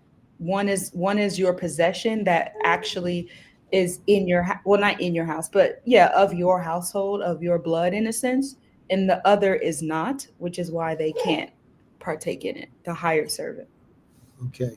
The hired servant does not possess your spirit. Right. He maintains his own spirit. He gets paid for his services. He goes home and go about his way. But the paid servant, the one that you brought, he belongs to you. Therefore, anything that belongs to you, your spirit covers it. So therefore, he must also be circumcised. Once you buy him with money, you have to circumcise him. Once you circumcise him, then he can partake of the holy things. You follow me? If you don't circumcise him, you in the error. You're wrong for not doing so. And he cannot partake of the holy things. So once he's circumcised, then yes, he can partake of the holy things just like any other Israelite can. May the Most High be praised. And on some levels, he can go better than a regular Israelite. If he belongs to a high priest, if the high priest purchases him with money, then he can eat of the most holy things, and a regular Israelite can't eat of the most holy things. But anybody that's purchased with your money, he belongs to you. So therefore, if the high priest purchases someone with money, a servant, that servant fall under the spirit of that high priest. And that's what I be trying to explain to a lot of our people when it talks about a man taking a woman. When a man takes a wife, she falls under the covenant of him. And anything she do, if she living out in these streets and she's living foul, he can be responsible for that because his spirit is over her, is on her. Same thing when a man take a covering. If a man takes a woman under his covering and he doesn't marry her, but he brings her up under his covering, if he's an evil man, she will receive evilness upon her. If he's a righteous man, then she can receive righteous blessings upon her. And I pray that you all understand that. May the Most High be praised. Toda Rabbah. All right. Any other questions or comments, family?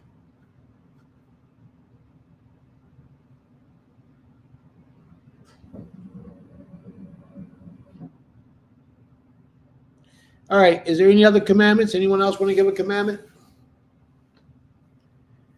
Anybody else want to give a commandment? We haven't done this in a few weeks, y'all. Y'all should have a whole lot of commandments backed up. Anybody else want to give a commandment? And I can give mine. All right. Shabbat Shalom, everyone. My commandment can be found in the book of Exodus, Shemot, chapter 11, verses 5 through 7. And my commandment reads, And all the firstborn in the land of Egypt, or Mitzrayim, shall die, from the firstborn of Pharaoh that sitteth upon his throne, even unto the firstborn of the maidservant that is behind the mill, and all the firstborn of beasts. Verse 6. And there shall be a great cry throughout all the land of Mitzrayim, such as there was none like it, nor shall be like it any more. 7. But against any of the children of Israel shall not a dog move his tongue against man or beast, that ye may know how that the Most High doth put a difference between the Egyptians and Israel. And I was looking up different commandments, and that wasn't really the commandment that I saw, but it stood out. And what stood out mostly for me was the last commandment that I read, verse 7, or the last part of it. It's more to it, but that last part, and I wanted to read the first two to kind of give an idea of what was happening. But what stood out most to me in that last part was how the Most High put a difference between us and the Egyptians, especially during that time. If I'm correct, if this is the Exodus we're talking about, right before Passover. And so it showed that, the Most High was sending out a decree of the firstborn of not just the Pharaoh, the leader at the time of the Egyptians, but his maidservants and maids and the animals. And it said, but against Israel, not one, not even a dog, shall move his tongue against the Most High's chosen of his children. So the difference that the Most High places upon us in the midst of evilness and wickedness, in the midst of all the worlds that we, are dwelling in, is very important. And even in today's time, it shows me that he still puts a difference. He still puts us and puts a difference between us and others. Even though we may, we are seeing a lot of atrocities amongst our people, but we also see that we are still standing. We withstand a lot of it. We're still able to stand up and fight back, not just with arms, but with our words, with just doing and being and living. So that's it. Exactly. All right. May the Most High be praised. Toda Rabbah. May the Most High be praised. Is there any other commandments? Anyone else want to give a commandment? If you want to type it, you can type it in the room.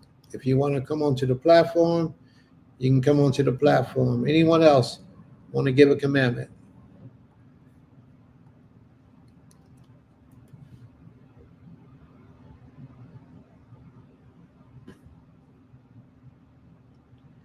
Okay. Say it again. I was about to say I don't see it anymore.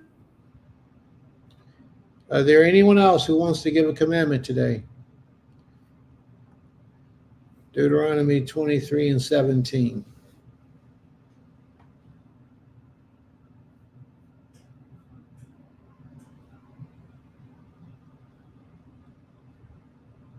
You want to read, Emma? Okay. Let's get it so likely. Sister Gabby's law can be found in the book of Deuteronomy, chapter 23, verse 17, and it reads, there shall be no whore of the daughters of Israel, nor a sodomite of the sons of Israel. Sister Gabby, do you want to give your explanation of what that means?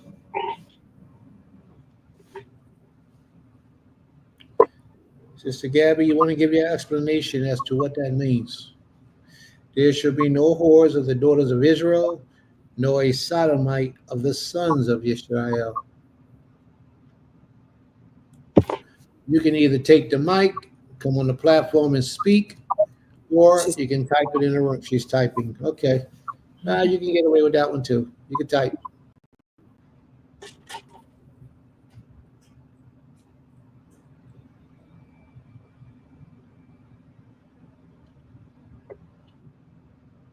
All right, are there any other commandments? Mr. Otter, anyone else? You want to give a commandment for the day? Alba, I don't know if he's still present. We'll give a commandment. Anyone else? Aim Kater, you want to give a commandment? Sister Laurel, you want to give a commandment? Anyone else? Any other commandments? Anyone else want to give a commandment for the day? You brought up Keith here and Sister Laurel. I do want to say I know they are with family, preparing for their sister's celebration of life. May the Most High be praised. Torah Rabbah. So Sister Gabby says, daughters shall not operate as whores and not sure on the latter end of the commandment. All right. What does it mean for a daughter not to operate as a whore? What does that mean? You know, a lot of people see things differently. What does it mean for a female to be a whore? Anybody got any idea? Iman, you want to elaborate a little bit? Tell us what it means. Oh, I'm sorry, Salaki. My understanding of a woman, daughter, female being a whore is sleeping around with men that she's not married to. Also, right, what Gabby's saying, being in men's faces, socializing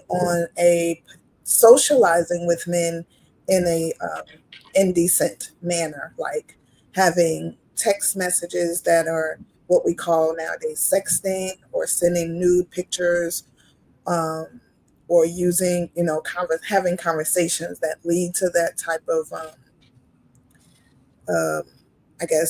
conversation that lead to, kind of exposing yourself without necessarily sending pictures. But all those things are kind of in some ways can be identified as whoredom, because you're giving yourself to a man that is not your husband. You're not, even if you're in a courtship with him, that shouldn't be to what you all are discussing and courting about. But that's my opinion. All right. May the Most High be praised. May the Most High be praised. I like how you put up the fact of just even putting yourself out there for a man to see your nakedness is causing you to be a whore. You're committing whoredom. What is it that Sister Gabby put up? She said she didn't understand the ladder of her law, so I was putting that up. She gave some explanations of what she thought a whore was. Oh, she said okay. She hit the link. I reposted the link for you, sis. You can hit the button again if you want to come up. But could you post what she said a whore was?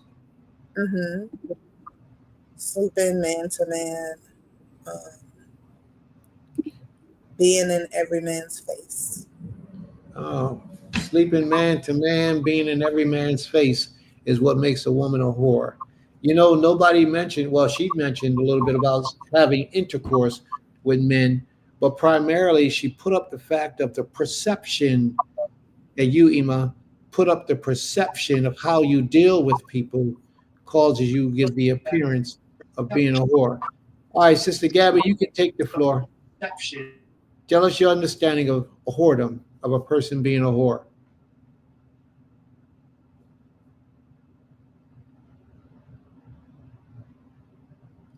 Sister Gabby? Okay, we can't hear you. Go ahead, do it again.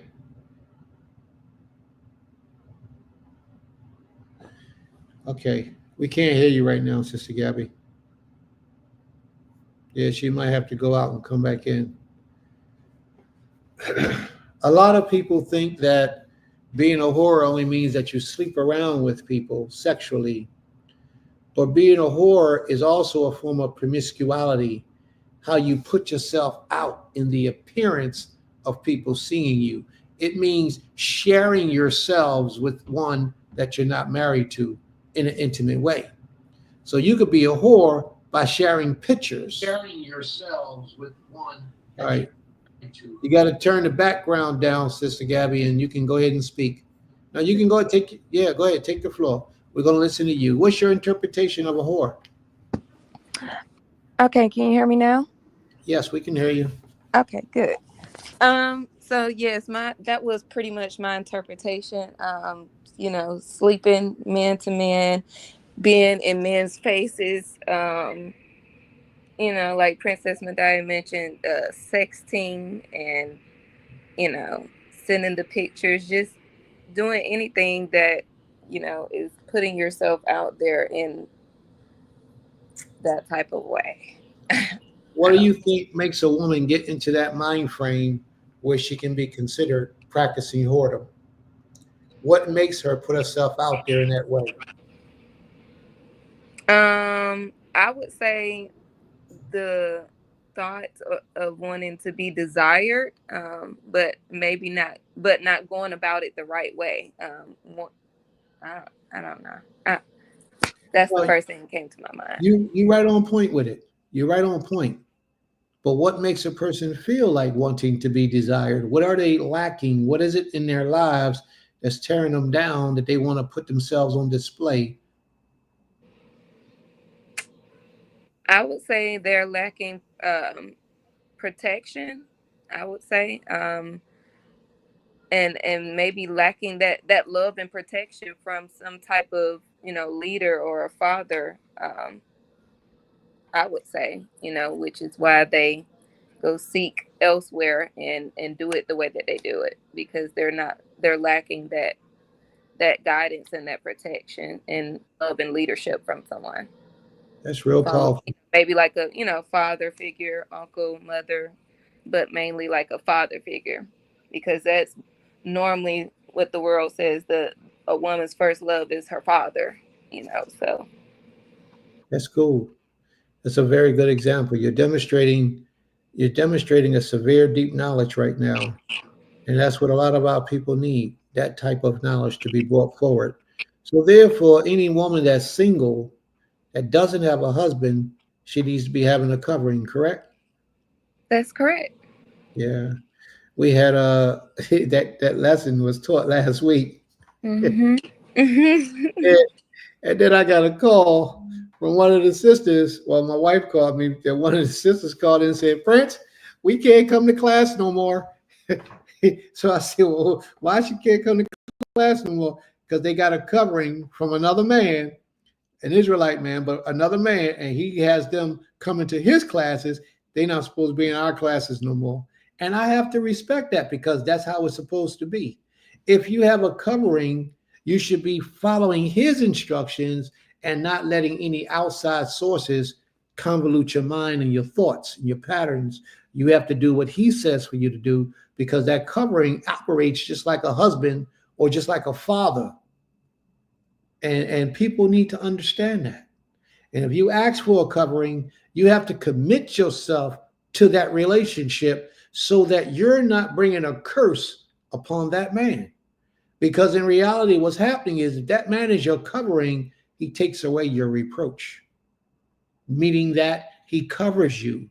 Your sin can be now removed and eased out of your life because of his form of protection and his relationship with the Creator. That's very important. And a lot of people don't understand that. I couldn't get mad at the sister or the brother or anyone who established that, but I taught myself right out of some people, but that's okay. If that's the way it is, your covering says, I don't want you in no other class, just this class, then so be it. That's the way it's got to be. And any man or woman walking the earth should be able to respect that. May the Most High be praised. Sister Gabby, is there anything else you wanted to mention in that? Oh, I didn't understand like the latter end where it says, nor a sodomite of the sons of Israel. I think I have an understanding, but I don't know if maybe I should cover my mouth since I'm not sure. No. When you don't know, you speak up. You say, hey, Prince, I don't know the answer to this. Can you help me? Yeah. And if he can help you, he's going to help you. Sodomy. Do you know what sodomy is? Is that like related to like, sexual relations like between males? It's in sexual. The anal? I don't. Yeah, that's exactly what it is. Oh. So the Most High is saying no male should be having sexual intercourse with another male committing sodomy. Sodomy means that he's entering into him as he would a woman through his rectum. Even if he's touching up on him like he would a woman. You know, these are not things that the Most High approve of. But sodomy is the actual penetration part where the Creator's telling them not to do it. So you wouldn't be far off when you gave your explanation of what it means. So therefore, any man that's participating in that type of practice is an abomination before the Most High. And the Christian churches be packed with them. Okay, so I have a question while we on that topic. Can I ask a question? You can ask questions all day if you need to. Oh, okay. Okay, so although it mentions about, you know, the woman not being a whore, and it specifically mentions about the sons, what it says, nor a sodomite of the sons of Israel. I think it's Leviticus chapter 11 that goes into like the laws of, you know, who you not supposed to lay with and things like that. My question basically is like, isn't that abominable for two women as well? Where'd you get that understanding at? When I read, I think it's Leviticus 11. Which part are you looking for it to say? Like, man shall not lie with mankind, or something. I think that's what it says. Okay. Man should not lie with mankind as he would with womankind. Let me see. That's in Deuteronomy.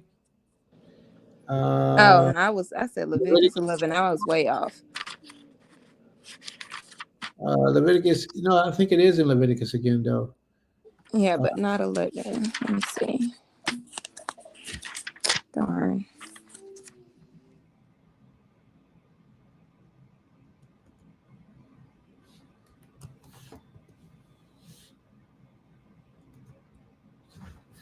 Let me see.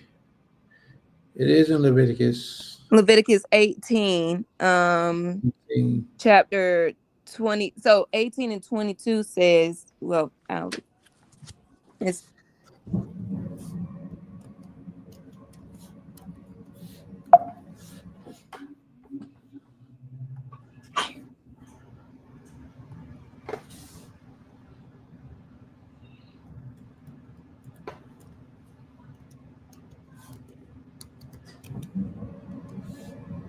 Leviticus I guess 18. my question is, isn't it abominable? Is it abominable for women We're to gonna lay say- with each other? Because some Israelites believe that because it doesn't specifically state a woman cannot lay with a woman, that's not abominable. That's okay. All right. Well, we're going to examine it today, and hopefully we'll have an explanation for you. Okay? Ta-da, bye. All right. You ain't got to go nowhere either. Stay there on the platform, please. Leviticus 18 and 22. It says, you should not lie with a male as with a woman. It is an abomination. It is something that is prohibited by the Almighty. So now let's look at this. It says, you should not lie with a male, and the word for male is zakar. It says a zakar cannot lie with a zakar as he would with a nikeva, which is a woman. It does not say that a nikeva cannot lie with a nikeva. It actually says that a man or male should not lie with a man or a male as he would with a woman, just like I brought out in the commandment when I was explaining it earlier today. But just because the scripture doesn't say it, doesn't mean that it's a good thing or a good practice to incorporate in your lifestyle. Do you follow what I'm saying? Okay. Now, I'm not saying for any woman to go out and start hunting around to do things that can't produce children. It's not what I'm saying to you. What I'm saying to you is that the scripture does not specifically say that it is an abomination.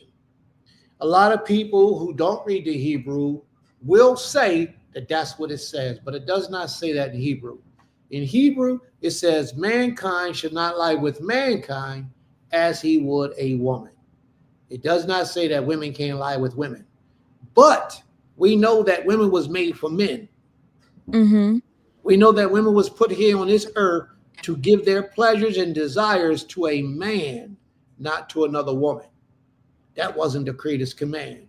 The Creator's command was that your desires would be towards your husband, not even to any old man, but towards your husband is where your desires were supposed to be. It's not a good thing if you got women having sex with women and this is their act, this is their practice, and this is what they do. That's not a good thing because it's not productive at all. You know, it may serve a purpose in one arena, but it doesn't serve a purpose in the arena of righteousness and try to build righteously. It's two different things.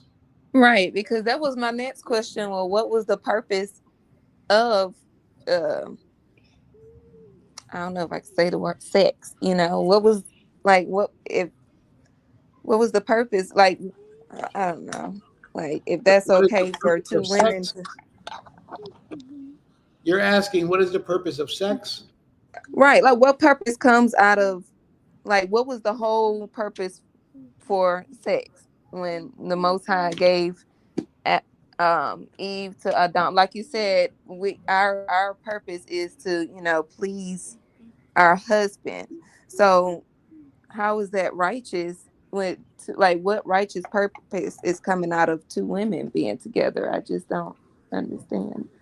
Yeah, that's correct. How that's okay, but I rest. Now, we're not saying that it's, all I can say is I cannot say it's a sin because the Creator didn't say it's a sin. But can I say, in my opinion, it shouldn't be done? Yeah, it shouldn't be done. It's not, no woman should be walking around having intercourse with other women. And this is what she do. That shouldn't be done. So women like that should be talked to and try to change their spirit. You know, if you notice, a lot of polygyny people believe that that's the sole purpose of polygyny, that they broadcast and they put it up, and that's all that these people do in polygynous relationships. If you look at a lot of polygynous sites, what they broadcast is women on women. And they make that as if that's what polygyny is all about, and it's not. It's not. So in my opinion, and this is just my opinion, women should not be engaged with women as a way of life, as an activity, as something that they do. It shouldn't be done. Every woman should be married to a man, and every woman should have a male covering, if possible, who can help her and protect her and guide her. And if that covering becomes her husband, so be it. And then she has a husband and not just a covering. All right? So I pray that answers your question. It does. And I've learned today that reading is very fundamental, not to be adding to the to the scriptures, because I was bringing this out to my sister, my biological sister, who happens to, you know, have that type of lifestyle. And, you know, it does not say that, but I did, you know, I do have to correct myself and I guess go to her and tell her I was wrong, you know, because I told her that it's just saying man, but it refers to women as well. So I added on to the scripture, and now, sis, let me clear this up now, because I don't want you to tell her you was wrong, because what did you tell her? First, I have to ask, what did you tell her? I told her that, you know, we was not created to be laying with other women. We was created to be with man, to be with a husband.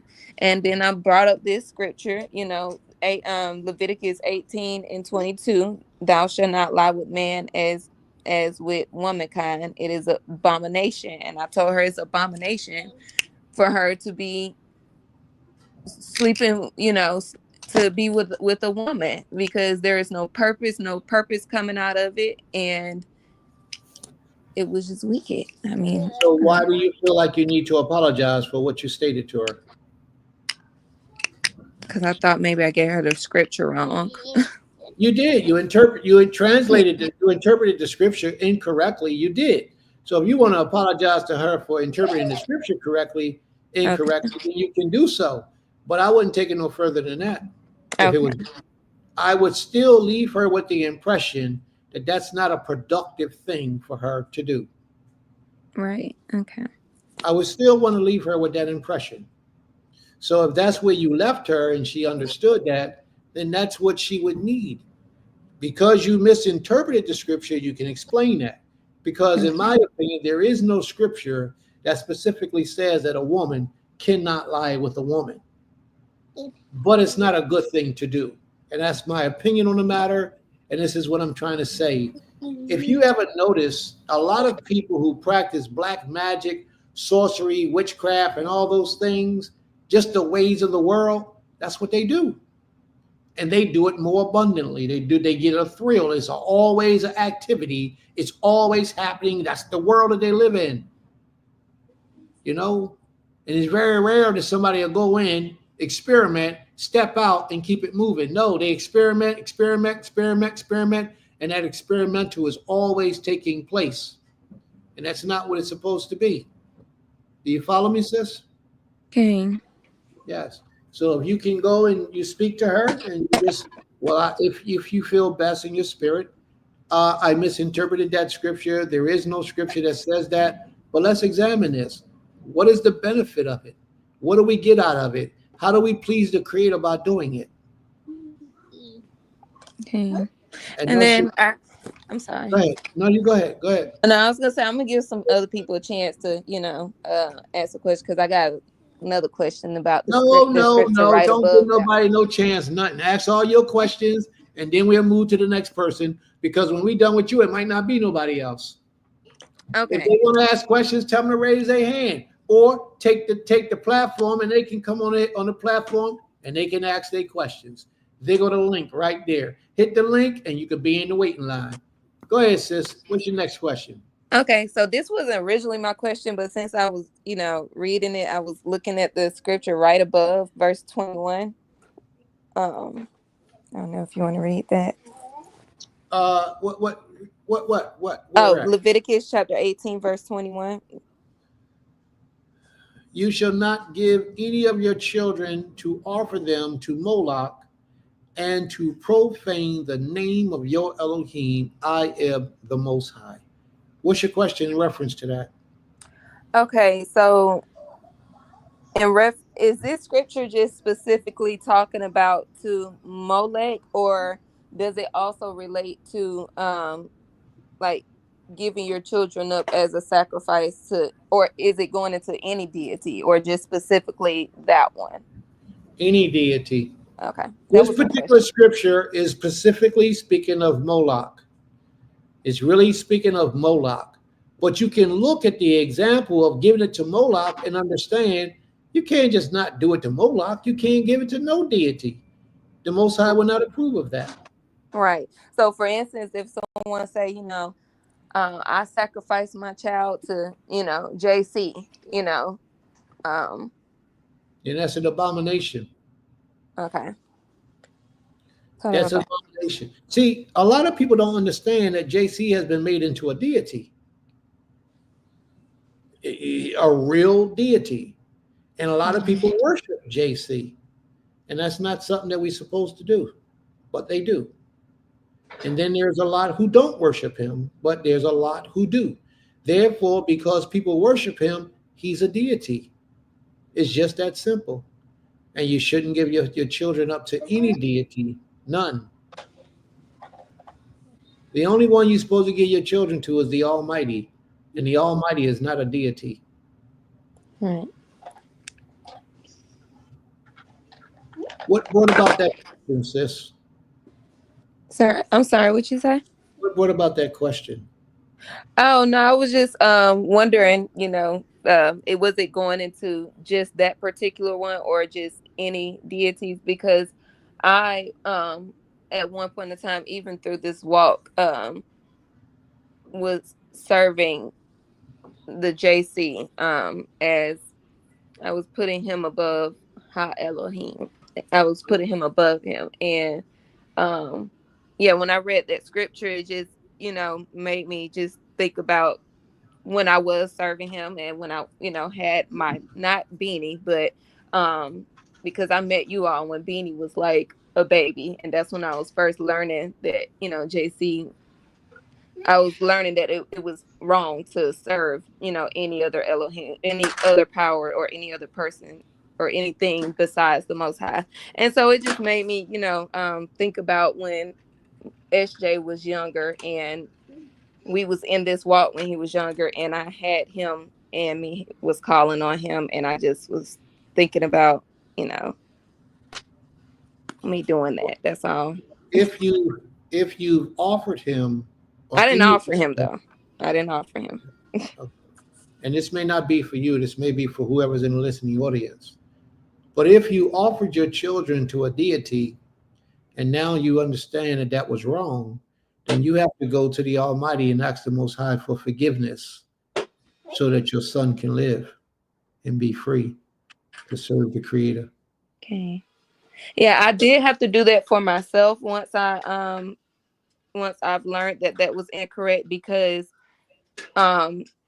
just from me when I was younger, my mom offered me and I offered myself. You know, when you get baptized, they say everything in his name. You know, they say everything in his name, and you pretty much giving yourself to him. So I did have to.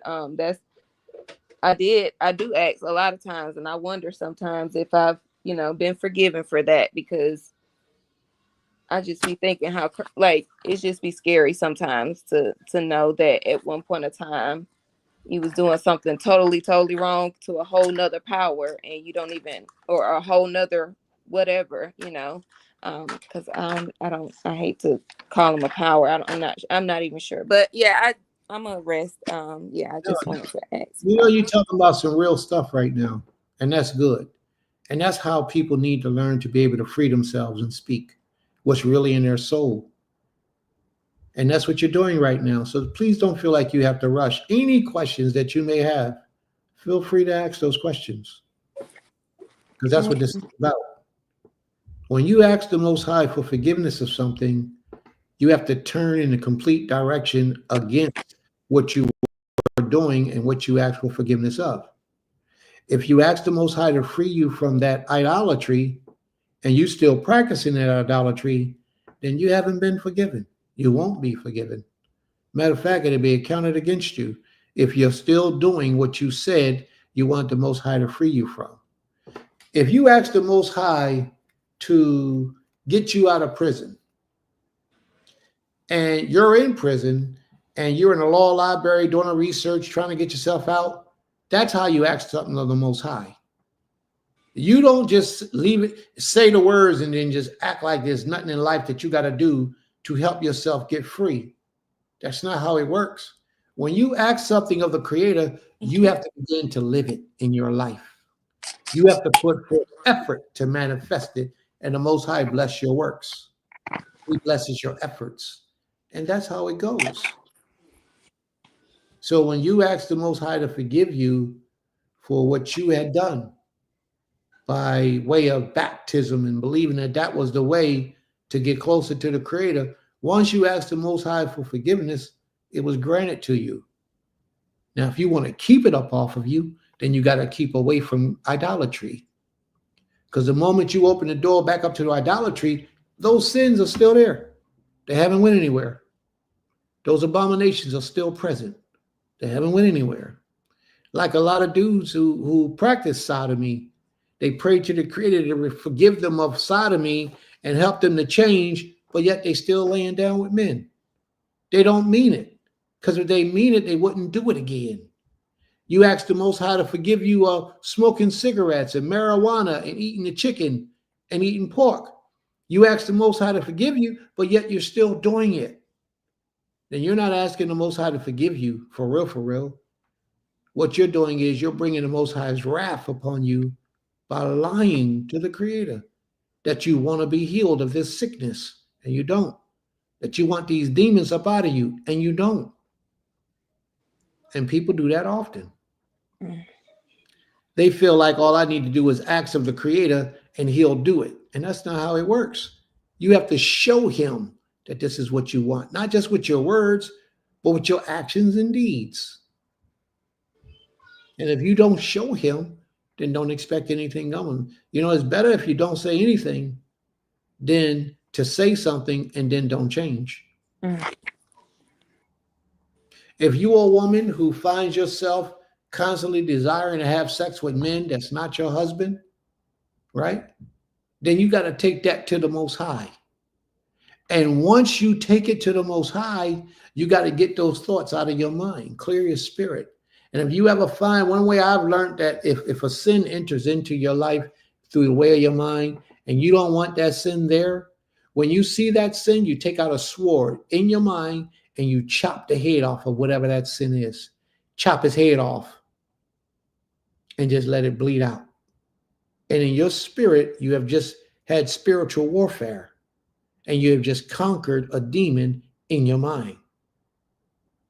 And if you don't do that or anything close to that, then you really want this thing. You're entertaining these spirits and these demons, and you really want to. But yet you want to act like you want righteousness, and that's not what you want. Don't fool yourself, because a lot of us do. So, sis, you have any other questions? And it could be about anything.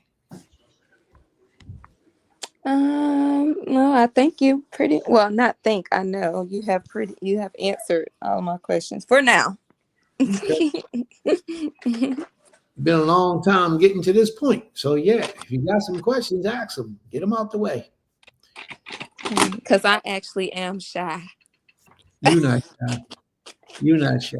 You just need a little bit of motivation, but you can get it out. Toda Rabbi. May the Most High be praised. Toda Rabbi. Is there anyone else? Any other comments or questions? Anyone? Are there any other comments or questions? Anyone?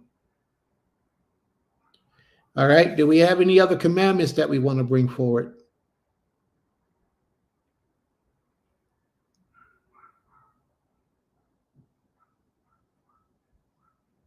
I don't see any. Okay. Oh. Bati Yoel had a question. I definitely feel women on women is a sin, is a form of ABCD community, of the alphabet community. Yes, correct. But I saw you ask another question. Can't worship an idol be the same thing? Yes, absolutely. Worshiping an idol and sin, worshiping an idol and adultery is the same. Idolatry is the same. Idolatry is worshiping an idol. So yes, that would be the answer to that. Referring to well, yeah, I guess being a whore, but yeah, I guess yeah, so. Being a whore. Are there any other questions or comments, family?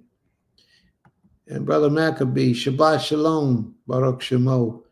May the Most High be praised, and sorry for your loss, my brother. Sorry for your loss.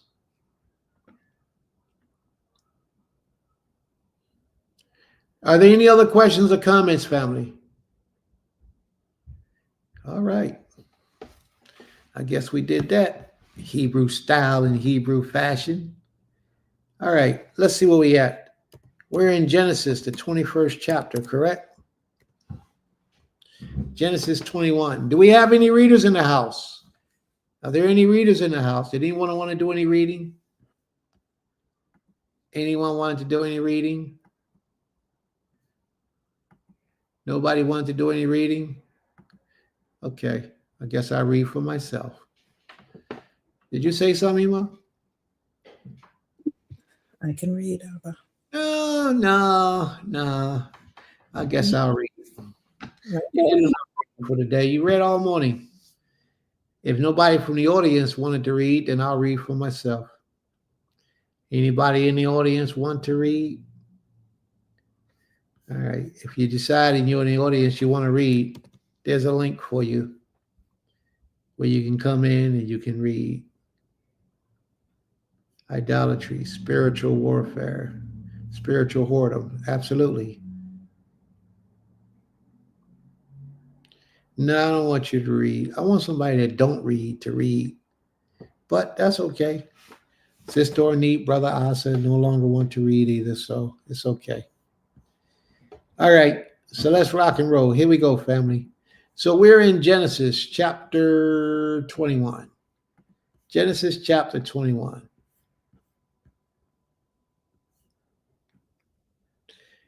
The Most High visited Sarah as he had said in chapter 18, when the Most High told him he would allow her to have a child.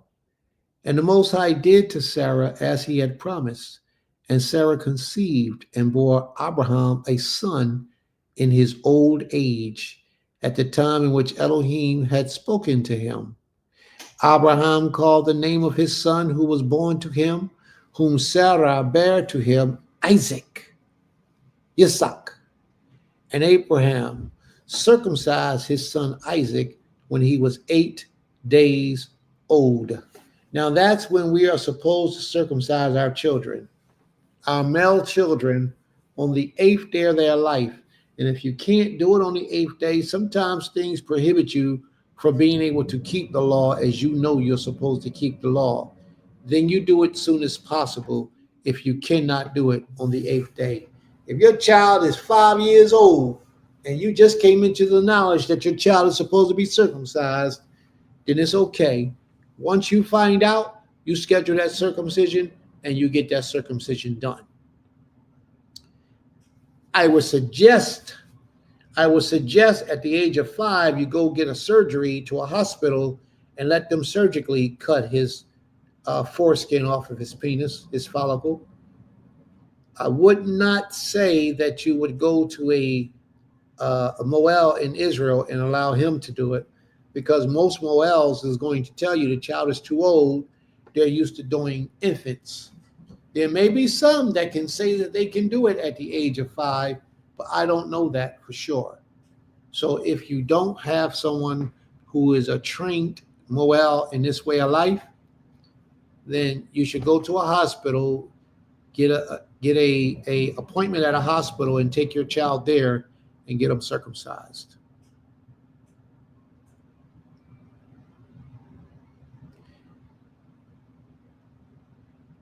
Abraham, verse 3, chapter 21, verse 3. Abraham called the name of his son who was born to him from Sarah, whom she bore to him, Isaac. And Abraham circumcised his son Isaac when he was 8 days old, as Elohim had commanded him. Abraham was 100 years old when his son Yitzhak was born to him. He was 100 years old. 100. So how old did that make Sarah? I believe Abraham was 10 years older than Sarah. So that would have made Sarah 90 years old. And she had a baby. And that was a miracle within itself.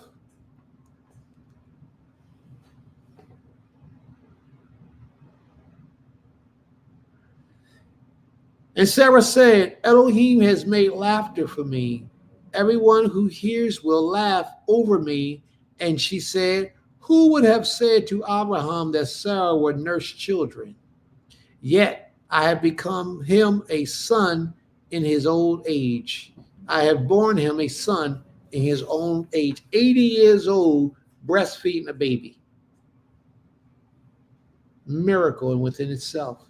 Only the Most High can perform those type of feats for us today. And you can tell that in Abraham's days, it was long gone for a woman to be having a child and later on in life. It was long gone. Matter of fact, Sarah, who did not believe she could ever have any more children, 17 years ago, 18 years ago, gave Abraham his Hagar, a young woman who can have children. to wife. And the children grew and were weaned, and the child grew and was weaned. And Abraham made a great feast on the day that Yitzhak was weaned. Did you see that what he did? Abraham had a celebration on the day when his son had his circumcision. You see how our forefathers all gathered around and celebrated the circumcision of that child? That's how we should be doing it today. We should all be having these big celebrations when this child is circumcised. You know, these are good things. And it would also promote more of our people to practice this law in this way. We should invite everybody that we know in our families that might be associated to this child or you in one way, shape, form, or fashion, so that they can all come and participate and see and witness that this child is being circumcised. Oftentimes what will happen is those people will be seeing how you keep these laws, and you might spark something inside of them to wake them up to the laws of the Most High. But Sarah saw the son of Hagar, the Egyptian, whom she had borne to Abraham, laughing. So Sarah said to Abraham, "Cast out this slave woman with her son, for the son of the slave woman shall not be heirs with my son Yitzhak." And the thing was very displeasing to Abraham on account of his son, and he wasn't going to do it. He wasn't going to allow it. Who are you? You my wife. You don't tell me what to do. He wasn't going to do it. He had said, no, this ain't going to happen. But the Most High said to Abraham, "Be not displeased because of the boy and because of your slave woman." First, he called her his wife. Now he called on her the slave woman. Why? Because she wasn't acting like a wife. Her mindset had changed. Sister wives are supposed to work with a certain energy and a certain spirit. Outsiders become jealous of each other. Sister wives are supposed to control that form of jealousy. It's not supposed to happen. And if they ever feel it or see it happening, they're supposed to do what I showed you, take out the sword and cut his head off in their minds. If not, it's going to grow and it's going to destroy the union in the midst of that sisterhood. Sarah was fed up. Sarah had experienced too much antagonism from Hagar and her son. If you notice, her son picked up her habits. Her son picked up her habits in how he was just laughing at the circumcision of his little brother. That's what she did. She did things like that to anger her sister wife. That type of behavior should never take place.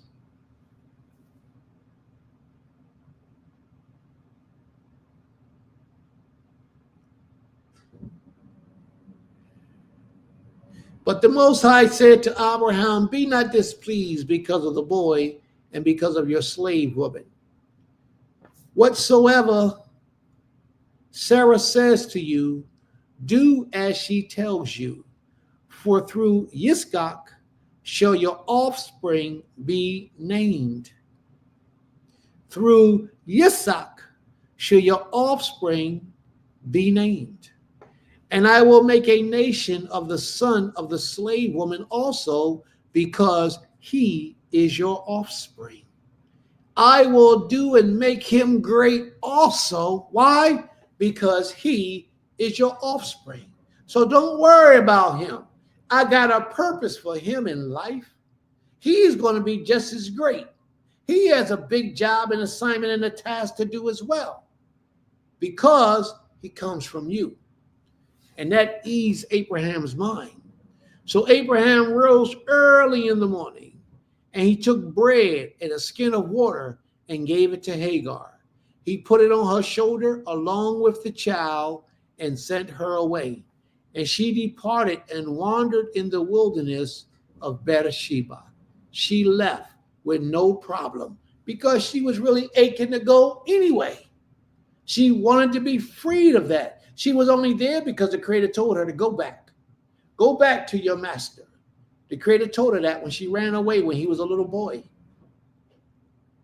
When the Creator told her to go back, she didn't run away again. Now she had commands from her husband to go. Do what you do. Go do your thing. All right? And that's what she did. She left. He gave her a little gift, and she left out of his house. As I always teach my people, don't never have anything in your life that you're afraid to let go of. Because that thing, if it ever realizes that you're afraid to let it go, it will become a god to you. It will rule you, and you will no longer rule over it. And there should be nothing in your life that you are afraid to let go of. Ever. Nothing. As a disciplined man and as a disciplined woman, there shouldn't be no food. It shouldn't be no drug. It shouldn't be no alcohol. It shouldn't be a woman, a man. It shouldn't be anything in your life that you can't let go of. I have a cousin named Kareem. And Kareem taught me that principle a long time ago. You know, I've seen Kareem walk away from structures. I've seen Kareem walk away from wealth as if it meant nothing. These are things that people fight their whole lives to achieve. He's already achieved it. He would just turn his back and walk away from it because he didn't let nothing control him. He didn't let nothing force him, and his nafs, his desires, wasn't in the direction where they mastered him. But some of his things was, but that, in the most part, he had under complete control, and that was a good thing. I remember he told me one time, he said, you can't get a car if you can't afford to pay cash for a car. And he was absolutely right. Don't buy a car if you can't afford to pay cash for it. He was absolutely right. And more of us shall live by those principles. Now, you don't have to pay cash, but you should at least have that amount of money put up in a bank account somewhere before you buy that car. So if you buy a car, it costs $40,000, you should have at least $40,000 or more put up in a bank account somewhere before you go spend $40,000 on a car. And it makes sense. So therefore, if you ain't got that kind of money, then keep buying little cars, $5,000, $10,000 cars. You'll end up lucky sometimes, and you'll get a good car that'll last a nice while. So these are just principles to prevent you from falling into debt and having to cause yourself to sell yourself into slavery for something. When the waters in the skin was gone, she put the child under one of the bushels. Then she went and sat down opposite him a good way off, about the distance of a bow shot. For she said, let me not look on the death of the child. And as she sat opposite him, she lifted up her voice and wept. And Elohim heard the voice of the boy. And the angel of Elohim called to Hagar from heaven and said to her, what troubleth you, Hagar? See, Hagar still had not learned. Hagar still did not know of the Most High, that he was her protector, that he was going to protect the child as well. She still did not build that relationship with the Almighty. So when she was at her last wit, which a lot of us are today, she was at her last wit, didn't know what to do, didn't know which way to go. The Most High sent her a redeemer, that angel, and that angel talked to her. And an angel sat down on her level and had a conversation with her. She wasn't afraid. She wasn't scared. She wasn't petrified. She spoke. The angel said, what troubleth you, Hagar? Fear not, for Elohim has heard the voice of the boy where he is. He said, up, lift up the boy and hold him fast with your hands, for I will make him into a great nation. Now, this angel is representing the Almighty. Therefore, he's speaking as if he is the Almighty. He said, I will make him a great nation. And it never said that when this angel started talking to her, she was afraid, she was bewildered, she was mesmerized. No, She understood. And then Elohim opened her eyes, and she saw a well of water. And she went and filled the skin with water and gave the boy a drink. Now, let me share this with you. It's not that the well just miraculously appeared out of nowhere. It's not like the Most High caused that well to appear out of nowhere. But sometimes, family, sometimes you will allow your troubles to burden you so hard that you can't see that your blessings is waiting right around the corner for you. Sometimes you can let things oppress you so heavy in your mind that you can't see that right next to you is the solution to your situation. See, Hagar was out in the wilderness. She was thirsty. That's why it said when the water of skin had gone, when it had dried up, it was all gone. They drank it all. That's why it brought that point out, because she thought they were about to die of thirst. She had already given up. She never called out to the Most High. If you notice, the scripture says that the angel heard the boy. That boy had Abraham's blood in him. So therefore, that boy had every right to call out. Hagar, it didn't hear what Hagar felt, what Hagar said, what Hagar was thinking. It didn't even know. It said, what's your problem, Hagar? But it heard the cries of that boy. Just like he hears your cry. You are Hebrew. And the Most High hears your cries. And all you need to do is cry to him. And sometimes, just like Hagar's eyes was open and now she saw the well, your eyes can be open as well. And the answers to your problems will be right before your face, right before your very eyes. Verse 19, Genesis 21:19. Then Elohim opened her eyes, and she saw a well of water. And she went in and filled the skin with water and gave the boy a drink. And Elohim was with the boy, and he grew up. He lived in the wilderness and became an expert with the bow. He lived in the wilderness of Paran, and his mother took a wife for him from the land of Egypt. Now, this young man, his name was Ishmael, heard of the Most High, or man of the Most High. He was Ishmael. And Ishmael, as history has it, is the father of the Islamic nations. They call them Muslims. The Arab, let me say the Arab nation. He's the father of the Arab nation. All right. Now, in my opinion, him and Esau are both fathers of the Arab nation because they mingled their houses with Ishmael. Esau mingled his house with Ishmael, and they became one people. So that's Esau over there, in my opinion, the Arabs. If you look at it, Esau was red and hairy. He had a lot of skin. He was hairy, very hairy, and he loved the warfare. It says every man's hands was against him. And that's exactly what's going on with the Arab nation today. Everybody's at war with them. He's a wild ox of a man. Genesis 21:22.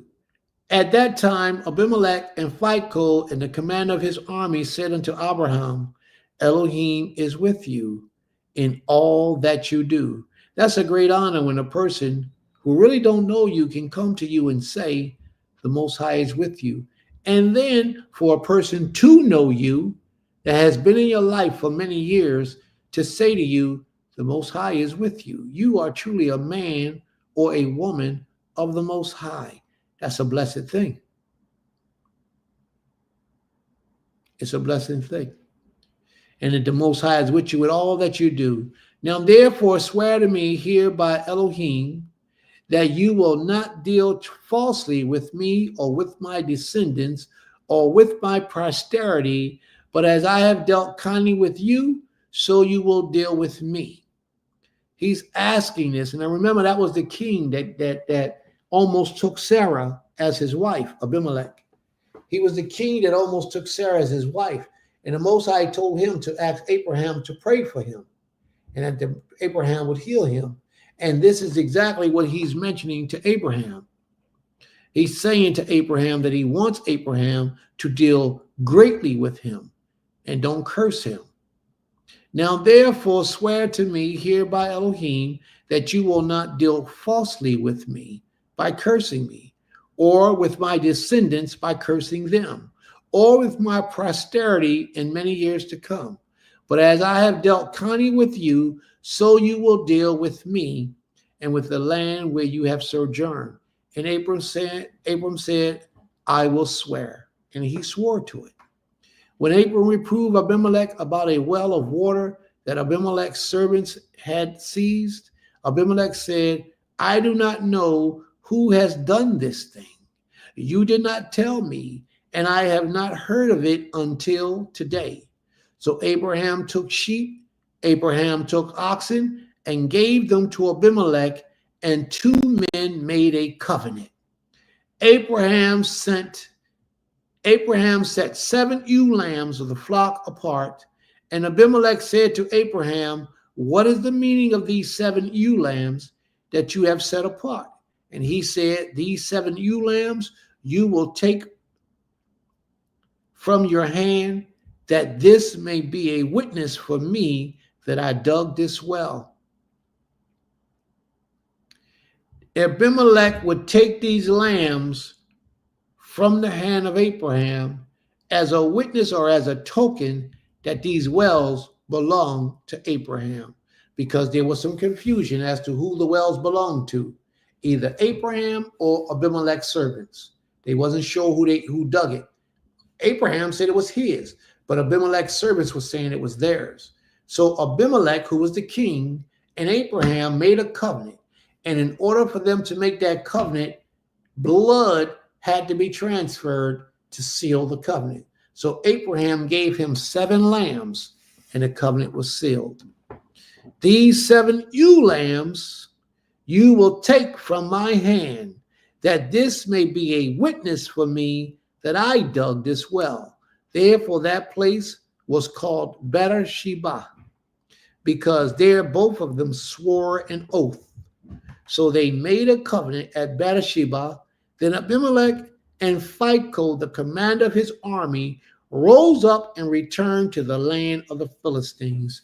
Now, Abimelech was the king. Phicol was the commander of his army. Every great man needs a great man beside him. Follow what I'm saying, family. Sometimes you got to raise them to be great. Sometimes they come already great, which means they already know their jobs as a protector for the king. Too many people want to be the king. Therefore, the true king can't rule because too many people trying to take him out. That's an issue with a lot of our people, even today. If you're a good man or you're a great man and you got a leader already, you should be standing right by that leader to help and support that leadership. But with what we got in the world today, we don't know how to support leadership. We got to be the man. We got to be the head honcho, or we got to have the say so.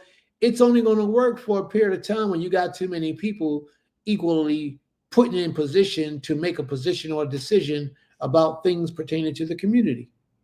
Any great man that sits in a position of leadership, he will have a team of wise people around him that he can go to for advice or questions. But they don't make the final decision. They can only make suggestions. He has to make that final decision. He makes that final determination as to the direction that we're going to go. Because if it doesn't work out right, he is solely responsible for that decision. Just like a man in his household. The man runs his household. If his household fails, he's responsible for that. If his household prospers, who gets the props? He gets the props. By any means necessary that he did, he gets the props for that. If it failed, he gets the mouth or the bad words coming from people about how his household failed. Your child crazy, your children crazy. Look at your daughters, they crazy. They're harlots running up and down the street. it falls on the man when his household falls out of order. It falls on him, and not necessarily the woman, but the father, the man in the house. Same thing with a nation and a community of people. The king, everything fell upon the king if the kingdom went disarray. So therefore, being in a position of leadership is not as easy as a lot of people want to think that it is. There's a lot of responsibility with being in a position of leadership.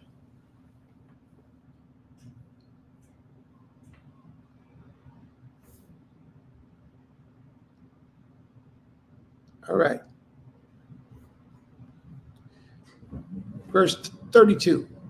So they made a covenant at Beersheba. Then Abimelech and Phicol, the commander of his army, rose up and returned to the land of the Philistines.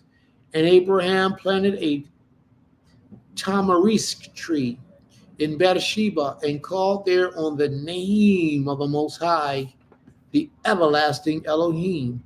Called on the name of the Most High, the everlasting Elohim.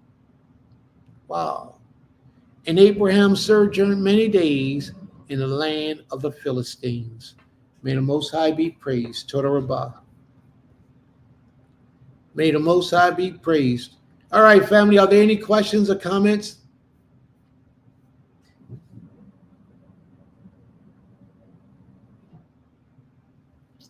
All right, there's a question here on the floor.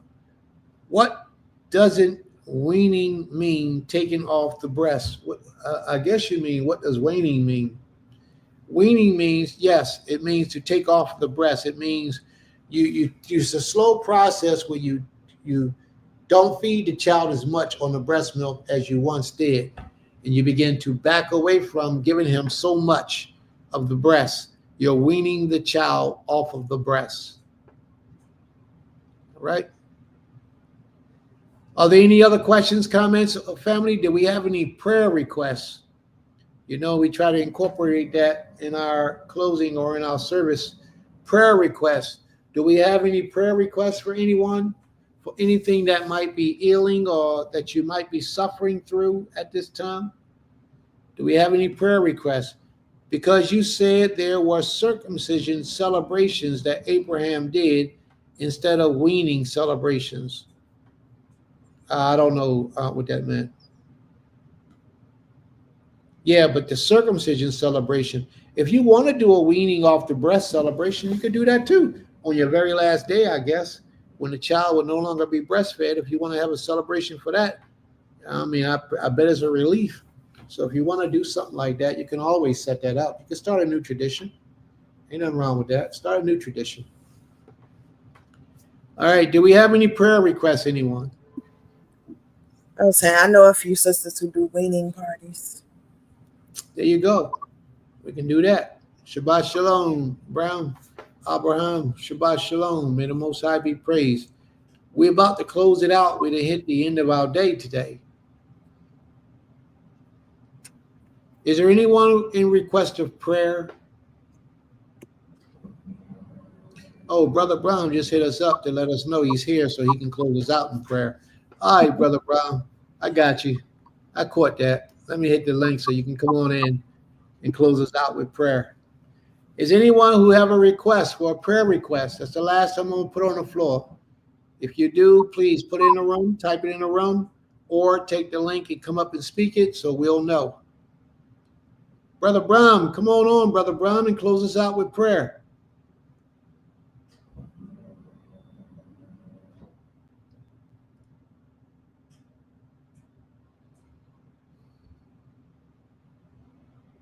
I mean, unless I misread you. If I misread you, it's cool. Please forgive me. Oh, okay, you was eating. Okay, all right, no problem. We'll do it ourselves. May the Most High be praised. All right. Can we all rise, please, and face the east?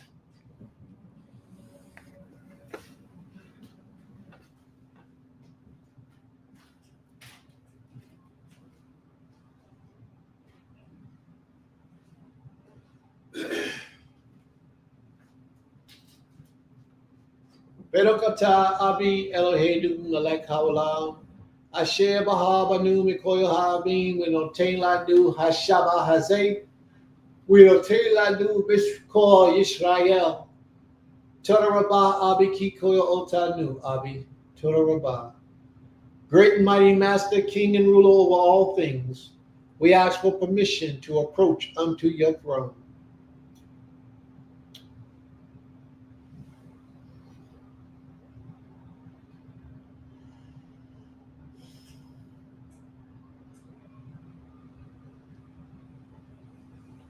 Abi, Salaknanu Ko Israel, Kito Anaknu Osim Lifneata Abi, Salaklanu. Tailanu Darik Shelka, Ashianaknu Hosim Bianetika Abi. Tailanu Darik Shelka. Show us your way that we may walk in your truth, Father.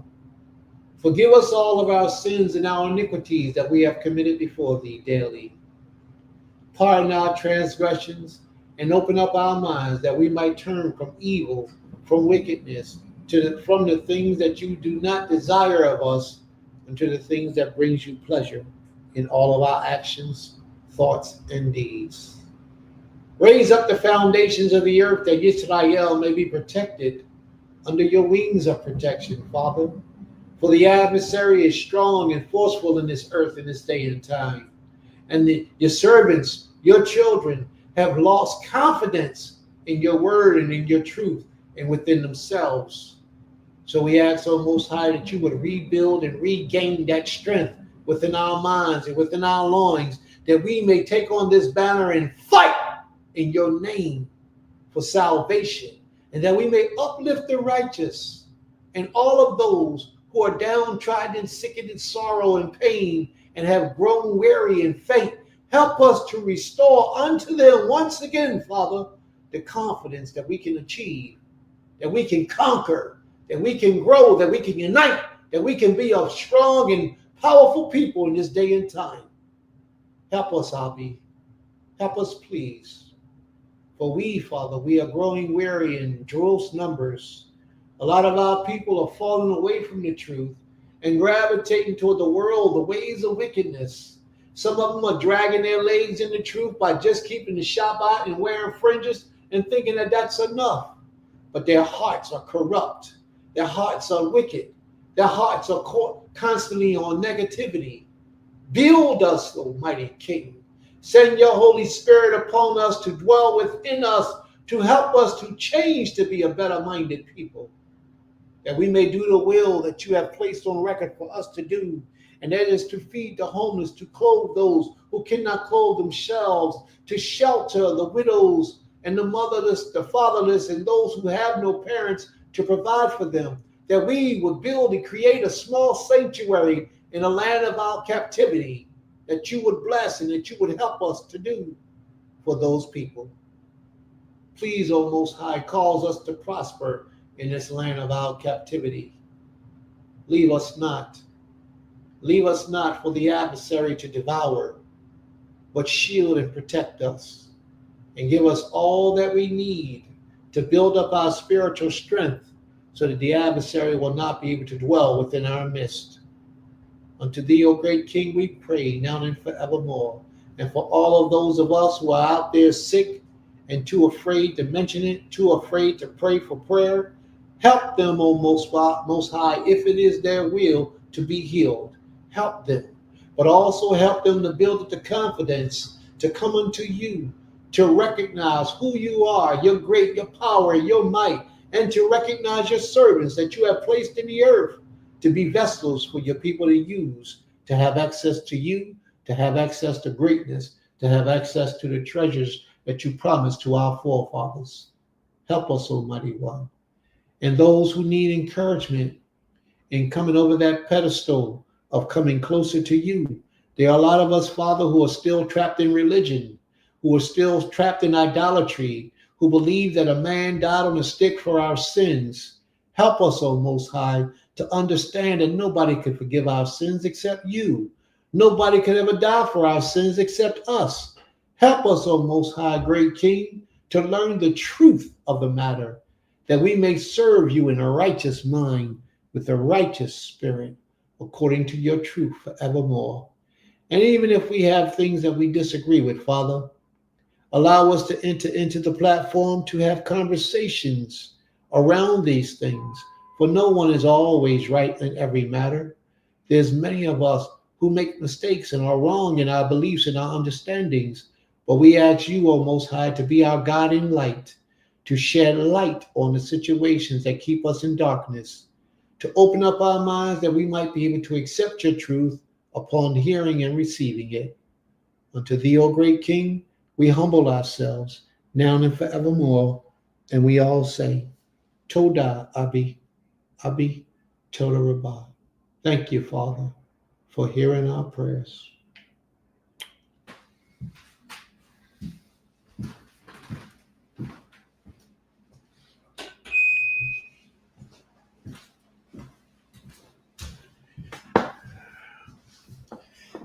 All right, family.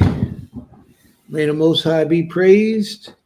Shabbat shalom, Shabbat shalom, Shabbat shalom lekim. All right, we're going to close it out. Was there any questions or comments, family? Did anyone want to say anything about the lesson today?